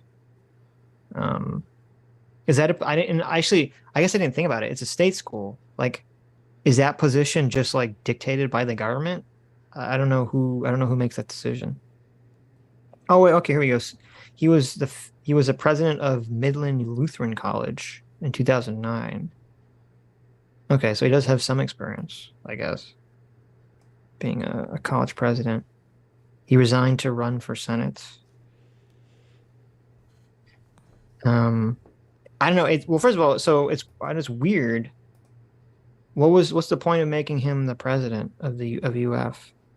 Is he supposed to bring some reforms from? Where's he from? From Nebraska? He's an insider, man. He's been in the Senate, so he's going to get the moolah for the university. No, but you think it would be someone from Florida? Why is it someone from Nebraska? I don't know. But to answer your question, I mean, I don't think, you know, if you had someone who's a Republican who's going to be, you know, given the position of being president of a school, and people on the left are going to protest, I mean, I think that's pretty par for the course. I don't see how that'd be a sign that like the schools have gone too far to the left. I think there are better signs that schools have gone too far to the left. How do we fight this stereotype that conservatives are racist? How do we fight that? Because that's part of the problem here. They would have to change well, it's difficult because on one hand, it's not their fault. Because on one hand, it's calling people racist is the cudgel the left is using for everything now. Right. But I would call it misinformation. It is. But from the perspective of what the right could do, all the right could do is change the way it does some of its messaging, really, which I don't know if they're interested in doing. Well, I see them all the time doing that. They're repulsed when people call them racist. Yeah, but that's not what I'm talking about. We talked about this 2 weeks ago, 1 week ago. I don't remember when. We were talking about when I said how the Republicans should be talking about immigration and how they should be talking about transgender issues. There are ways to talk about this that the Republicans could bring up that would be taking the moral high ground. Yeah, I remember that. But I'm not sure they get would Matt do that. Walsh to talk about things in that way anytime soon, though. Well, Matt Walsh is a different position than I would. Then he wouldn't advocate for what I said on transgender issues because he doesn't agree with that position.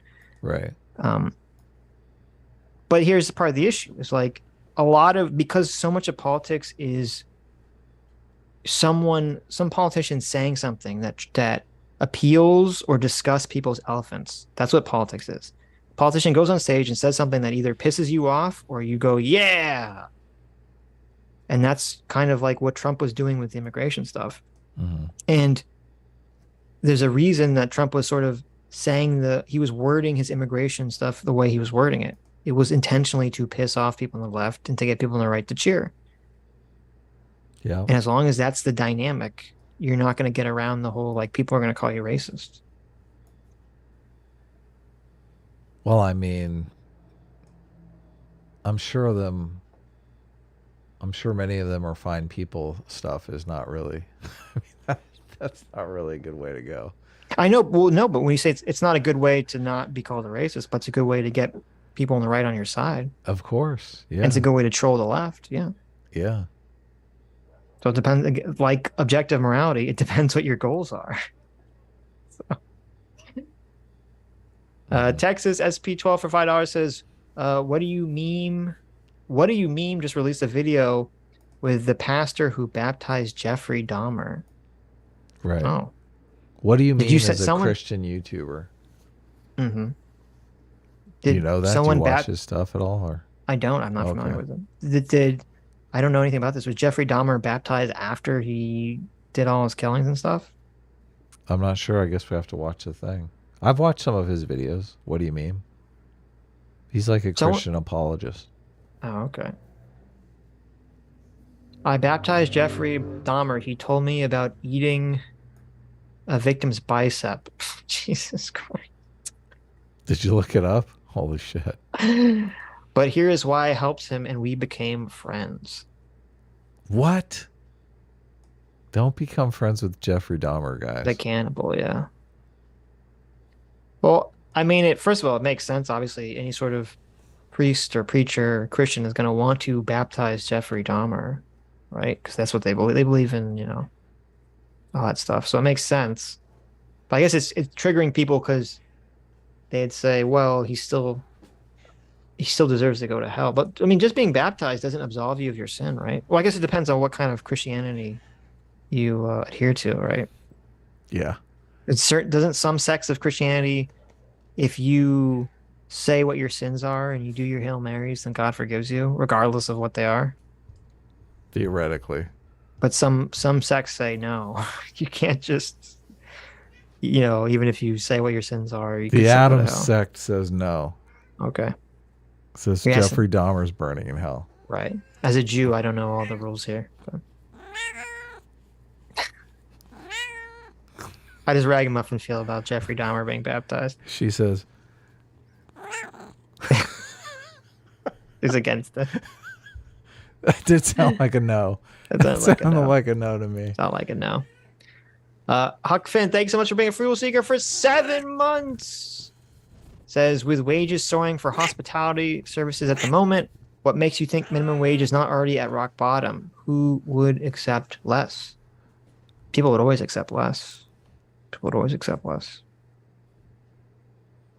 Especially if we didn't solve illegal immigration before we got rid of minimum wages. Right? I don't know. I want to test it out. Some real trouble. Is it wrong? What's a good state to test this out in? I mean, that's why all these businesses employ illegal immigrants. Where's the libertarian because they will take state? less money. So where's the libertarian state that we can try this out? Have you ever been on a cruise, Adam? Yeah. Have you noticed that almost all the waiters are not American? What? You've never noticed that? Almost all the people, all the waiters and staff are almost none of them are American. I thought those accents were fake. You thought they were fake in the accent? Those Eastern European accents? I thought they're all Eastern European. They're all Caribbean. What? Right. You know why that is? They weren't just making those accents. No. You know why that is? Because they like seafood? Because the amount of money they make, that if they can make all this money in America for an American company, not in America as a cruise ship, but they can make all this money that an American wouldn't accept for the wage for the work. But if they take that money and go back to their country because of the current, because of the differences of their economies, it's like gigantic. Yeah, it's an arbitrage thing. Right. But that's why there are not a lot of Americans doing it, because all the Americans have been priced out by foreign labor on the cruise ships. Right. That's why we need to get rid of the minimum wage and get some of those Americans back in there, right? No, it's the exact opposite. What are you talking about? Well, no, if it's the exact opposite. No. The reason why they won't work on the cruise ship is because they can make more at minimum wage in America. Oh, I see what you're saying. You're saying we should make all jobs as shitty. So I see. It's like the communist approach. Like just make everyone as shitty so that then they'll do the job. Okay, I see what you're saying. If they can't Gotcha. make minimum wage at home, they're going to be on that cruise ship. Don't There you you think? go. I like it. That's a good. Yeah, there Come you go. It's a on. good idea. It's a great What idea. what well the thing is, the reason why they're able to do this arbitrage thing is because they go back to their country where people don't make high wages, they make low wages, and all this stuff is less expensive because nobody has the money. And it Right. Well, also because they're getting paid in dollars, so that helps too. right. But what I'm saying, obviously if people make less money, they won't be able to afford, tchotchke made in China for $25. They're going to be like, no, I'm not going to spend my money on that stuff. And prices are going to come down. I don't disagree. Yeah. Prices will come down, but it'll have other detrimental societal effects. What would be the detrimental societal effects? What do you mean? Income distribution and wealth distribution would become ballooning Okay. at the top. So That's you the detrimental effect. right. Yeah. So you think the middle class would just be, there would be no Would middle start class. shrinking. Yes. Right. But I think then, middle class would start shrinking, and that upward mobility in America would essentially die. if the middle class started shrinking, then there would be no aggregate demand for goods and services. Those businesses that created those goods and services would go out of business. Those people would get fired, which would create even less demand because they don't have so that any would be money. and that'd be a bad thing. Right. Yeah. Well, maybe. I mean, you'd have to look at how the I economy don't know that functioned in America pre minimum wage and see what it looked like. I don't know that I agree with you that the middle class would cease to exist, though. I don't know that I agree with that. Okay. I mean, it wouldn't cease to exist, but it would shrink. And as I said, it would destroy upward mobility for anyone in the lower income situations for most people. All the libertarians argue that it creates more upward mobility because They're wrong. I don't know what to tell you. They're completely wrong. Why was the libertarians had to answer the question? Why was the time period from the 50s to the 70s the greatest period of upward mobility in America? There is a completely different environment now than then. So it could be some third factor that you're not taking into consideration. It could be, but it's not. I'm not saying what the factor is. Right. I'm asking them to say what the factor is. Why was the greatest time of upward mobility? Why was the Great Compression? Like they call it the Great Compression because the poorest and the richest in America shrunk and the middle class ballooned. Okay. So you had the 40s to the 70s. It's the Great Compression period. Right. Why did that period? First of all, you had a massive population boom. Yes. So that created a lot more production. Yes. So that obviously created a lot more wealth. But wealth for who? For the middle class. This is what people always say. They always say the reason the middle class ballooned in that time period was because after World War II, Europe had all their industry destroyed. Those people are wrong. That did happen, but that doesn't explain why the middle class ballooned at all. Because you could have Europe's economy and production be destroyed. And so America's production ramps up, America's factories, America's everything starts selling like hotcakes, but all the money still goes to the top of the income distribution. That's what I'm talking about. That just explains why there's a lot of wealth. It doesn't explain why the wealth got channeled to the people that it got channeled to. That was through economic and governmental policies. Do you know what the first minimum wage was? It's like, I assume it was like cents or something. 16 cents an hour. Right. What year was this? 1925. Wowzers. By 1925, 15 states had passed minimum wage laws, including California, at 16 cents an hour. How much is that? What is that in today's dollars? 16 cents? Oh, that's $50 an hour. No. No, I don't know. I'm curious as how that translates. I know. I mean, it's probably comparable still. What year was it you said? 1925. I just searched when was the minimum wage started. 1925 inflation calculator. Oh, that's a good way Inflation to do it. conversion. History of federal minimum wage rates. What's this? 1938, 25 cents. See, look, they screwed up all the way back in 1938, guys. Let's see. I found a conversion thing, but it doesn't go below $1. The federal minimum wage right now is $7.25. So it doesn't go. This thing doesn't go. It says $1 in 1925 was equivalent to $16, $17. So $1 was $17 back then. Really? So someone could do the math, figure out what 16 cents is if it was $17 for $1. I feel like I feel like that's going to be much lower than today's minimum wage. Mhm. If $1 is 17 and you have 16 cents, because 20%, 20 cents would be what? I'm asking Adam to do math. 17. So 17, it would be like 17 divided by 100, right? We're breaking it down into cents. Yes. Oh, On-tree wait, math is always the worst thing to that's do. not worth. Yeah. Come on, let's just move on. Fuck this. 17. I can't. $2.71. Joyful Warrior figured it out. There you go. Thank you, Joyful Warrior. Well, wait. Bearcat says it's $1.90. Well, whatever. Regardless, it's in that framework of $2 to $1 and some cents. So that's way less than today's. That's way less than today's. It's interesting. Fascinating. Huck Finn, thanks so much for being a Free Will Seeker for 7 months.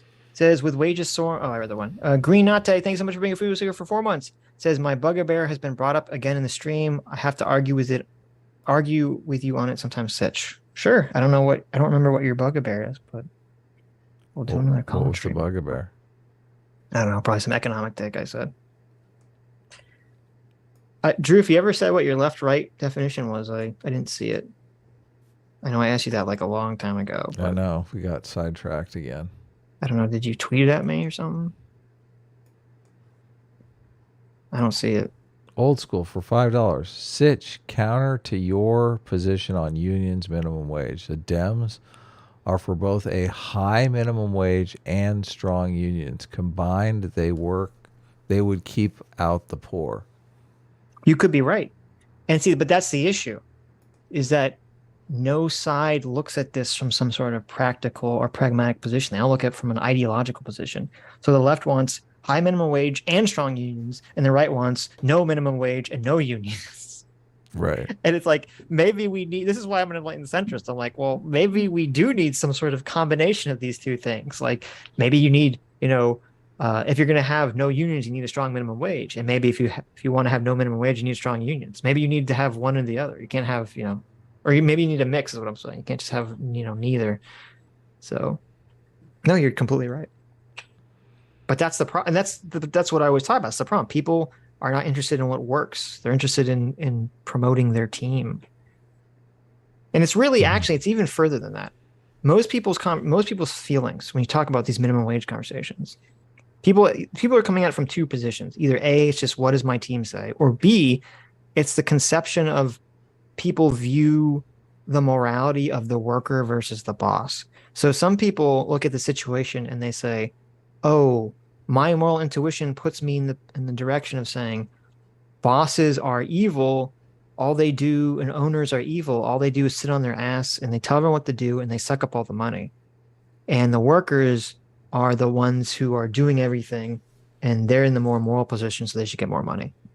But then other people's moral intuitions say, oh, all workers are just lazy and shitty, and they're just trying to do the bare minimum, and they're trying to rip off the company and the person they work for. And we have these entrepreneurs who go out there and they create these businesses that are for the benefit of our society. And so no one's really looking at it from a position of like what's better for society. They're looking at it from the position of what makes me feel better What makes my moral intuitions feel better, essentially? Everyone in the chat is coming up with $2.72, and I'm bewildered that I can't figure out how they came to that conclusion. Well, there you go. But anyway, thank you, chat, for coming up. I'm usually pretty good at math, but it's hard to do math and concentrate on the stream at the same time. It's hard to do math on stream. Yeah, that's true. Because there's a difference between doing math and doing math while you're standing in front of a podium with like a bunch of hundreds of people watching. Yeah, exactly. It's a little completely different situation. Yes, a little different. Old school for another $5 says, Vosh in a nutshell. Vosh, the sun rises in the east. Ben Shapiro, the sun rises in the east. Vosh, no, it doesn't, and you're Nazi for saying so. Yeah, I mean, that's basically true. Vosh debating 101. True. I mean, if you look at the overwhelming majority of internet debates, you'll just see that's what it is. It's just rampant tribalism. That's what it is. What is this? Oh, this is hilarious. Oh, thank you. They're showing their math in the chat now. Thank you for thank you guys. So you're educating. 0.16 times 17. There you go. Yeah, I guess it's easy because if it's $1, it's 100, you know. It's pretty straightforward. Chat 6. Look, it's you know the chat bot that always posts porn links? Mm-hmm. It's that chat bot that gave us a donation. Chatbot69XYZ ... says, CT, I'm trying to run a business here. Why do you keep blocking my links? That's funny. Come on, CT. Solo Doge for $2 says, just know where we're at. The Defense Department has said that trans women must sign up for the draft and trans men don't. Is that true? Yeah, I saw that. That's hilarious. I was like, wow. How many people said that they identify as a woman so they wouldn't have to sign up for the draft? And the Biden administration was like, trans women sign up for.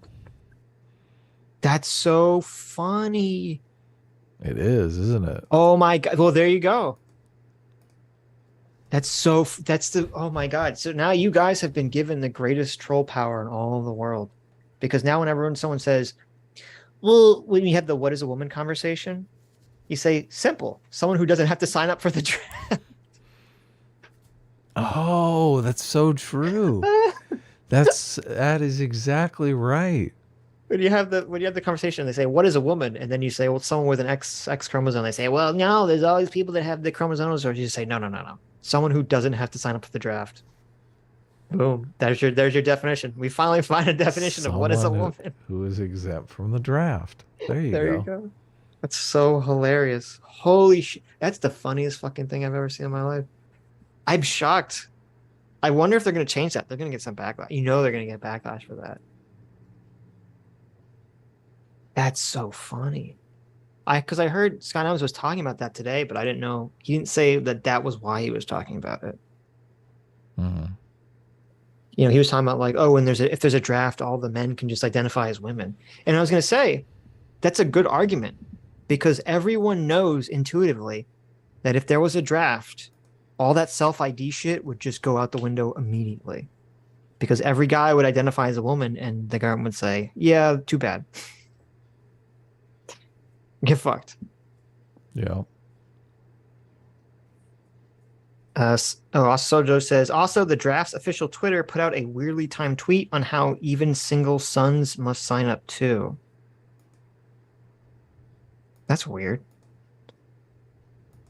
Was there ever an exemption for single sons at any point in our history? Oh, yeah, I think there was. I think they weren't able to draft only single sons because a single son would carry on the family name. Mm-hmm. So if you were killed in war, like killing your only son, I think they were like, okay, well, we're putting your family out of commission, so we can't do that. Well, I don't know if that's true. I know it's like a myth, but I don't know if that was ever the case. I don't either. Let's see. Snopes says it's false, but Snopes is unreliable. Maybe that's why they said it. Soldoge for another $2 says, I'm glad, Adam, you could get two guests to unite through a common desire to prove him wrong.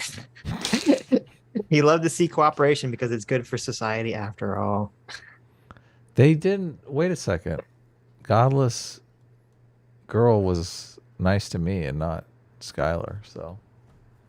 Yeah, but I felt like it was funny when they were talking, and I didn't say this till later. I felt like, I wonder if I can play both of them against Adam and unite them, and maybe they'll like. You bastard! Why would you? Do maybe such they'll a thing? become like. Maybe they can bury the hatchet by their shared animosity towards it. I don't know that they'll bury the hatchet. Skylar has a bad habit of just sniping at people. Okay. He's basically just trying to create controversy. Mm-hmm. He does it for attention, obviously. I mean, that's how the internet works. So, don't hate the player, hate the game. So, I'm going to send you something. I just DM'd it to you. I feel like the 217 isn't right, but maybe it is. No, that sounds about right. Oh, it is. It is. It's just 16 cents times 17. It's so easy. Yeah. What a fucking moron I am. Jesus. Yeah, it because it's $1, so it just goes in the hundreds. So you don't have to do a conversion. Yeah. Yeah. And you can just think about it like Skylar. No way. What now happened? here's the question: is that real or was that like a tactic? Let's see. Don't read it out loud. Why? I sent someone supposedly accidentally DM'd me something. So maybe it worked. Maybe it worked, Dad. Maybe it worked. Read some super chats while I read this.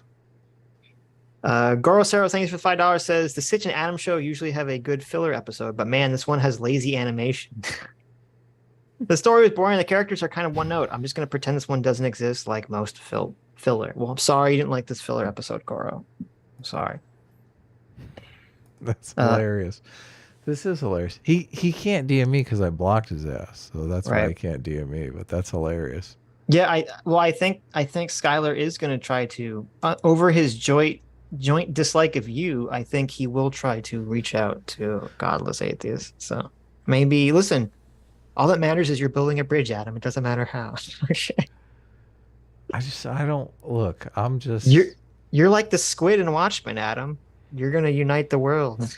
Is it worthwhile to talk to people who are just ultimately bad faith? I feel like no, of course not. Yeah, well, it's not really. It depends. If it's what your goal is. entertaining, I know. If the entertainment value is there, but I don't feel like Skyler Fiction has a lot to contribute to the conversation about morality. Okay. I don't know. I'm trying to be neutral. So. I guess we could talk about politics. And we talk about, I feel like he's very much in a left-wing bubble in politics. Yeah, that's where the maximum entertainment value is for our audience. So, that's our bread and butter. What are you talking about? Bring on some bubble head? Well, shit, invite him on next week. Asafarty, thank you for the $5. Says, Adam, I know you didn't like that my last drawing exposed your real shape, but you should still show it. That's the moral thing to do if we want our society to function. Sure, I can do that. What was this? I thought his last drawing I saw was the Sammy one. What was the one that had you in it? That's the one, the Sammy one. Were you in that one? Yeah, he painted me as like a big fat pig. You don't remember? I don't remember. No. Bring it up. Look, he's got me as Lizzo. We have to show. I think we only have 2 drawings this week that I saw. There was Asif's and CT's, which was terrible. CT's comic or the one of you? The comic, yeah. Okay, I brought it up. You can read it.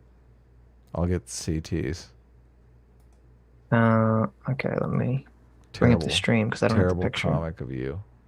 You don't have the picture? Here, I'll read it. I don't have it offhand. It's a picture of Sammy G, and it says, "Oh, I have it now." Okay. You can eat whatever. Moderation is everything. And okay, Sitch, let me read it because you're fucking. I'm doing great. Sammy says, "You can eat whatever. Moderation is everything." Right. And then Adam says, exactly. And I'm the best moderator in the world. And you see Adam, who's fat, has half and half in one hand and magic mayo in the other hand. And then And there's then- me saying, not what she meant. Yeah, demoralized, not what she meant. There you This go. is fun. I like this. God, it would be fun to get fat like that. Oh, JP Max says you did show mine from like 2 weeks ago. Are you saying we did or we didn't? I thought we showed all of yours, JP Max. what? We didn't show it? Of course we showed it. I'm What are not you sure. talking about? He said you did, but I don't know. Anyway, show CT's horrible comic. Okay. Woodchuck for $2 says Florida is currently number 3 in education. Yeah, I didn't know what Skylar was talking about. I got distracted. I didn't know what number he was drawing He from. said 48th. Yeah, because I looked it up.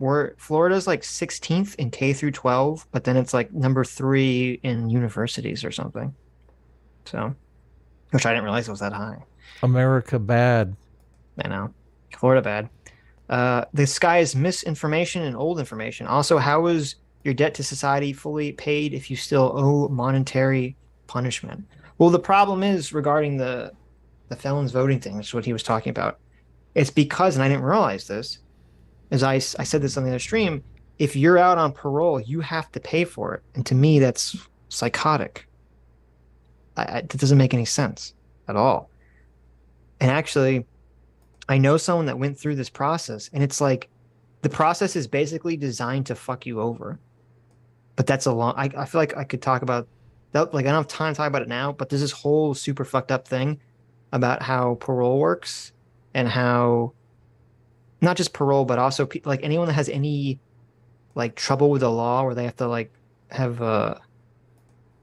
they have to talk to a probation officer or anything like that. It basically makes it very difficult to hold and maintain a steady job. Yeah, that sucks. So there's all these things about it that people just don't know about because most people haven't been through that system. That when I heard about, I like blew my mind. But oh, it's my mother.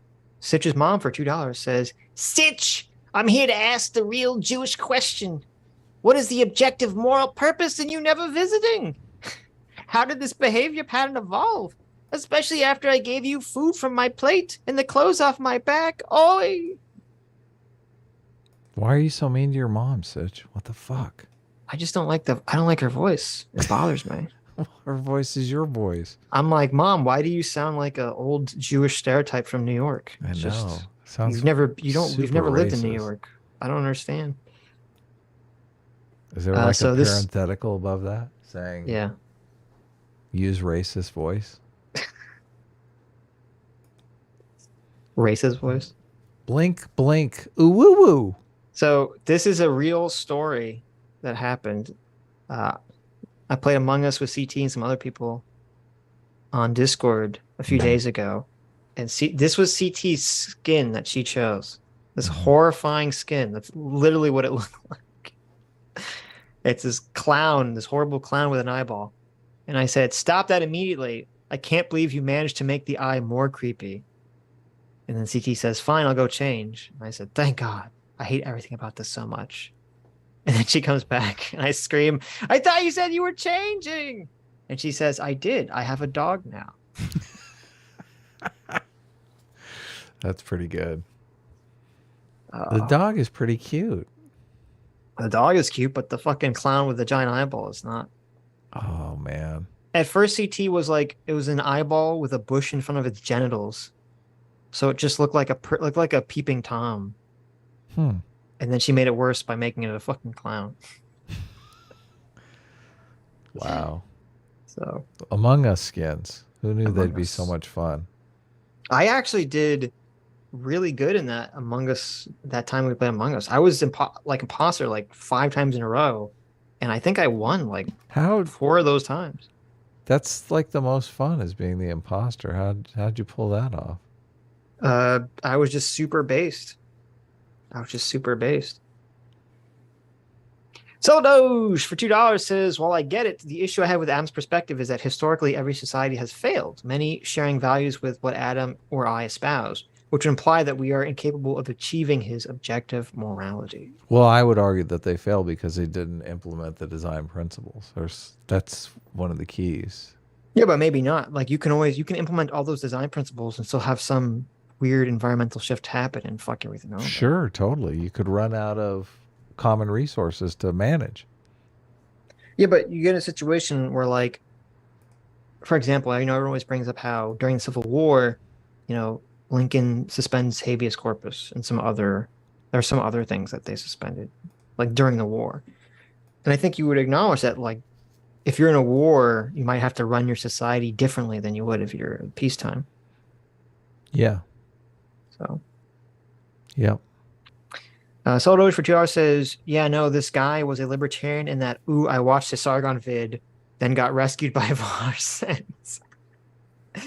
He never had libertarian principles. He just like Ron Paul because of anti-war and latched onto whatever came next. Well, I would be interested to get more into that because I generally think that most people's moral intuitions they're born with, and I'm not sure they can change very much.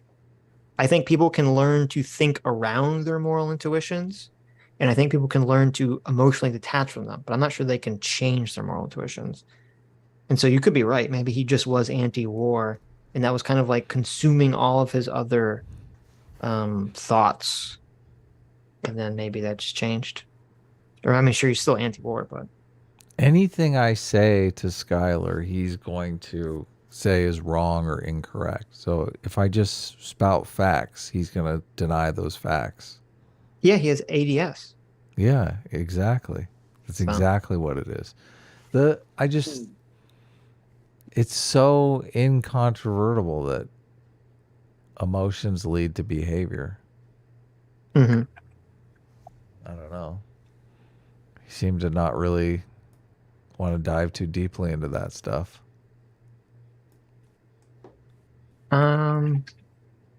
CT for $2 says, Adam, pick a color for the A-team baseball uniform, and Sitch, pick a color for the S-class baseball uniform. Red. I was going to choose Pink. some shade of purple, like a purple-red color. He wants pink. I want like a purple-red color, like a wine color. Wine. Let's go with wine. Look. Well, purple is the color of royalty. It's going to be red versus. But I don't want a straight on purple. Red versus red wine. Come on, Sitch. You're not going to be able to tell us apart. Look, it's red and dark red. I mean, that's true. So what? I have to pick a color. Well, just because you went first, why don't you pick a different color? I want dark red. You pick a different color. Why do I have to pick a different color? Can I pick? That's why I picked first. Why do you think I said red so quickly? You fucking piece of shit. Just give me purple then. That's distinct enough, right? Red and purple. Sure. Yeah. Purple works. I'll go with purple. The color of royalty. So who did this? Well, actually, shouldn't Adam's color be red and mine be black if we're going with the aesthetics of our character design, right? Oh yeah. So red short privilege. There you go. Let's see. She said, "This is just Tavi." Just Tavi says, "Yeah, Just Tavi says. Just Avi. Jace Tavi says. Yeah, I eat super healthy. So this one time I drank an entire half and half. How are you still alive? Mayo is tasty. I like there that. You go. Tavi has the Sitch and Adam plushies down there. I know. Cute. I like it. Oh, that reminds me. I keep forgetting. So I don't know. I'm not gonna say the names are. I don't even know the names. But there are two people, and we should probably do this on Sunday when there's more people listening. There are two individuals that paid for plushies that, for some mailing reason, for the addresses they gave Sammy, they keep bouncing back to her. She can't send them to you. And she says she's tried to email these people and reach out to them, and they're not responding to anything. So if you are one of the two people that purchased a Sitch and Adam plushie, and you did not receive it yet, please contact Sammy G. Yes. Or contact me, DM me, and I'll DM Adam. I'll get a hold of Sammy G. And we'll get a help. We'll The relay the message. I believe that there's 2 more complete sets aside from the 2 that have been bouncing back that are in existence. So I was just kind of waiting until there was more demand or someone was desperate for a plushie so we can really put the thumb screws to them.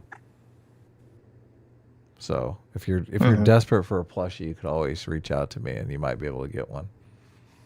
Oh, that's a great picture. I have the only existing 5-pack of Adam plushies right back here on my shelf. So yes. CT has the only existing CT plushie.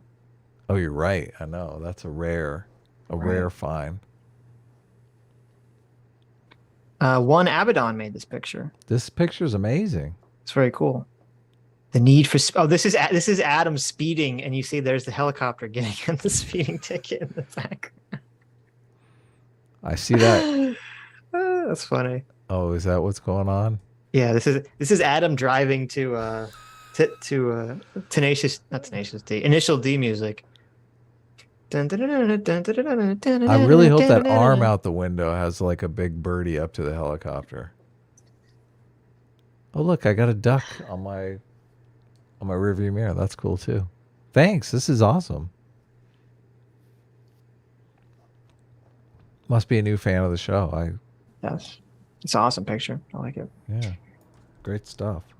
Sodoge for $2 says the issue with Sitch's minimum wage argument is that the real minimum wage is 0. As you keep raising the minimum wage, you will price low-skilled workers out from the market. For over 95% of the people, a minimum wage job is only entry.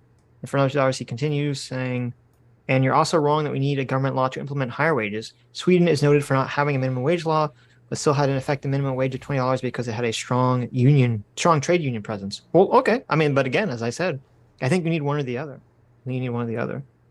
So, true. If you want, I mean, if the Republicans were going to come out and say that they were going to trade minimum wage for unions, that would be very interesting for them to do politically. I don't think they ever would in a million years, but it would be an interesting thing to see. So I can agree with that. Stock for $2 says, why would it be better to enforce minimum wage, thus placing a floor on needed skill level, rather than some sort of tax break for higher wages?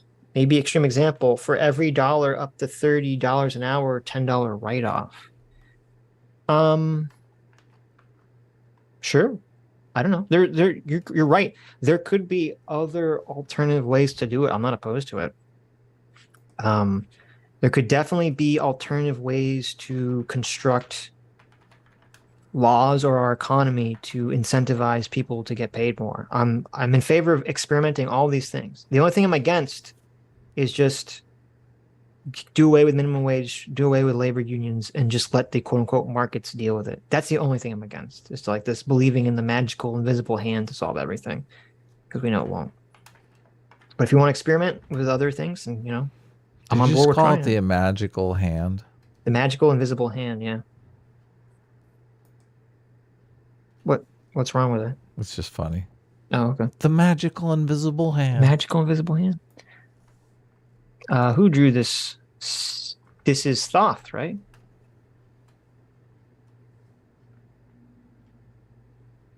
Right? Let me see. Thoth drew this. This is me and Don't Starve Together. Thoth, yes. Yeah. This is me. Apparently I'm not doing well because it looks like I'm starving. So thank you, Thoth. I like it. That was cool. It's just like little stick figure, not stick figure, like stick Sitch. Stickums. Yeah, it's There's cool. Stickums. I like it. I do like. This is the same art style of artwork that we're using for the comic guys, just so you know. Why are you laughing? I'm serious. Yeah, Stack for $2 says, actually, I may take back the quote needed skill level component, as I'm not convinced the minimum wage really accomplishes even that. The rest of the question still stands. There you go. Solo for $2 says, no joking. Best way to get past emotions is literally to label it. Tell Kurt what emotion you think he's experiencing. Don't tell him what he's experiencing.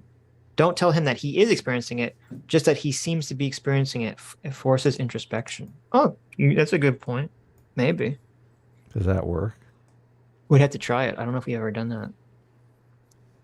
What emotions was Skylar experiencing? Well, it'd be not to tell Kurt what emotion. Tell Kurt what emotion you think he's experiencing. But it wouldn't just be. I guess because by me labeling it, then he would have to either agree or counter, which both would require him to think about it. But it wouldn't just be emotion. It would also be what moral intuition I think he's operating under too. Yeah. So is there the problem? Are there like fear is not a moral intuition. Like not all emotions are moral intuitions. No, kind of like not all rules are laws, but all laws are rules. Yeah, exactly. Right. Exactly. The problem, and I think that's actually a good way. Maybe we could try doing that. I think what I could predict would be the issue is that I feel like if you're talking to someone who's not used to thinking in that way, they won't know how to answer the question. Oh, of course. Yeah. Like if I said to Kurt, like, well, you're just operating under this emotion and this immoral intuition. When you say that, and then he says, no, I'm not. And I say, okay, well, what emotion and moral intuition are you operating under? I feel like I'm not going to get a no. He's gonna think you're attacking him as being emotional. Of course, which I technically am, but not in a bad way. No, it takes a while to get in touch with your emotions to even acknowledge. Most people do not think that they're acting emotionally. Like they think our society frowns on people who act emotionally. Like it's of course saying someone is acting emotionally is actually putting them down. Yeah, it is an insult. Exactly. But that's good. I'm glad that that's true. But the offset is then it makes it difficult for people to accept that they are acting emotionally 99% of the time. Yeah. So, but that's an interesting tactic. I'll definitely try it. If it works, we'll call it the Solodoge technique.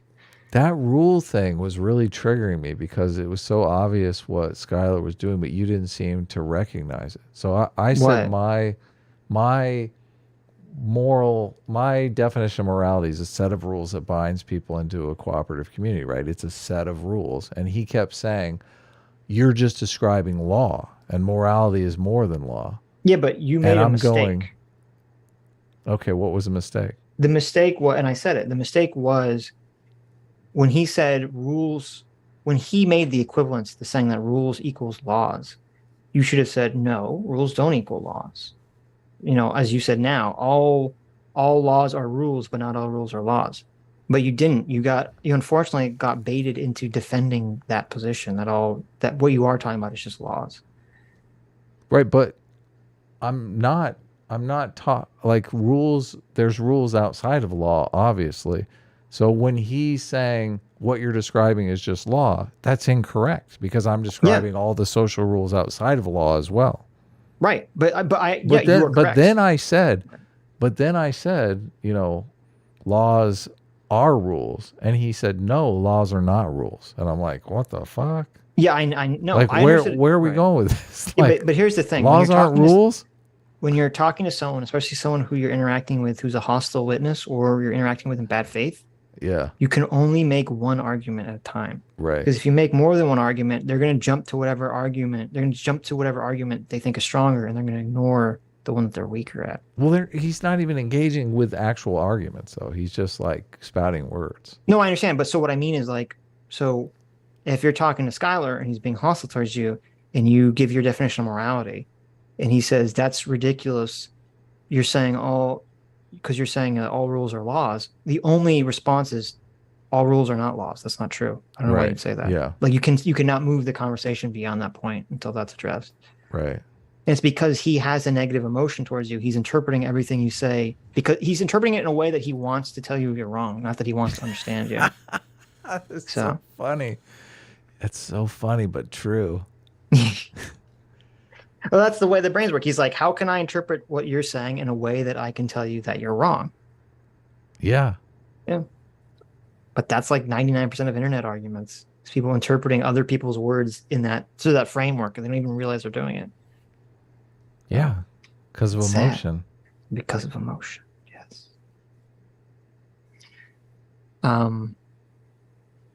But see, and also you could have looked up the definition of morality philosophically, because one of the philosophical definitions of morality conforms almost word for word with what your definition is. So, of course. Well, I didn't even know that either. That's why I was getting so fucking triggered. I was like, what the Right. fuck? You fucking Right. idiot. But you should. This is one of the things I've noticed, and it's hard to do when you're the one cocking, because then you'd have to pause the conversation. Well, if you just, But- I mean, just always take my side. Like if you just engaged and started listening to what I was saying and translating it for him, none of that would have happened. I did do that. What do you mean? No. You were working against me. You were totally working against me. No. Listen, Adam. Look, when Let I me start explain punching, let me you explain need you to the grab tactic. them. You grab them and hold them and let me continue to punch. Okay, well, it depends what the goal is. If the goal is to beat up on someone, yes. Okay. But That is if the goal. Okay. If the goal is to create genuine understanding. That's impossible because you're But it dealing with wasn't a bad impossible. faith. No, Because at the end of the conversation, he'd been holding on to this weird Civil War thing, which apparently has been in his craw for some time. You remember some conversation you had from like 3 years ago, okay? Yeah, about you're right. One esoteric point. You're right. And yet, when I explained what you meant, he instantly decided that he actually agreed with you. Okay. Yeah, you're right. You Right. fixed it. So what I was going to say is, if the purpose is just to beat up on someone, then I'll do that. But if my purpose in this moment, which it was to create some kind of understanding, I feel like to some extent, I'm not trying to like shit on you, but since we are friends, Yeah, I feel know. like I can do the good cop and you could be the bad cop routine, and I could sort of be like, listen, my partner's a little crazy here. Okay. I knew that's what you were doing. I know. I could tell that you understood what was happening, but which I totally agree with. right. And I mean, I was even playing it up to a certain extent. I know. I mean, come on now. Listen, my partner's a little crazy on morality, okay? But I'm a reasonable cop. I'm reasonable on the position, okay? So talk to me. God, this is the funnest gig on the internet. It really But see, is. that's The good cop, bad cop thing is so priceless. that just shows how interesting the psychology of these conversations goes. Is because if there was no emotion in the conversation, that wouldn't be necessary. 'Cause you Totally. would just say, "Here's my position," and then they'd say, "There's my position." You wouldn't need this like psychological, tactic essentially. I know. But God, it's so funny though. that's it. Yeah. Soto Fujara says, Sitch, you claim it was government policies that led to the boom post-World War II, but you don't specify what policies it was. There's no different when people cite the 90% tax rate, but leave out everyone ignored it and the everyone ignored it and that government revenue rose when it lowered. Oh. Well, I said flat out. I said I don't know what the specific policies were that made labor more powerful. I know labor was more powerful. Labor unions were very big in those days. The top 1% shrunk and the middle class ballooned. And this is something Mark Blythe talks about, is that was part of what caused inflation in the 70s, was that because labor was so strong, you had employees that could basically, and I don't know what policies were creating this, but you had employees who felt like they could quit their job and then that day walk across the street and find a job somewhere they get paid higher. That was kind of the sense in this, 1970s period. And so the fact that employees kept asking for pay raises, like the way Mark Blythe talks about it is, he says employees would ask for a pay raise, they would get it, then inflation would increase because everyone got a pay raise, and then employees would say, hey, my pay raise is worthless because inflation just increased. Like legitimate FBI de-escalating of hostage situations techniques to have conversations on the internet. Just to have an honest conversation. I feel like that's a good way to go, to be honest. That's so funny. That's so funny. People are so easily triggered on the internet. So Yeah, I don't get this comic. It's pretty cool though. Like so you this is by hugging an Derek. elephant This is by Derek Cantrell, and we have me hugging what appears to be Adam as an as an elephant, elephant. and then we have the guy from Full Metal Alchemist. Okay. So there's a scene. There's one of the most famous scenes in Full Metal Alchemist. Spoiler warning. Is this guy is famous for creating a chimera, and which is an artificial life form. And he's an alchemist. He's trying to create a chimera, or a chimera. And Chimera is the chimera. Thank you. Crimea. Chimera. I can't say the word now. Chimera.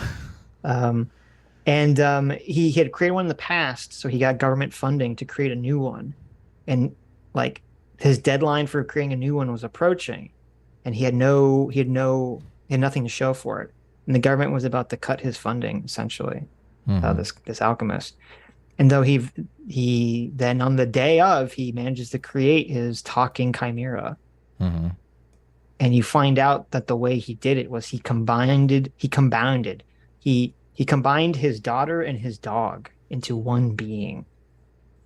Ouch. And it's like just such a sad and horrifying scene, because before that episode you see like the cute little daughter and their dog, and they're also cute and they're running around and they're such nice characters, and they're like so friendly with the main character, and you really like this little girl, and then you find like this fucking horrifying thing happens to them. The father combines them into this monstrosity. So that's what's happened to me, having combined it with an elephant. Yes, that's what happened to you. You've been combined into an elephant. Ouch. So I don't like that. you seem to have taken to it better than the little girl did, though. I'm yelling, fuck off, commies, though. Right. Fascinating. Where this is like the never-ending stream of artwork here. Well, we might not get to all the artwork, so. Are we done with super chats? No, we have 3 more. Okay. Green Ante for £5 says, women aren't drafted to fight. Married ones should be drafted into pregnancy before her man comes. Single ones are drafted to marriage with single soldiers. There you go. There you go. Wowzers. That's a hot Metalworks take.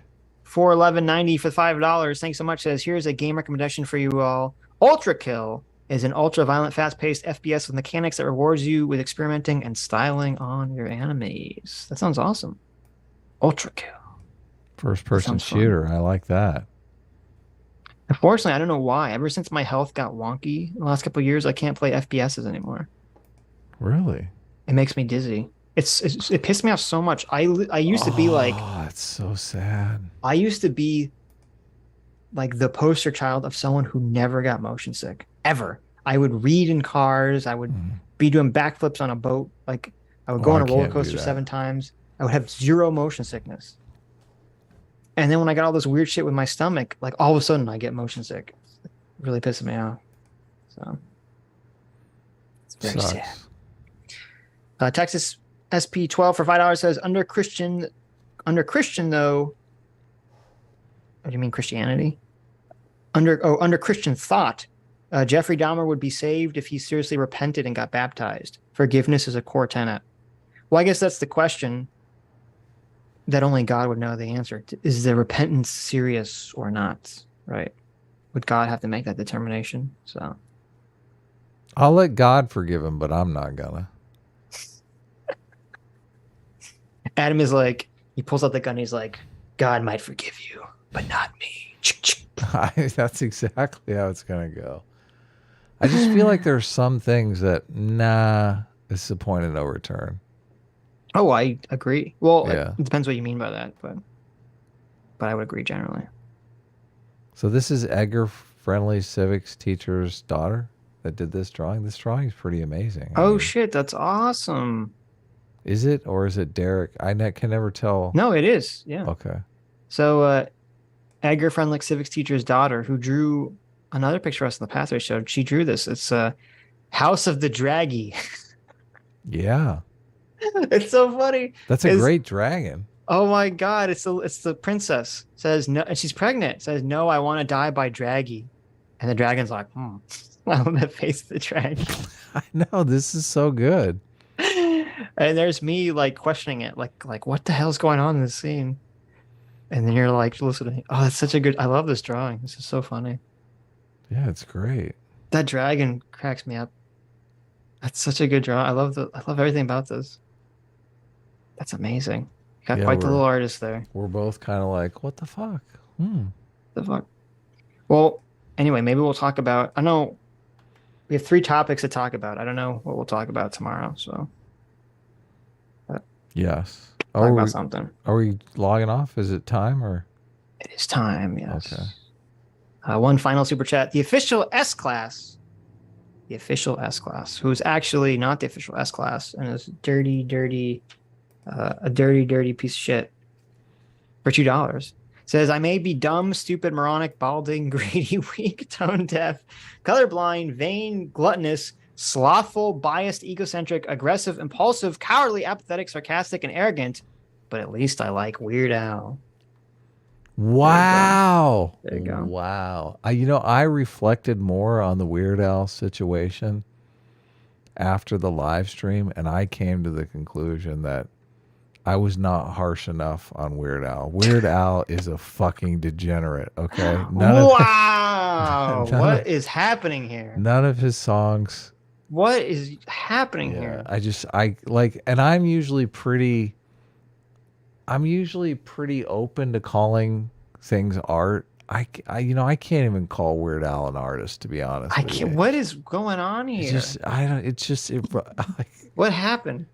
This is what happened? Did you read the comments that everyone's showing you for not liking Weird Al, and now you're like doubling down, tripling down? No, I'll tell you exactly what happened. CT started sending me a bunch of Weird Al songs. Like, oh, what about this one? What about this one? Everyone I clicked on, I was like, I hate this guy even more.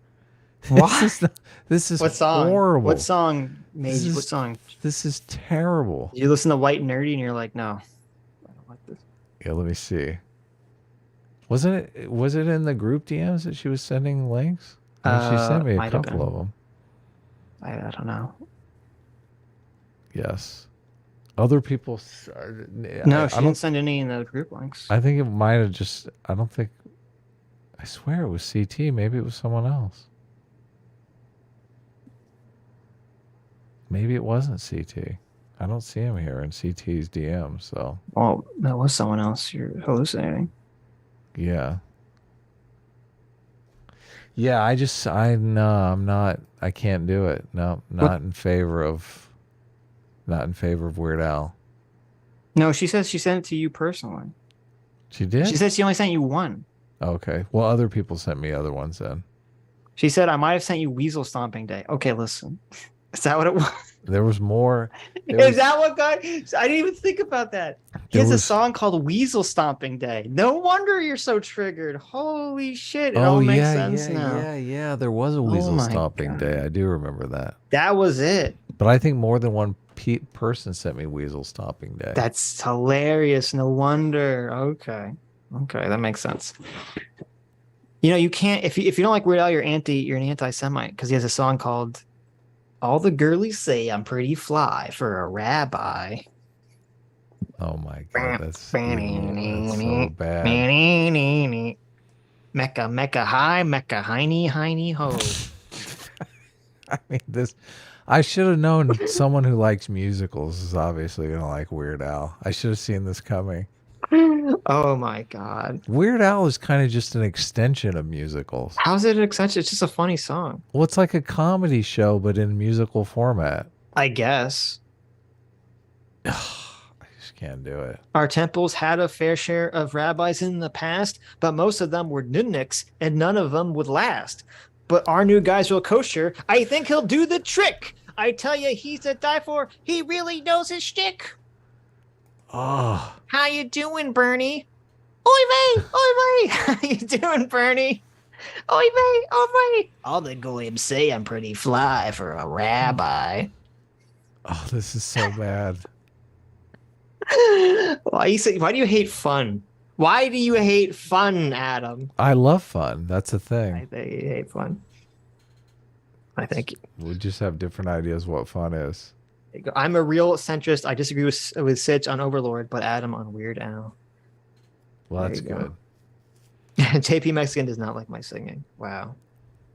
Terrible. We got one more super chat. What does Adam think of Little Shop of Horrors? I assume you hate it because of the musical. I've never seen Little Shop of Horrors, to be honest with you. Okay. You would hate it because it's a musical. Maybe I'd love it because the story's so awesome, but Soldair for $5 says, did you guys listen to Modern Wisdom's podcast? The guy running it has good guests on and may provide new perspectives on the culture. I have not yet. No. I feel like I have. I know you Who sent is me the the link, guy? or someone sent me the link, but I haven't listened to Oh it yet. yeah. I listen to this guy all the time. Oh, you do? Yeah. Is he good? It is. What's his name? I don't know. Oh wait, no. Maybe Well, I don't Chris Williamson? Yeah, Chris. Is it Chris Williamson or no? Chris Williamson, yeah. Okay, yeah. Yeah, no, he's great. He's got all sorts of good stuff. Mm-hmm. Yeah. I think he had someone on recently that I was not really into though. Mm. Chris Williamson. Yeah, that's him. There's violence against dentists in Little Shop of Horrors. You would like it. Oh, well that's maybe I will like it then. There you go. Anyways. Anyway, we went way too long, but You did. you guys get more content for the day. We'll come back later. Anyways. Thank you all for coming.